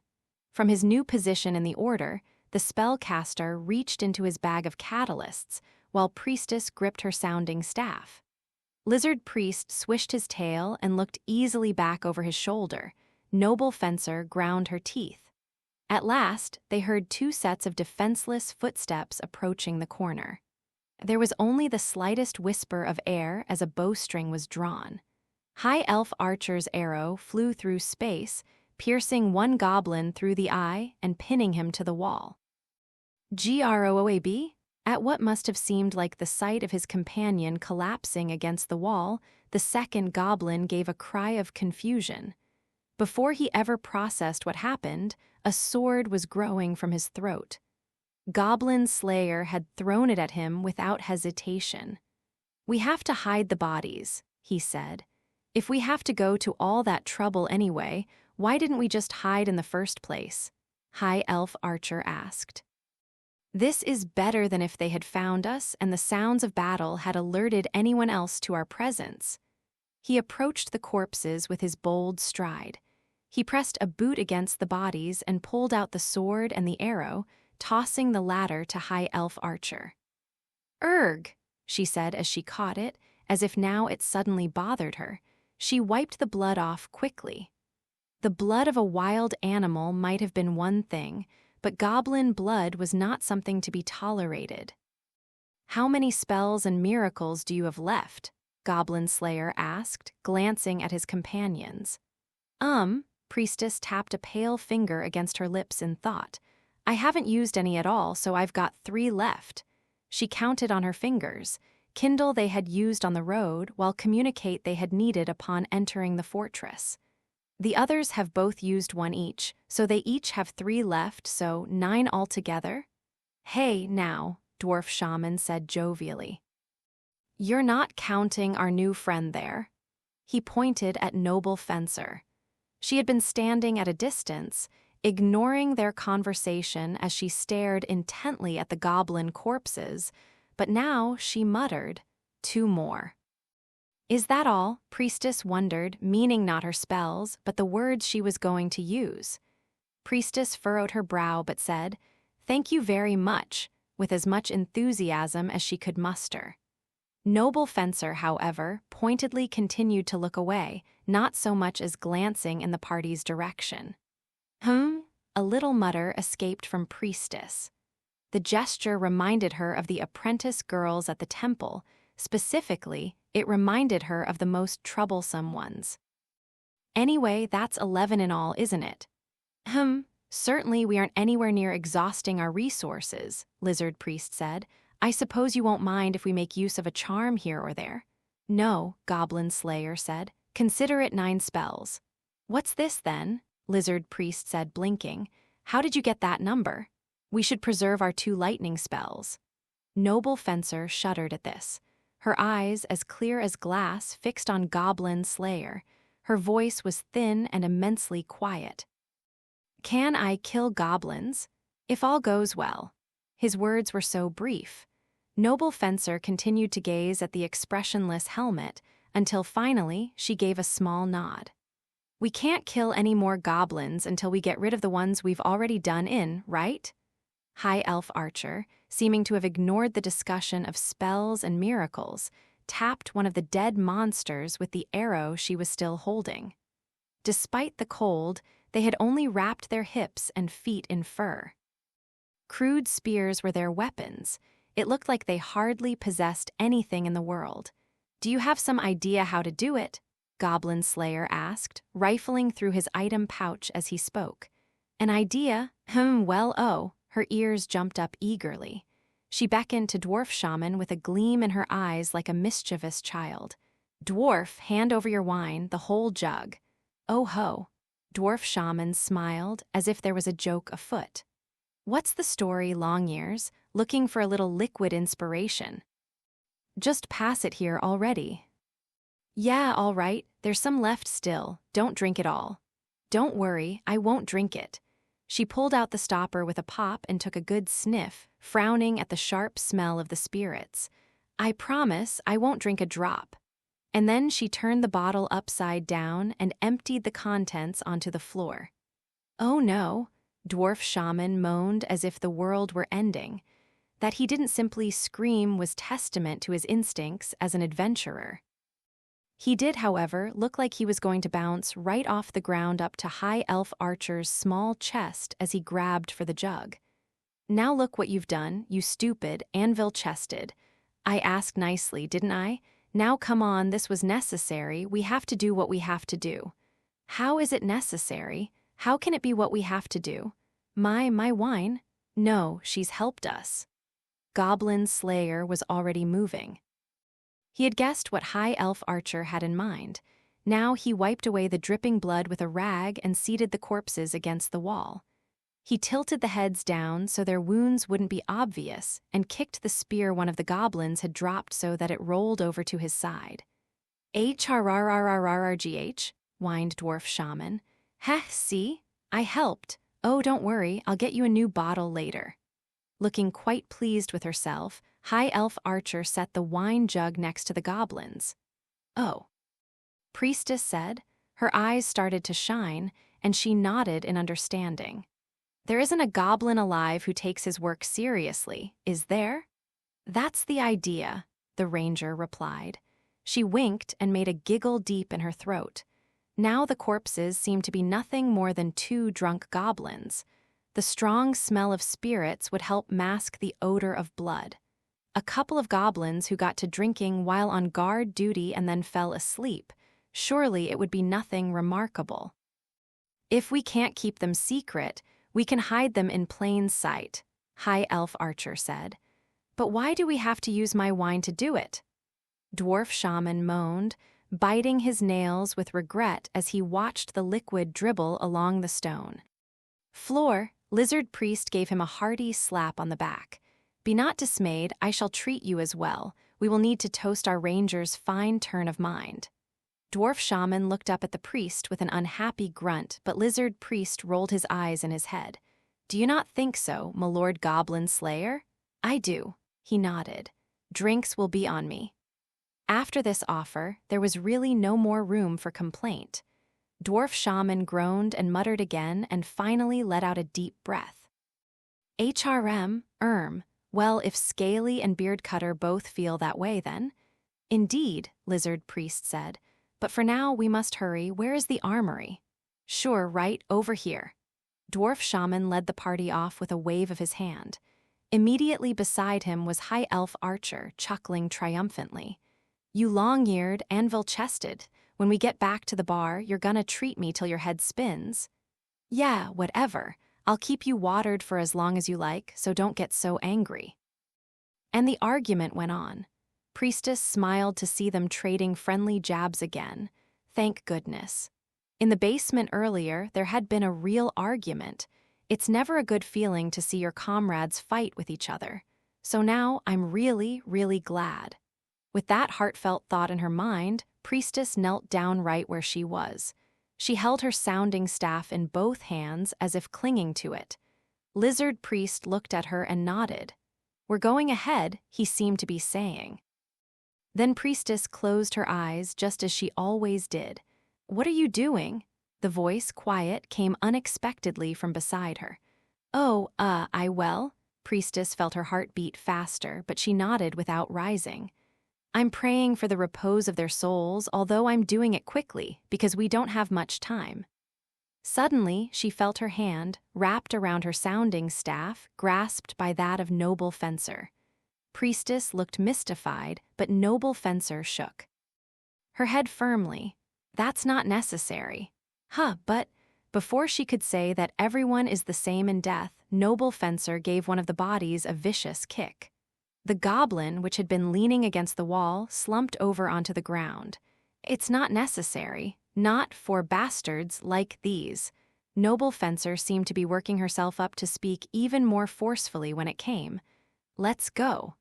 Low and sharp, blunt and dispassionate, just the way he always spoke. They looked up and found that the rest of the party had proceeded ahead into the fortress. Only Goblin Slayer had remained behind with them. His sword and shield were at the ready, and his helmet turned slowly, scanning the area. Was he waiting for us? Priestess did not, of course, ask the question aloud. She didn't need to. He was always waiting for them. She had learned that well in the last year. "Okay, we'll be right there." Quickly, but with care, Priestess closed her eyes and prayed that the dead goblins would be well in the afterlife. She stood, dusting off her knees, then smiled at Noble Fencer. "Come on, shall we go?" Noble Fencer said nothing but averted her eyes, and then she headed after the party at a stiff pace. Well now, her expression changing to a confused smile, Priestess scratched her cheek and shook her head. "Does she dislike me? I don't know." Goblin Slayer shook his own head firmly, but then the helmet cocked curiously. "Do you wish to be friends with her?"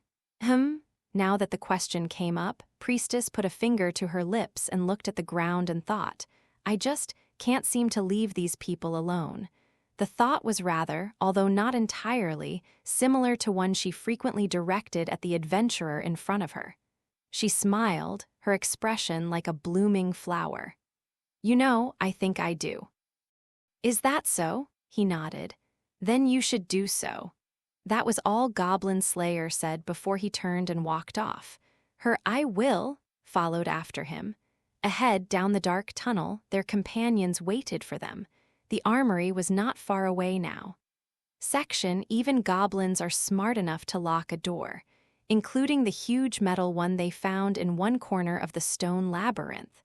There was even a step stool placed nearby, the knob being out of reach of the diminutive goblins. "Right time to switch," Dwarf Shaman said. High Elf Archer stepped up to try herself against the door. "Sure, just leave it to me is what I'd like to say, but I'm not sure I'm that confident." First, she scraped the surface of the door with a bud-tipped arrow she drew from her quiver. Confirming that there was nothing there, she perked up her big ears, listening for any sound inside the room. She didn't hear anything moving.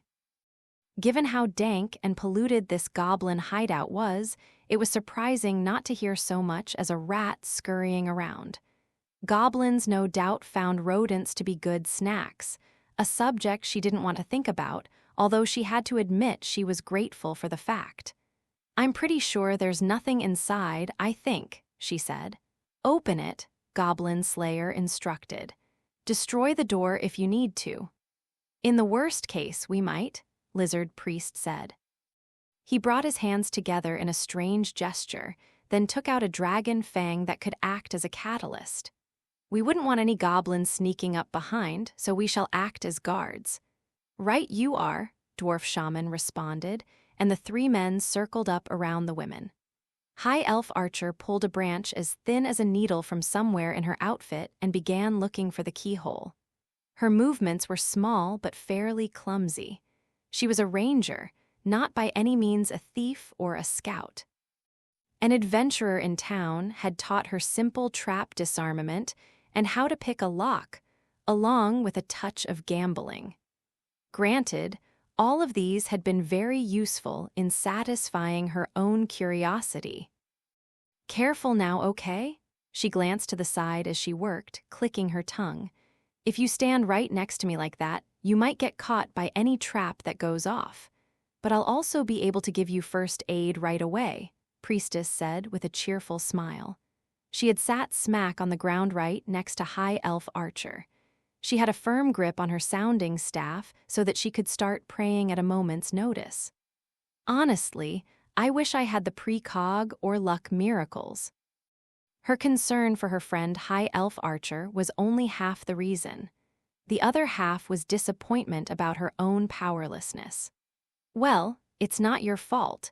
It's the deity who decides which miracles you get, right? It was kind of High Elf Archer to point this out, but not being able to do anything to help still stung. Maybe the elf had a sense of what was going through Priestess's mind, because with a trickle of nervous sweat, she said, "We really could use an actual scout here." My Priestess said, "But you're so kind as to seek out traps and pick locks for us anyway. We're counting on you, okay?" At that, High Elf Archer's ears flicked modestly. Now, she was going to have to concentrate. Goblins might not be smart enough to build very subtle traps, but a dwarf fortress left over from the Age of the Gods might be home to more tricks than what the little devils had put there themselves.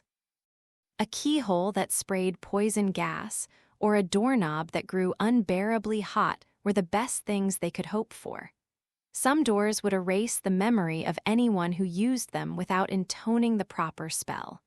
And whether such brutal fates awaited them or not, the goblins' cruelty was a matter of some renown. High Elf Archer glanced back over her shoulder. Noble Fencer was staring vacantly into space. Is she really okay? No, of course she wasn't okay. High Elf Archer knew she couldn't imagine what awful things that girl had been through. It was a miracle she had kept her sanity. No time for that now. Concentrate, concentrate. She bit her lip, focusing on her fingers as they checked the keyhole. After a few minutes, she felt something give and the lock unlatched with a clack. Phew, got it. Good work were the only words Goblin Slayer said. Even as the elf chuckled and puffed out her chest, he raised up his leg and gave the door a solid kick. There was no reaction. Seems safe enough. Lizard Priest all but slithered his way to the front of the group. Kicking the door open just in case there was anything inside was a tactic as old as time. Well, of course it's safe. I checked it, did I? You told us yourself that you didn't know what you were doing, Dwarf Shaman growled, following after the triumphant High Elf Archer. Goblin Slayer, who had continued to watch the hallway after breaking in the door, nodded at Priestess. "Oh, light," she said. "Coming right up. Thank you." She grabbed a torch out of her bag and lit it as she had done so many times before. A goblin fortress. Deep at night, a blizzard howling all around, not even the light of the stars reached them. Goblins could see well in the dark, so these conditions didn't bother them, but not so humans. At the very least, they would need fire while they explored the storehouses. There, got it. Priestess let out a breath, a red flame dancing on the torch in her hand. It wavered as her exhalation passed over it. Then she turned and walked up to Noble Fencer, who was looking at her intently. "Hold on to this, okay?" "Hold on to what?" Noble Fencer was surprised to find herself spoken to. She didn't seem to think Priestess could possibly mean her. But Priestess insisted, calmly and quietly, "The torch. Look after it, okay?" Noble Fencer didn't say anything, just stared at the proffered light, but Priestess took her hand and wrapped it around the base of the torch. Noble Fencer shuddered to see a flame before her very eyes. As she looked around hesitantly, Priestess thought she saw, at the same time, a frightened little girl. The young woman opened her mouth. A little sound escaped her as if she were trying to say something, and then she held the torch with both hands, looking into the flame. "I understand." That was all she said in a whisper, and then she scuttled into the storeroom. The hallway fell dark once more. Priestess, however, could feel a smile creeping across her face. Goblin Slayer walked up beside her at his usual, almost violent pace. Why did you ask her to hold it? Just a hunch. The question was rather sharp, but Priestess's answer was gentle. By now she could tell from his voice that he wasn't angry. I thought she must be feeling, well, bored, and I didn't want that. Is that so? I assume you've got a plan anyway. So much Priestess thought but didn't say. To be suddenly thrown into somewhere new, scurrying from place to place. To stand around staring vacantly, not sure what you're supposed to do. That was something Priestess understood all too well. She was an orphan who had been raised in the temple, after all, an abandoned child. Didn't you notice? Notice what? When I gave her that torch, she was a little embarrassed. Is that so? With that mutter, Goblin Slayer and Priestess headed into the storehouse. A moldy smell made their noses prickle, and dust threatened to make them sneeze. They closed the door behind them. Immediately, Dwarf Shaman jumped toward the hinges, pounding the pins into place. Normally, I'd leave it open, he said with a shrug, replacing the peg and hammer in his bag. But we wouldn't want any nasty little monsters sneaking up behind us now, would we? Truly spoken, but now if the enemy should appear in front of us, our escape will be blocked behind. Someone let up a great guffaw then, but whether it was Lizard Priest or Dwarf Shaman, no one was quite sure. Stop it already. High Elf Archer frowned, but Priestess joined in the chorus of laughter. Only Goblin Slayer and Noble Fencer were silent. The young woman still held the torch, raising it slowly above her head. Every movement of the flame produced dancing shadows. In the unsteady light, Goblin Slayer examined the equipment in the storehouse. For an armory, as he spoke, he casually reached into a nearby barrel and pulled something out. It was a crude pickaxe, cheap-looking, covered in mud and rust, obviously well used. A glance also revealed spades scattered about and other tools good for moving earth. There isn't much in the way of arms or armor. You don't think they're just digging holes? They're goblins, after all. High Elf Archer sounded totally disinterested. She couldn't have cared less about arms or armor. Instead, she had her ears up, listening carefully for footsteps from outside. Or perhaps they are digging for something, mining. Lizard Priest reached out, a lazy sweep of his tail stirring the air. He picked up a spear that had fallen carelessly among the pickaxes and said, "If this so-called goblin paladin exists, I assume he has more in mind than simply enlarging his nest." "Makes good sense to me," Dwarf Shaman said, looking around, but he didn't sound happy about it. The place might have been dirty, but the stonework still boasted the delicate touch of the dwarves. No average person could have imitated it. This is a dwarven fortress. There must at least be ore deposits around. But, Goblin Slayer said, do goblins know how to forge swords? What could they possibly be digging for? Nobody had an answer.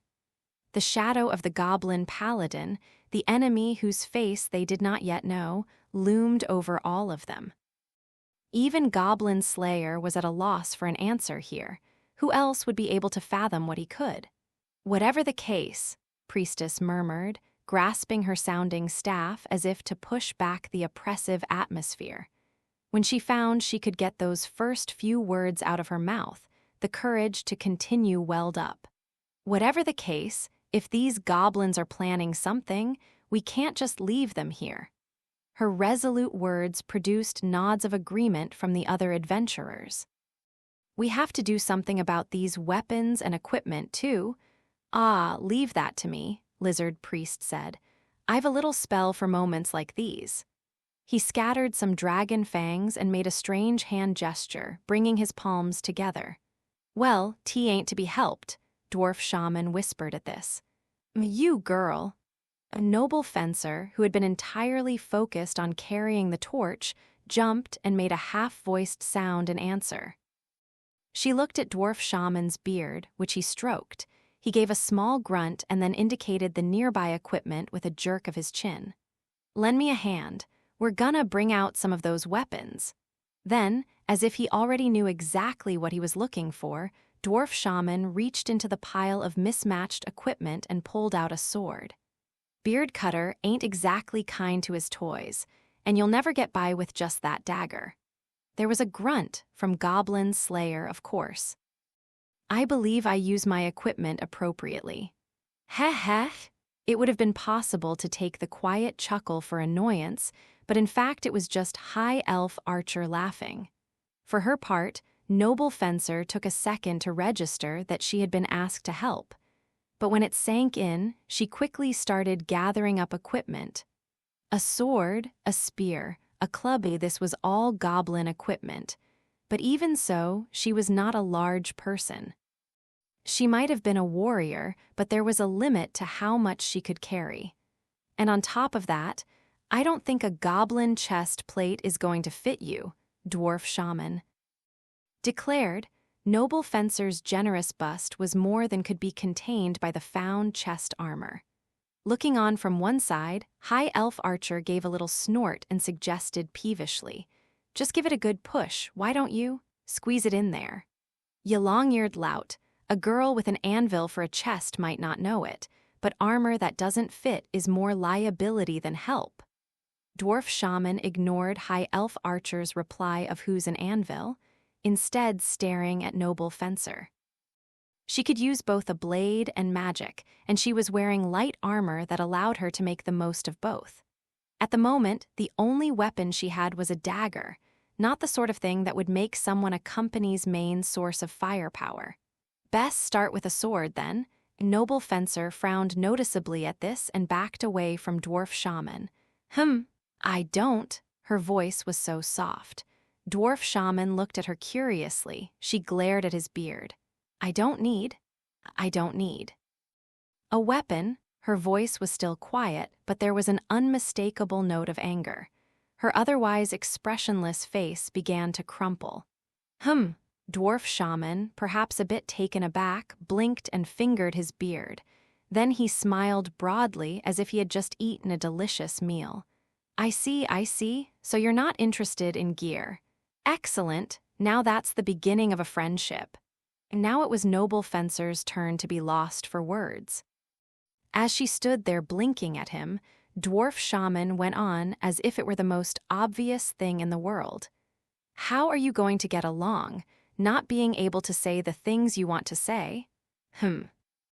"At least outerwear, then," he muttered, pawing through the contents of the storehouse. It might have all been goblin light armor there, but it was also mostly stolen.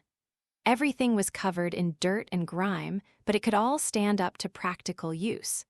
A leather overgarment, steel-reinforced gloves, maybe a little something metal to protect the head.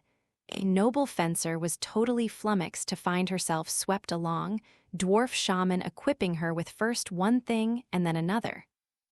No race could outdo the dwarves when it came to evaluating the quality of weapons and armor. This, then that, first one thing, then another. Equipment on, equipment off, new equipment until her head was spinning. "Hey now, take it easy, okay? Don't do everything at once." Priestess offered this half-hearted attempt to save Noble Fencer, but she didn't sound very hopeful. She somehow came across like an older sister. Or maybe more precisely, someone who was trying very hard to act like one. She put her hands on her hips and wagged her finger, repeating, "Come on, stop." She was trying to sound severe but not doing a very good job. "You're only causing trouble for her." "HRM?" Dwarf Shaman grunted, then looked into Noble Fencer's face. "Am I causing you trouble?" For a long while, Noble Fencer didn't say anything, trying to look anywhere but at the dwarf. Silence.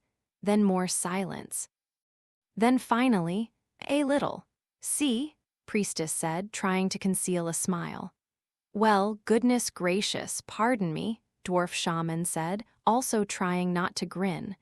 The way his mouth curved up a little anyway was rather charming. He gathered the equipment together and hefted it on his back quite nimbly despite his small size. Then he glanced at the young woman. "I'm not done saying my piece yet, though. Beard Cutter there, he's something else, you understand." Not counting his weird streak, High Elf Archer said with a giggle she couldn't hold in. Orkbog never says anything, but is that so? And that's right, and goblins. She glanced at Goblin Slayer, who was leaning against the wall in a sullen silence, and gave a cat-like smile. Priestess offered another one of her its hopeless looks and said, "He is who he is." Finally, Goblin Slayer couldn't restrain himself from saying, "Is that so?" It was no bad thing for a group of adventurers like this, deep in the heart of danger, to find the ability to laugh, even if such was not one of the precepts Goblin Slayer commonly articulated. If being serious is the way to win, he'll be serious, Priestess thought. But if it's not, well, it would be better if he could relax a bit. I'm sure Milord Goblin Slayer is quite acquainted with his own habits. Now then. That was Lizard Priest, his hissing breath bringing the impromptu roast to a close at just the right moment. He slapped his tail once on the floor, then looked around at the group. Is all in readiness? I suppose we can save the jibes for later. All set, Scaly. The lizard nodded somberly, then made his strange hand gesture. Oh, my forebears who sleep under layers of rock with all the time that has piled upon you, guide these objects. No sooner had he spoken than the dragon fangs scattered on the floor began to boil away. And then, behold, the weapons and equipment began to rust and deteriorate before their very eyes, starting with whatever was exposed to the air. Wow! Priestess had heard tell of this ability, but it was considered to be an evil miracle and so not often seen. Is this the rust miracle? Ah, you know it? Lizard Priest seemed both surprised and interested by her question. Indeed it is. Destroying objects with weathering takes rather too long. I've never actually seen it myself. What about our items? It won't affect us, though this isn't a prayer I would often call upon in battle. Priestess felt a rush of relief at that. The thin mail she wore under her vestments was important to her. I know it's a consumable, but still. It takes a good deal of time to prepare, but is useful at times like this. Lizard Priest explained to her, swishing his tail as if he was rather pleased with himself. Ahem, so we have freed the prisoners down below and destroyed our foes' equipment. I believe everything has gone to plan so far, has it not, Milord Goblin Slayer? Yes, Goblin Slayer said, nodding slowly. He took a water skin out of his item bag, uncorked it, and drank between the slats of his helmet. However, we must not let down our guard. There's no telling what may happen. That, of course, was something all the adventurers here were fully aware of. No one in this world knew whether it was fate or chance that controlled the dice the gods rolled. The possibility of the unexpected was precisely what made it an adventure. The creaking and groaning of the rusty horn was violent to the ears, but could be heard clearly all throughout the fortress. Given that a goblin was blowing into the pipe as hard as he could, it made sense that the resultant noise would be both loud and hideous. Or perhaps the goblins considered it to sound gallant. They were dressed in a mismatched array of rags, many of which they had produced by tearing up the clothing they stole from the village women. They carried drums of skin and bone, which made a hollow sound when they beat them. One after another, the goblins flooded into the central courtyard of the fortress. ORARAG, GORRB, GROOB, they raised their fists and howled, flecks of dark spittle flying from their lips. It was obvious enough what their excited voices meant. They were shouting out taunts or invective or giving voice to their resentment, jealousy, and greed. The collective hatred was turned upon all those who had what they did not. To the goblins, it was also as if they were hailing their hero. The one who took their wishes upon himself, the one who slaughtered the foolish humans. Goblins actually have a strong feeling of solidarity, but at the same time, they hate to take the initiative to do anything themselves. Instead, They leave everything to a chief or shaman or lord. That leaves them free to chase anything that glitters, literally or proverbially, be it food or drink or women or gear. Free to drag down those who have what they do not and cut them to pieces. No goblin wants to die. If his brother dies, he gets angry and feels he must take revenge, and goblins hold all this at once, feeling no contradiction.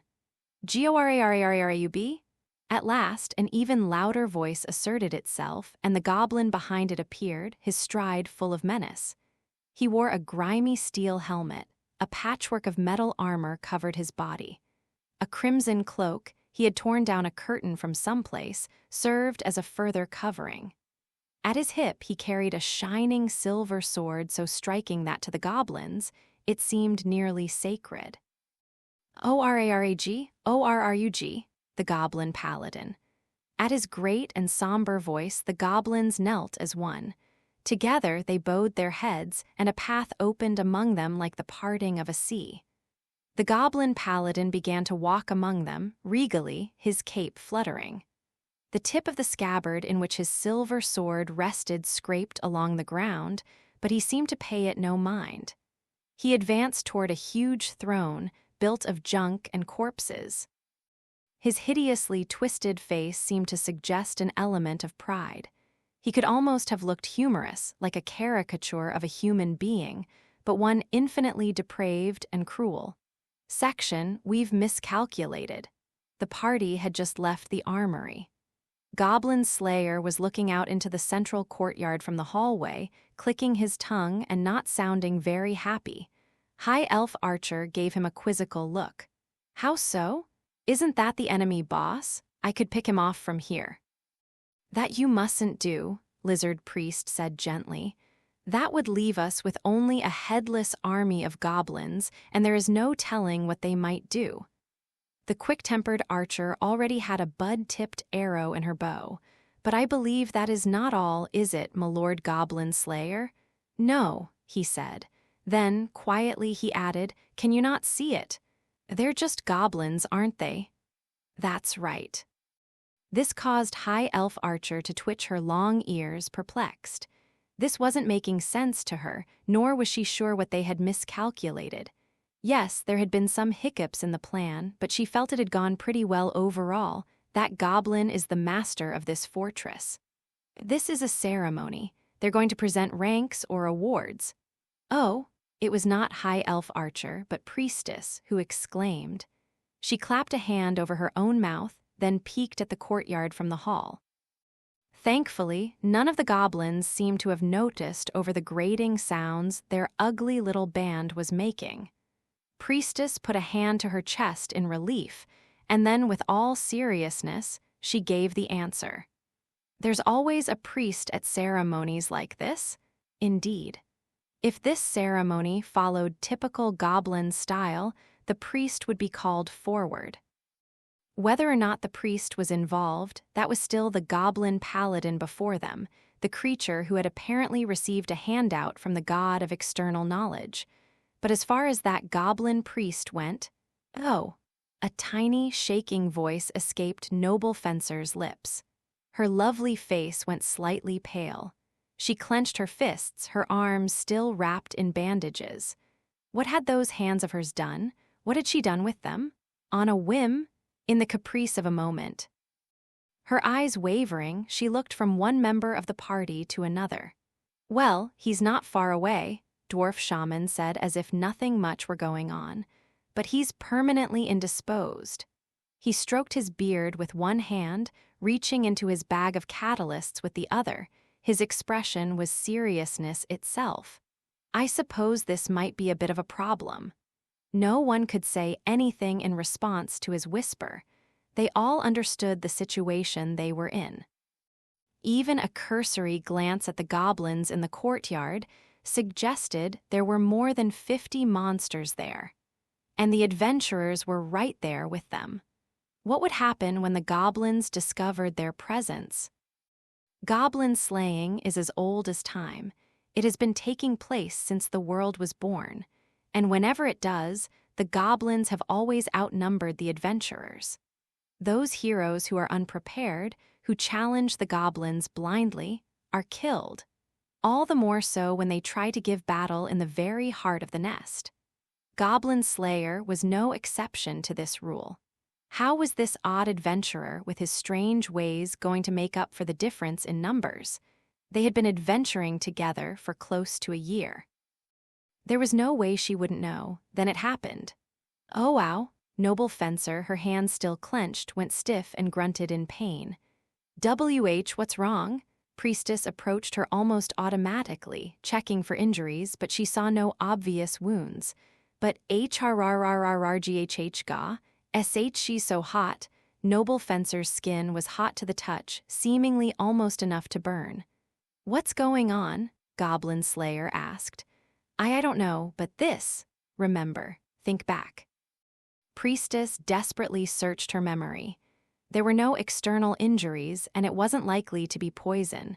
Heat in the body, almost as if a spell had been cast on her. A spell? No, this was no simple magic, and there were no totems here. A paladin, a cleric, divine punishment, a curse. A curse? Oh. Priestess looked down at where Noble Fencer's recently shortened hair revealed the nape of her neck.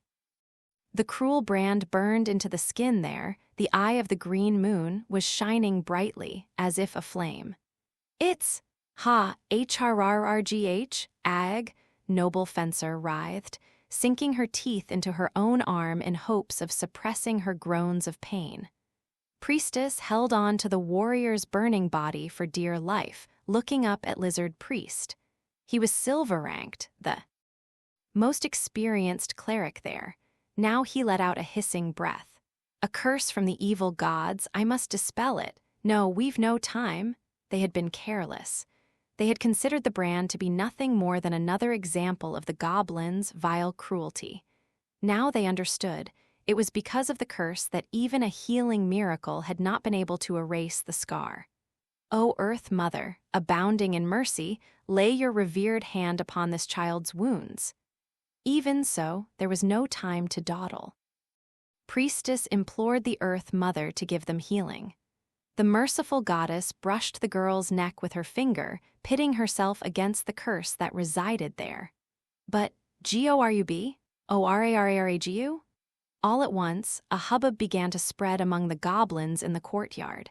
The adventurers saw that the ceremony was proceeding apace. Now the monsters were only waiting for their priest and his sacrifice. But he didn't appear. He did not come.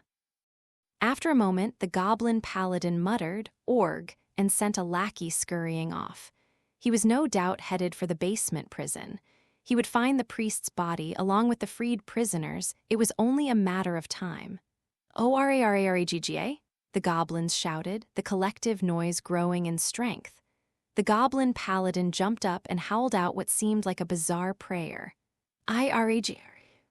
HRA," Noble Fencer bellowed, no longer able to fight the pain. Then everything happened at once. Looking into the courtyard, Goblin Slayer grabbed his sword. The goblin paladin was looking right at him. Their eyes met. One gaze hidden by a steel helmet, the other a pair of golden pupils. And then, ORAGRAGRAGRA? Get down. At the goblin paladin's command, archers turned and let loose a volley of arrows with sickening agility. At the same moment, Goblin Slayer dove to the side, catching the two girls as he went. "Eek!" Priestess exclaimed. Noble Fencer made no sound but was obviously startled.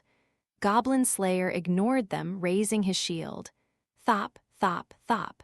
A limp sound rang out as the arrows showered against it.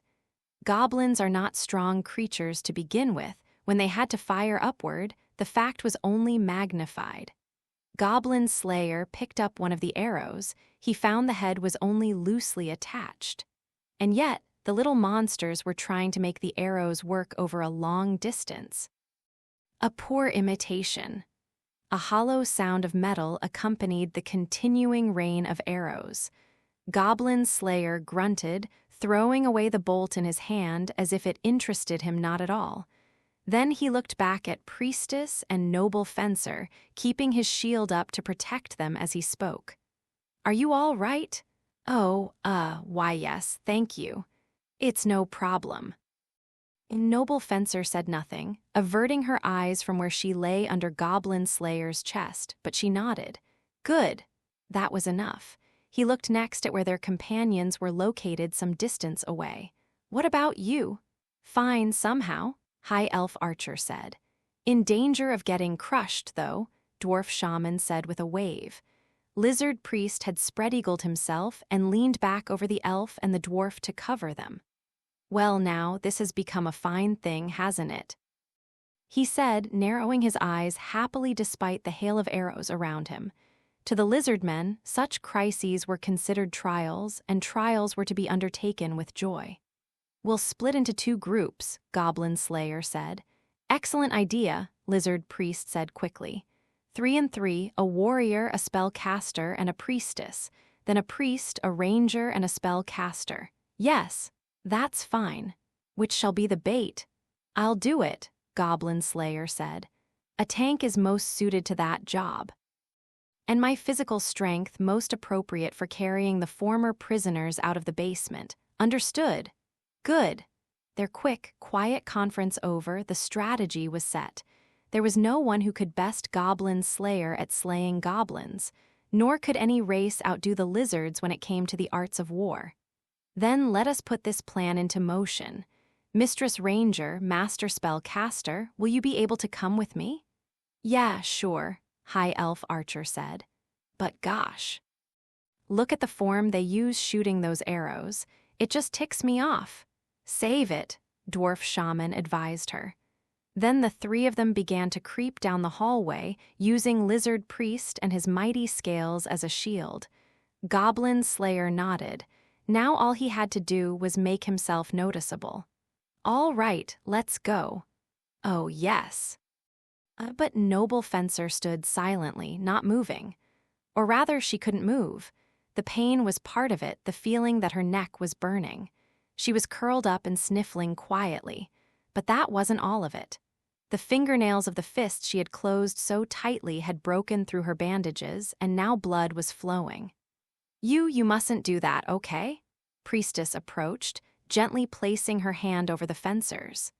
The 2 willowy, delicate hands went together naturally, entwined with each other. Noble Fencer shook slightly. The thinnest of voices escaped her. No, I know that, I KNOW. She shook her head, waves rippling through her honey-colored hair as if to drive something away. But she couldn't seem to get out more than that, the rest wouldn't come. But then the dam broke, words and tears spilling out in equal measure. The regret, the pain, the sadness, why had it all happened to her? It wasn't supposed to be like this. All of them impulsive. Laughing at her, making fun. And yet she was wretched, unable to do anything, pathetic. It was her fault again. Her fault that things had ended like this. The sword, she had to get it back. She had to give it back, I want to go home. Father, mother, I can't stand this anymore. Goblin Slayer and Priestess were silent.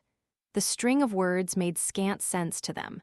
Noble Fencer was sniffling and snuffling like a child coming down from a temper tantrum. Goblin Slayer listened carefully as she desperately strung words together. From inside his metal helmet, he looked intently at her. Tearful, snotty face. And then he thought, out of all that the goblins steal, how much can really be gotten back? Is that so? He said then. I understand. Noble Fencer looked up at him, uncomprehending. She looked at Priestess beside her. Gosh, Priestess said, you really are hopeless, aren't you? Sigh. She didn't rise from where she crouched between Goblin Slayer and Noble Fencer. Is what I cannot say. Now it came out, again, but he did understand, didn't he? Goblin Slayer, sir, I've told you you can't just answer everything with, is that so? Is that so? See, you did it again. Is that so? Priestess's smile was like a blooming flower. He pointedly averted his gaze. I will get back your sword. Then he stood up, his shield still at the ready. The storm of arrows continued to bounce off it. "And I will kill that goblin paladin, along with the other goblins." He drew the sword at his hip. It was a strange length. "I don't mean one or two of them. I don't mean an entire nest. I don't mean even this entire fortress. The grimy helmet, the cheap-looking armor, the adventurer who wore them. I will slay all the goblins. So do not cry." At these words from Goblin Slayer, Noble Fencer sniffed mightily, then gave a small nod. Section. "O Earth Mother, abounding in mercy, grant your sacred light to we who are lost in darkness." That great light broke upon the goblins like the dawning of the sun. It was holy light, granted by priestesses' soul-enervating prayer. At this distance, it wouldn't be enough to blind the targets, but ORARAGA, GROAAB. It was more than enough to get the goblins focused on one group of adventurers while another snuck into the fortress. The goblin paladin spat out an order, along with several dark flecks of spittle, and the goblins began to move. The arrows continued to come down, while a unit of goblins marched out of the courtyard. Presumably, the plan was to pin down the enemy with arrows while advancing their own troops. That much was clear enough. "While we have their sacrifice, however, they can't afford to act too aggressively," Goblin Slayer said, holding up his round shield to protect the young woman behind him from the incoming bolts. The arrows bounced off the shield and scattered on the ground nearby. He stepped on and destroyed them mercilessly. "It feels good to be the one with the hostage for once." Goblin Slayer glanced back at Priestess and Noble Fencer, then turned to securing a path. "Here we go. Keep low." "Oh, yes, sir." "Should I use protection?" "No," Goblin Slayer said. "Save it." Priestess had only one miracle left, and it never paid to misjudge when one should use one's spells or miracles. Priestess nodded obediently, but her smile was somehow mischievous. "All right," she said then after a beat, "but if it gets dangerous, I'm using it." "I'll trust your judgment." The word set her heart dancing. He trusts my judgment. It made her so happy to hear that one word, trust, from Goblin Slayer. "Yes, sir," she said earnestly. Goblin Slayer nodded at her, then looked at Noble Fencer. "Can you run?" "Probably." It was the honest answer. The girl was rubbing at the reddened corners of her eyes. All the emotions she had been holding back had come bursting out, and maybe she was feeling differently now. Her expression was still transparently frozen, but now the glass beads of her eyes had a light in them.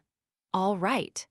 Goblin Slayer pulled a torch out of his bag, struck a flint, and lit it. He thrust it at Noble Fencer. She took it in a firm grip, blinking at the bright flame. "You're our rear guard. Keep us safe." "Okay." She nodded with a serious expression. Something soft embraced her left hand. She looked up in surprise to see it's going to be fine. Priestess, smiling like an open flower in front of her. "We've come this far. Do you think we're going to let ourselves be defeated now?" Noble Fencer squeezed Priestess's hand. Then they set off running, and the battle began. Whether or not the enemy realized it, the arrowheads on all the goblins' arrows were loose. Nor were the tips covered in poison. Maybe this was an effect of the earlier battle, or perhaps they just held a grudge. But in Goblin Slayer's opinion, they were simply trying to ape him and doing a poor job of it. The device of the loose arrowheads caused the arrows to shake, lowering their accuracy. What were the goblins thinking, trying to fire such bolts from a distance? Long-range shooting was already difficult for goblins, weak as they were. Now they were using missiles whose tips would break off when they hit anything. An unprepared amateur might be vulnerable to such tactics, but the arrows would hardly even damage anyone with halfway decent armor. Still, it was convenient for him. The goal of his group was to buy time, to be the bait. They were supporting their allies. Every goblin they could get to pay attention to them was one step closer to victory. That, of course, was assuming that Lizard Priest and the others could pull off their part of the plan. This is going to get harder and harder to handle alone. Goblin Slayer, sir, they're coming. 6, no, 7. Priestess sounded a warning as if to confirm the mutter that escaped him. Ahead of them, a group of goblins was running along the fortress walls toward them, golden eyes glittering in the dark. They held clubs and spears and axes with which to beat the adventurers, trample them, tear them apart, violate them. HMPH. What Goblin Slayer did was simple. He drew his sword as he ran, then flung it. GAROAB. One goblin suddenly found himself with a sword through his neck. He clutched his throat as if drowning as he tumbled from the battlements, disappearing into the blackness. The remaining goblins were not, of course, especially intimidated by this.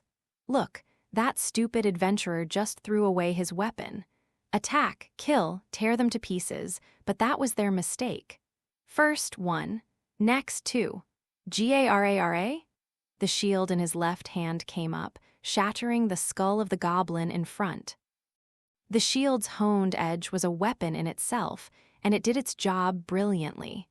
Warding off the gruesome spray of his enemy's blood, Goblin Slayer picked up the creature's stone axe. 3. So long as goblins attacked him, Goblin Slayer would not be without a weapon. The merciless stone axe came flying at the heads of the third and fourth creatures, splitting them open just like their companion earlier. ORAG? A fourth. A fifth. A sixth. Trading one weapon for another, and then another, he slaughtered goblins with each breath. The goblins were unable to use their numbers to their advantage on the narrow battlements, something the little monsters had yet to understand. The adventurers pushed ahead against the goblins, who crashed against them like a hideous tide. Of course, Goblin Slayer didn't deal with them all single-handedly. GRARAB. One creature used its small size to dodge to one side, making for the women. Take this. GARO? But Priestess rebuffed him firmly with a swing of her sounding staff. The damage it did was minimal, but it was more than enough to stun him. Why, yow, ORARAG? And a stunned goblin was easy prey for Noble Fencer. She swung the torch like a burning club and sent the creature tumbling from the walls. Her shoulders heaved, but her eyes were looking into the darkness. They're coming from behind, too. How many? I'm not sure. She bit her lip. But it's a lot. All right. Goblin Slayer casually withdrew a bottle from his bag and launched it behind him. It flew over priestesses and noble fencers' heads with the sound of a passing breeze, landing directly in front of the oncoming goblins. There was a clatter as the ceramic jar broke. The viscous liquid inside went everywhere. Noble Fencer had probably never seen or heard of this liquid, but Priestess remembered it. It had many names: Medea's oil, petroleum, and gasoline. GARARARA? ORAG? There were other ways to kill an enemy besides personally cutting them down. The goblins slipped and slid on the slick stuff, falling from the ramparts. With all the creatures shoved together on the top of the wall, this was only to be expected. Still, goblins would be goblins. They trampled over their fallen comrades and got past the gasoline, throwing themselves at the adventurers even if their numbers had been somewhat reduced. GRARAM, hi-ya, Noble Fencer swung at them energetically. The torch looked like a grate. Red brush showering sparks as she painted the night with it. One goblin took a blow and fell off the wall. The second came leaping at her. She met it with a strike from the torch. The third was already upon her, threatening to sneak past to one side. Leave him to me? It was Priestess. Noble Fencer had no time to answer as she dealt with the fourth goblin, whom she beat repeatedly until he stopped moving. Yes, but now the fifth and the sixth were, I can't keep up. Her arm as she wielded the torch grew heavy, her movements slow, her breath became strained and her vision clouded. She could hear the sound of her own breathing, her own blood pulsing. There was a ringing in her ears, making it hard to hear. Noble Fencer glanced over her shoulder, seeking help, but Priestess was whipping her sounding staff around as fast as she could, trying to drive back the mass of oncoming creatures. "Curse you," she was saying. "There's always so many of them." Goblin Slayer was just beyond her, and it would be no use hoping for help from him. Noble Fencer could feel rancid goblin breath on her pale cheek. They were getting very close. Oh, the humiliation and hopelessness she had experienced on the snowy mountain returned vividly to her memory.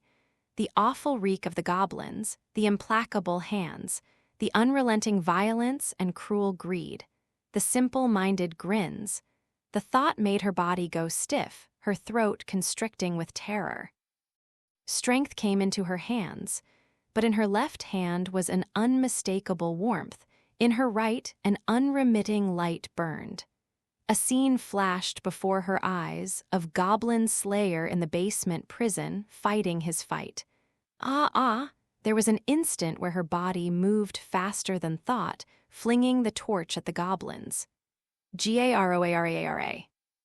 Unfortunately, or perhaps somewhat fortunately, her target was one of the goblins who had already crossed the gasoline. Flame billowed across his skin instantaneously, and he fell off the battlement still writhing in agony. Graab. Always, however, goblins trust to their numbers. Another simply surged forward and filled the gap. Hrrra. Noble Fencer brought her fist around in a backhand. In her hand she had concealed the aluminum dagger with which she stabbed the creature. Garoar. D-damn you! The dagger buried under the monster's clavicle was enough to end his life. She kicked the corpse away, pulled out her blade, and looked up again. Suddenly, she found the tide had broken. This was the pause, the few precious seconds before the next wave rolled in. Noble Fencer inhaled deeply, steadying her breathing. She was sure she could never have done this a few minutes ago. Spurred on by anger, weapon in hand, throwing herself at the horde of goblins without a thought for either the past or the future. And huff, puff, huff, but then there was Priestess. Even as she gulped air, she refused to let go of Noble Fencer's hand. Her fingers were slim and pretty, and yet warm. Noble Fencer regarded the hand silently. The urge to wade in among the goblins was not enough to make her extricate herself from Priestess's grip. After all, Goblin Slayer, who had rescued Noble Fencer, had entrusted her to Priestess. 13, well done. The man himself spoke without so much as a glance in her direction and tossed her a new torch. She just managed to catch it, using the moment's peace between onslaughts of goblins to light the thing and get a good grip on it. She looked briefly at Priestess's face. Sweat was running down her forehead, and her features were stiff with nervousness, but still, she gave Noble Fencer a smile. Noble Fencer reflected that she probably looked much the same herself. She knew that, for better and for worse, people could change dramatically in the space of a single moment. Section, how's it looking up top? High elf archer casually shot another goblin, then glanced back at her friends. There were goblins inside the fortress. Not as many as on the walls, but enough to make combat unavoidable. The sounds of fighting reaching the elf's ears intensified, but she took comfort in the fact that she didn't hear any human screams. Aha! You're worried about Beard Cutter, aren't you, Long Ears? Dwarf Shaman chuckled, pulling out a wineskin and taking a swig. With his lips wetted, he wiped a few drops away and smirked at his companion. Wish you were up there yourself, do you?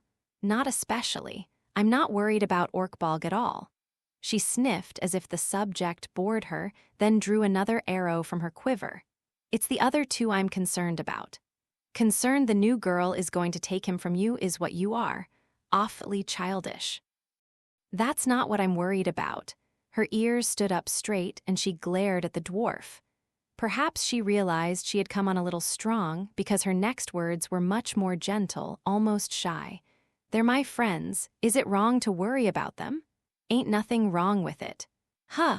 High Elf Archer blinked, taken aback to hear the dwarf agree with her so readily. You're an elf, a big, important friend, so he was just teasing her after all.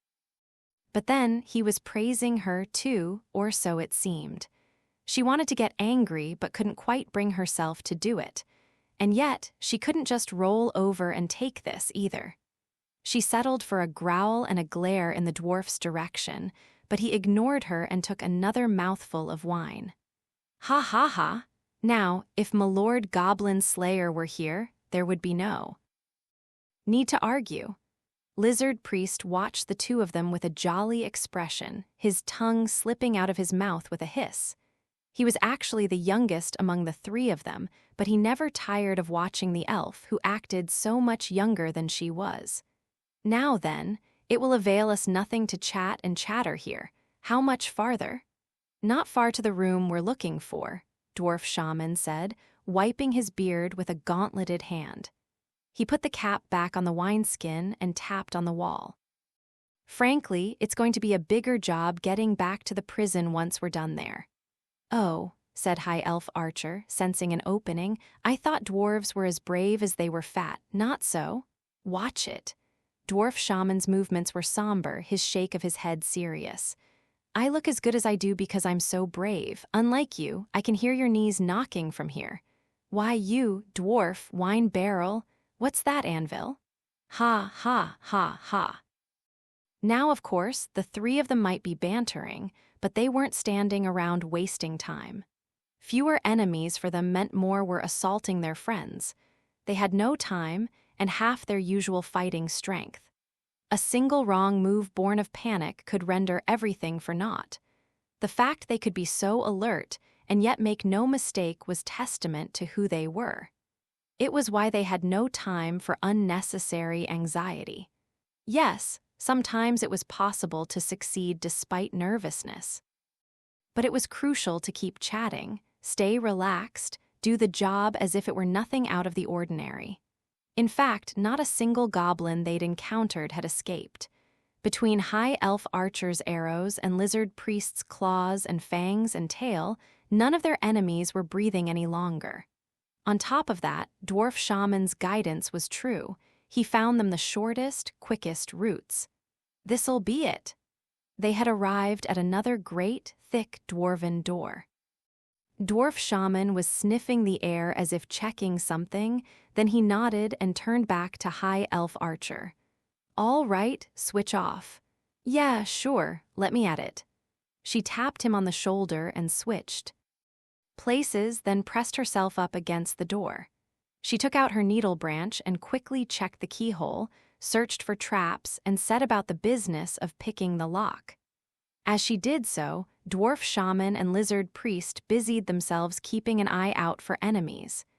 Each of them was holding his favorite weapon, a sword claw for one, a sling for the other, and scanning the area vigilantly. There was no sign of goblins yet. They could be grateful for the way the dice were falling. Hey, High Elf Archer said with a twitch of her ears. She was working her needle industriously, finally producing a click from the lock. Are you sure this is gonna work? Not that I'm doubting you, but it's already failed once. Got to admit, I've been worried about the same thing.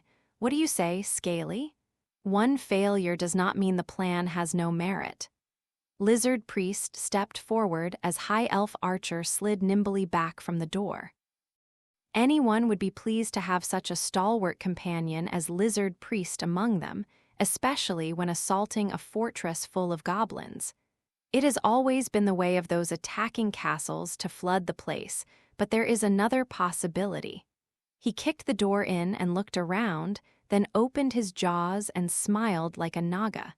A nearby barrel was filled to the brim with something, chunks of what appeared to be smashed together ants. And that is to starve the enemy. Section F whoosh. It was at that moment that a gout of flame went up from one corner of the ruined castle. O-R-A-R-A-G-A? G-R-O-A-B? Even the cruel goblins, loyal chiefly to their own greed, were surprised at this, making sounds of confusion. The death match with the second wave was over. They were on to the third wave now. Around them, 15 or 16 goblins stopped cold as they saw their provisions go up in flames. Good! Goblin Slayer was not one to waste such an opportunity. He was already diving out of the way along the castle wall, barking orders. The torch, throw it forward. Now! Noble Fencer gripped the torch that was her weapon, looking at the ground for just an instant. And then, this time decisively rather than reactively, she flung the little handheld flame. By now, even she knew what she was aiming at. The torch fell in an arc, and tongues of flame began licking up along the path. The gasoline Goblin Slayer had thrown down earlier became a wall of flame, blocking the goblins entirely. GROA. One unfortunate creature caught in the blast was turned into a living torch. He thrashed on the ground for a moment before lying still. Confronted with his terrible death, the goblins were not about to try to jump through the flames, however angry they might be. Some stories tell of courage that fears not even death, but this is the furthest thing from the mind of goblins. 29. It's about time. Goblin Slayer threw away his brain-smeared club and took the sword from the goblin corpse at his feet. He gripped it, tried a few moves, then nodded. We withdraw. Get ready to, Goblin Slayer, sir. Priestess shouted a warning. Without it, his adventure would likely have ended there. He whipped the sword back instinctively, and it went flying out of his hands in a shower of sparks. A white line traced itself across his sternum, between his helmet and his armor. Damn. Goblin Slayer jumped back instantaneously. There was a flash of aluminum in front of him. It was no enchanted sword, no sacred blade. And yet, it would not have been out of place in the hand of a hero. GRAORRRN? A goblin stood there, smoke rising from his armor and flames from his eyes. He had jumped through the wall of fire. He was like a messenger of the gods, sent to bring low his enemies on behalf of his brothers. With his aluminum sword in his right hand and a teardrop-shaped shield in his left, he looked like a caricature of a holy warrior. The Goblin Paladin. You're late, Goblin Slayer said calmly. He leveled his sword, which had been reduced to the length of a dagger.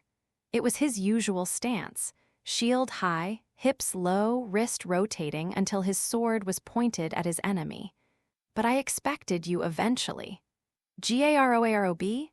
The Goblin Paladin moved his equipment-laden hands in strange gestures, making some unknown sign.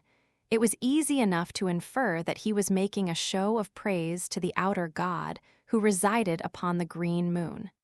Ha-ah. When Noble Fencer realized who he was, a strangled scream slipped out of her. The brand on her neck grew as hot as burning. The sign of the outer god started to pulse. It had begun to swell, as if it might burst at any moment. With that image in her mind, her knees began to shake. And yet she never took her eyes off one thing, the silver sword that the goblin held. That's mine. Mine, it was stolen from me, and it was pointed at her. She was surprised to find herself using this word, comrades. No. A sound of footsteps came closer. The goblins, heartened by the appearance of their champion, had surrounded the walls as they closed in. There was no escape. Had they cornered the paladin or been cornered by him? Would it all end here? What should I do? What should I? Hurry! A calm, almost mechanical voice cut through her confusion. I'll buy you time. Yes, sir, Priestess replied immediately in a ringing tone. Noble Fencer bit her lip. A dribble of blood came from her nape. She could feel it running down her neck. But she was all right. She was sure of it. She would make herself all right. Right. The actions the two girls took next were diametrically opposed.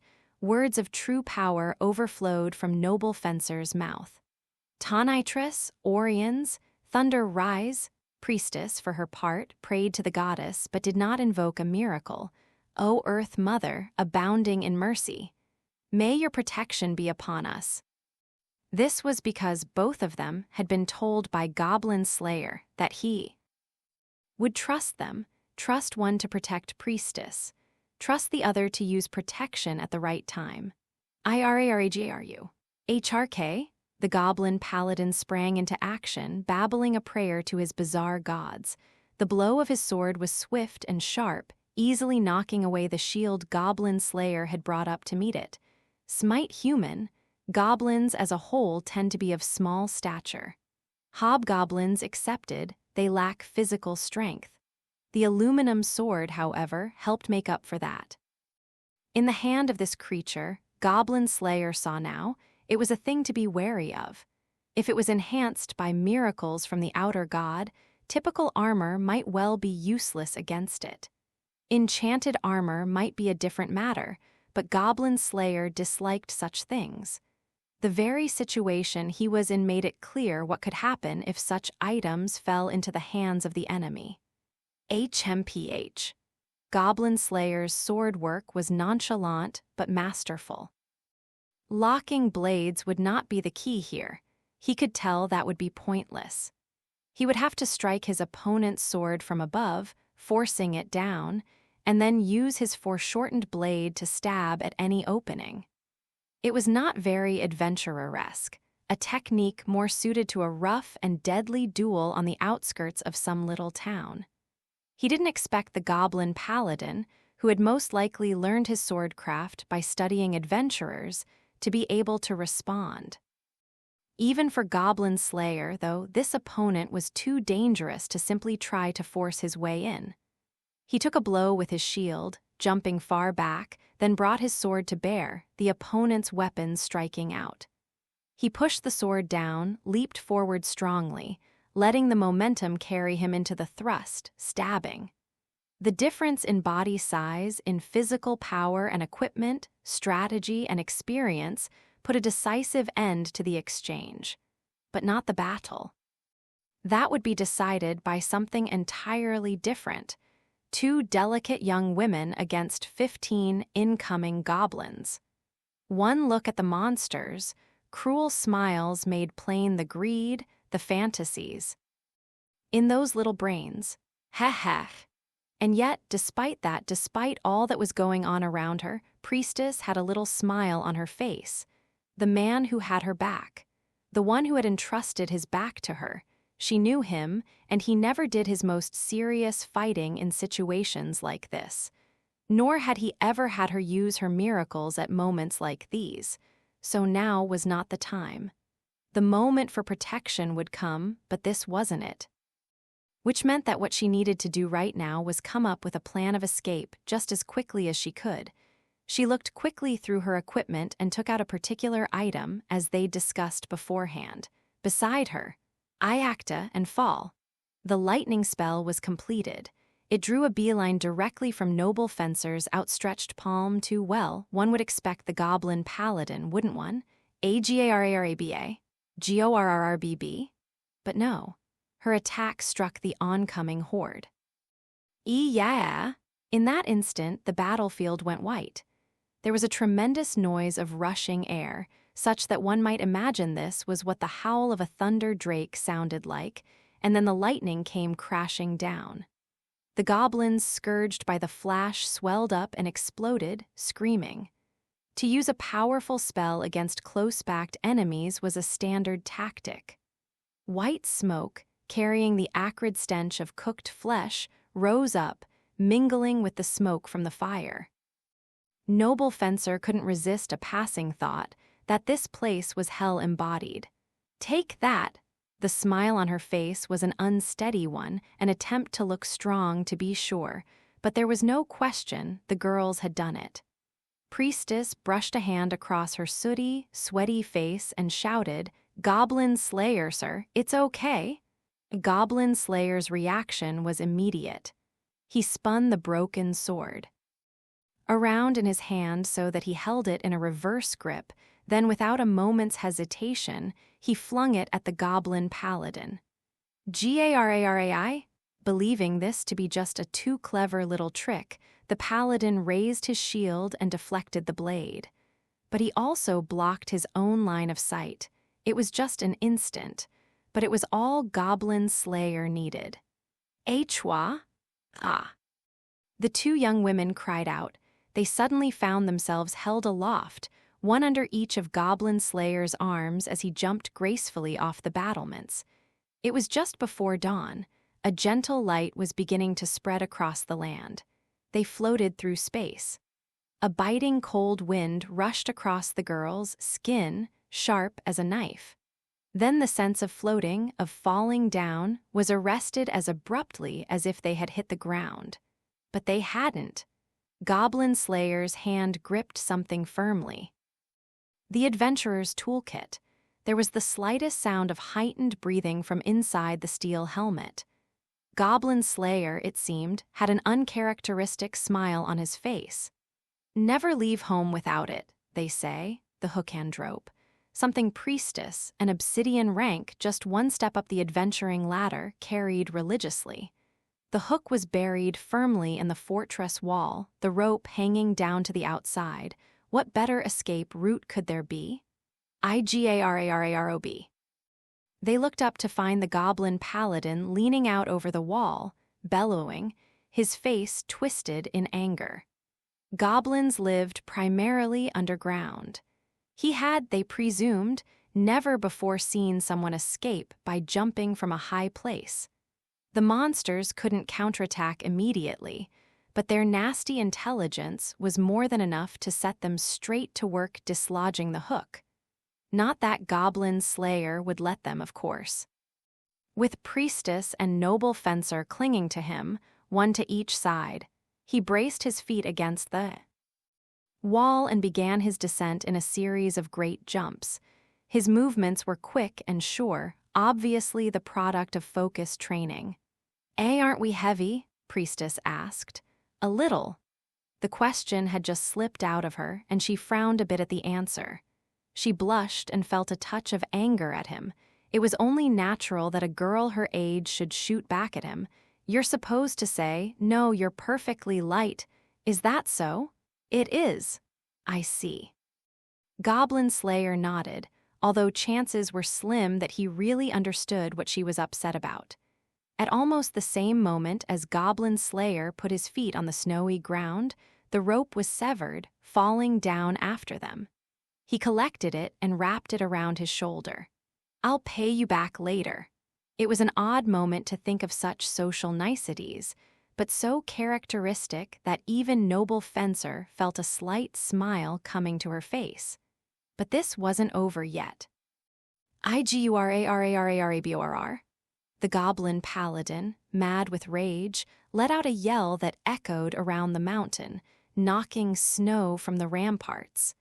With many a creak and clatter, the great main gate began to open. They had to move quickly, or they would find themselves right back where they had begun. Where are the others? Noble fencer asked. They'll be here soon. And so they were. There was a crunching noise as the snow-covered ground began to rise up, then the rest of the party popped out from beneath the earth. Phew!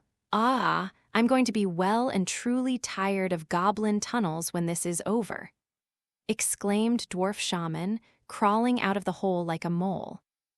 Up you get, he said, reaching back down into the tunnel and taking someone's hand. With no small display of delicacy, he helped High Elf Archer to the surface. You're not kidding, she said, dusting herself off and frowning. I can't believe you dwarves can live underground. Are you sure you guys aren't related to goblins? Pick up those long ears and listen to me, you 2,000-year-old anvil.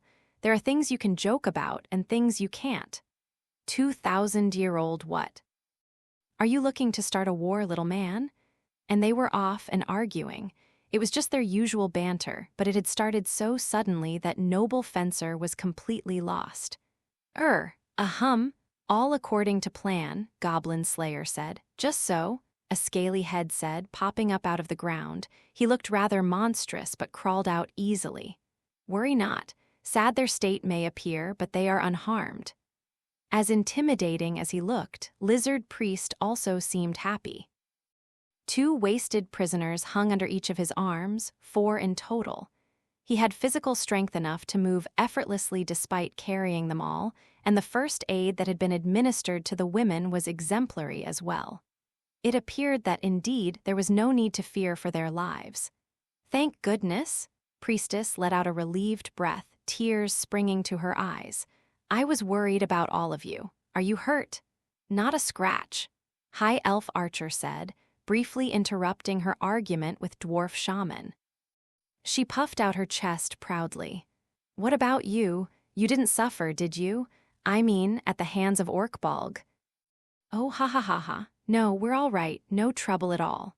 Well, High Elf Archer gave a satisfied nod to see Priestess's brave smile. Then she looked at Goblin Slayer and finally at Noble Fencer. The battle was over, the girl was covered in blood and dust, yet she looked back at the ranger with eyes that shone with light. The elf gave a slow flip of her ears, then smiled like a cat. You did it, huh? She bumped Noble Fencer on the shoulder with her fist. The girl put her hand to the spot, blinking. Then she looked down, as if to hide the tears in her eyes, and said simply, Yes. Well, you can see this is none of it any trouble for us, Dwarf Shaman said, stroking his beard proudly and chuckling. And in fact, that was the truth. The tunnel spell might have seemed only a way of moving rocks and dirt, but without it, they could not have saved the prisoners. Nor could they have done it without Lizard Priest's strength to carry the girls out.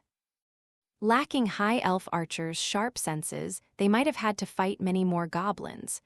They had stolen the goblins' weapons, destroyed their provisions, saved the prisoners, and then taken on the fortress's monstrous inhabitants. Goblin Slayer could only imagine how much time and trouble it would have demanded alone. Well then, Beard Cutter, Dwarf Shaman said, squinting. What happened to your sword? I threw it. The blunt response elicited a smile and a that's what I thought from the dwarf. Well, pick whichever one you like. They're all goblin stuff, but that ought to suit you. Thank you, that helps, although I will probably just throw it away again. Don't worry about it. Just salvage anyway. He held out a bundle of swords, the weapons they had stolen from the armory earlier.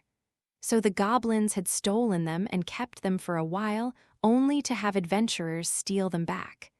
Goblin Slayer found it rather an odd thought. He picked the weapon whose blade was the most familiar length to him. He slid it into his scabbard without hesitation. There was no question he felt a bit off. Without arms, so all we've got left to do is get that girl's sword back, is it? Dwarf Shaman said. Right. Goblin Slayer pulled a jar from his item pouch, a stamina potion. He popped the cork and drank it in a single swallow. The warmth that spread through his body felt good. He had saved this item, something Guild Girl had given him before he left, for a special moment. Goblin Slayer looked at his companions, at Priestess, the girl who had faith in him, at High Elf Archer, who stuck with him through thick and thin, at Dwarf Shaman, who could be relied upon in the most dire circumstances, at Lizard Priest, to whom he entrusted his safety in battle, and at Noble Fencer, who had given her all to persevere until this moment. Each of them was covered in mud and blood and ash, but here they were. Then he looked to the horizon. The frontier town was away south. Cowgirl was there, waiting for him to come home. Guild Girl was there. There were more and more things in his life that he simply couldn't do alone. This thought crossed his mind, followed soon after by the conclusion that this was, most probably, fine by him. In that case, there was only one thing to do, the same thing he always did. We're going to slay all the goblins. Section goblins have no concept of industry, of creating things with their own hands. Added to that, they had lost dozens of their brothers in this most recent battle. They would have to avoid being depleted any further, save up supplies. To fill out their ranks, however, they would need wombs and food. In order to capture females and steal provisions, they would have to attack a village. And in order to attack a village, they would have to gather their fighting strength, maintain it, move it, and strike at the right moment. All these things were stolen. Their women were kidnapped, their weapons purloined, their food taken by force. We can't do anything, we can do nothing. This makes no sense. We are the ones who steal, they are the ones who are stolen from.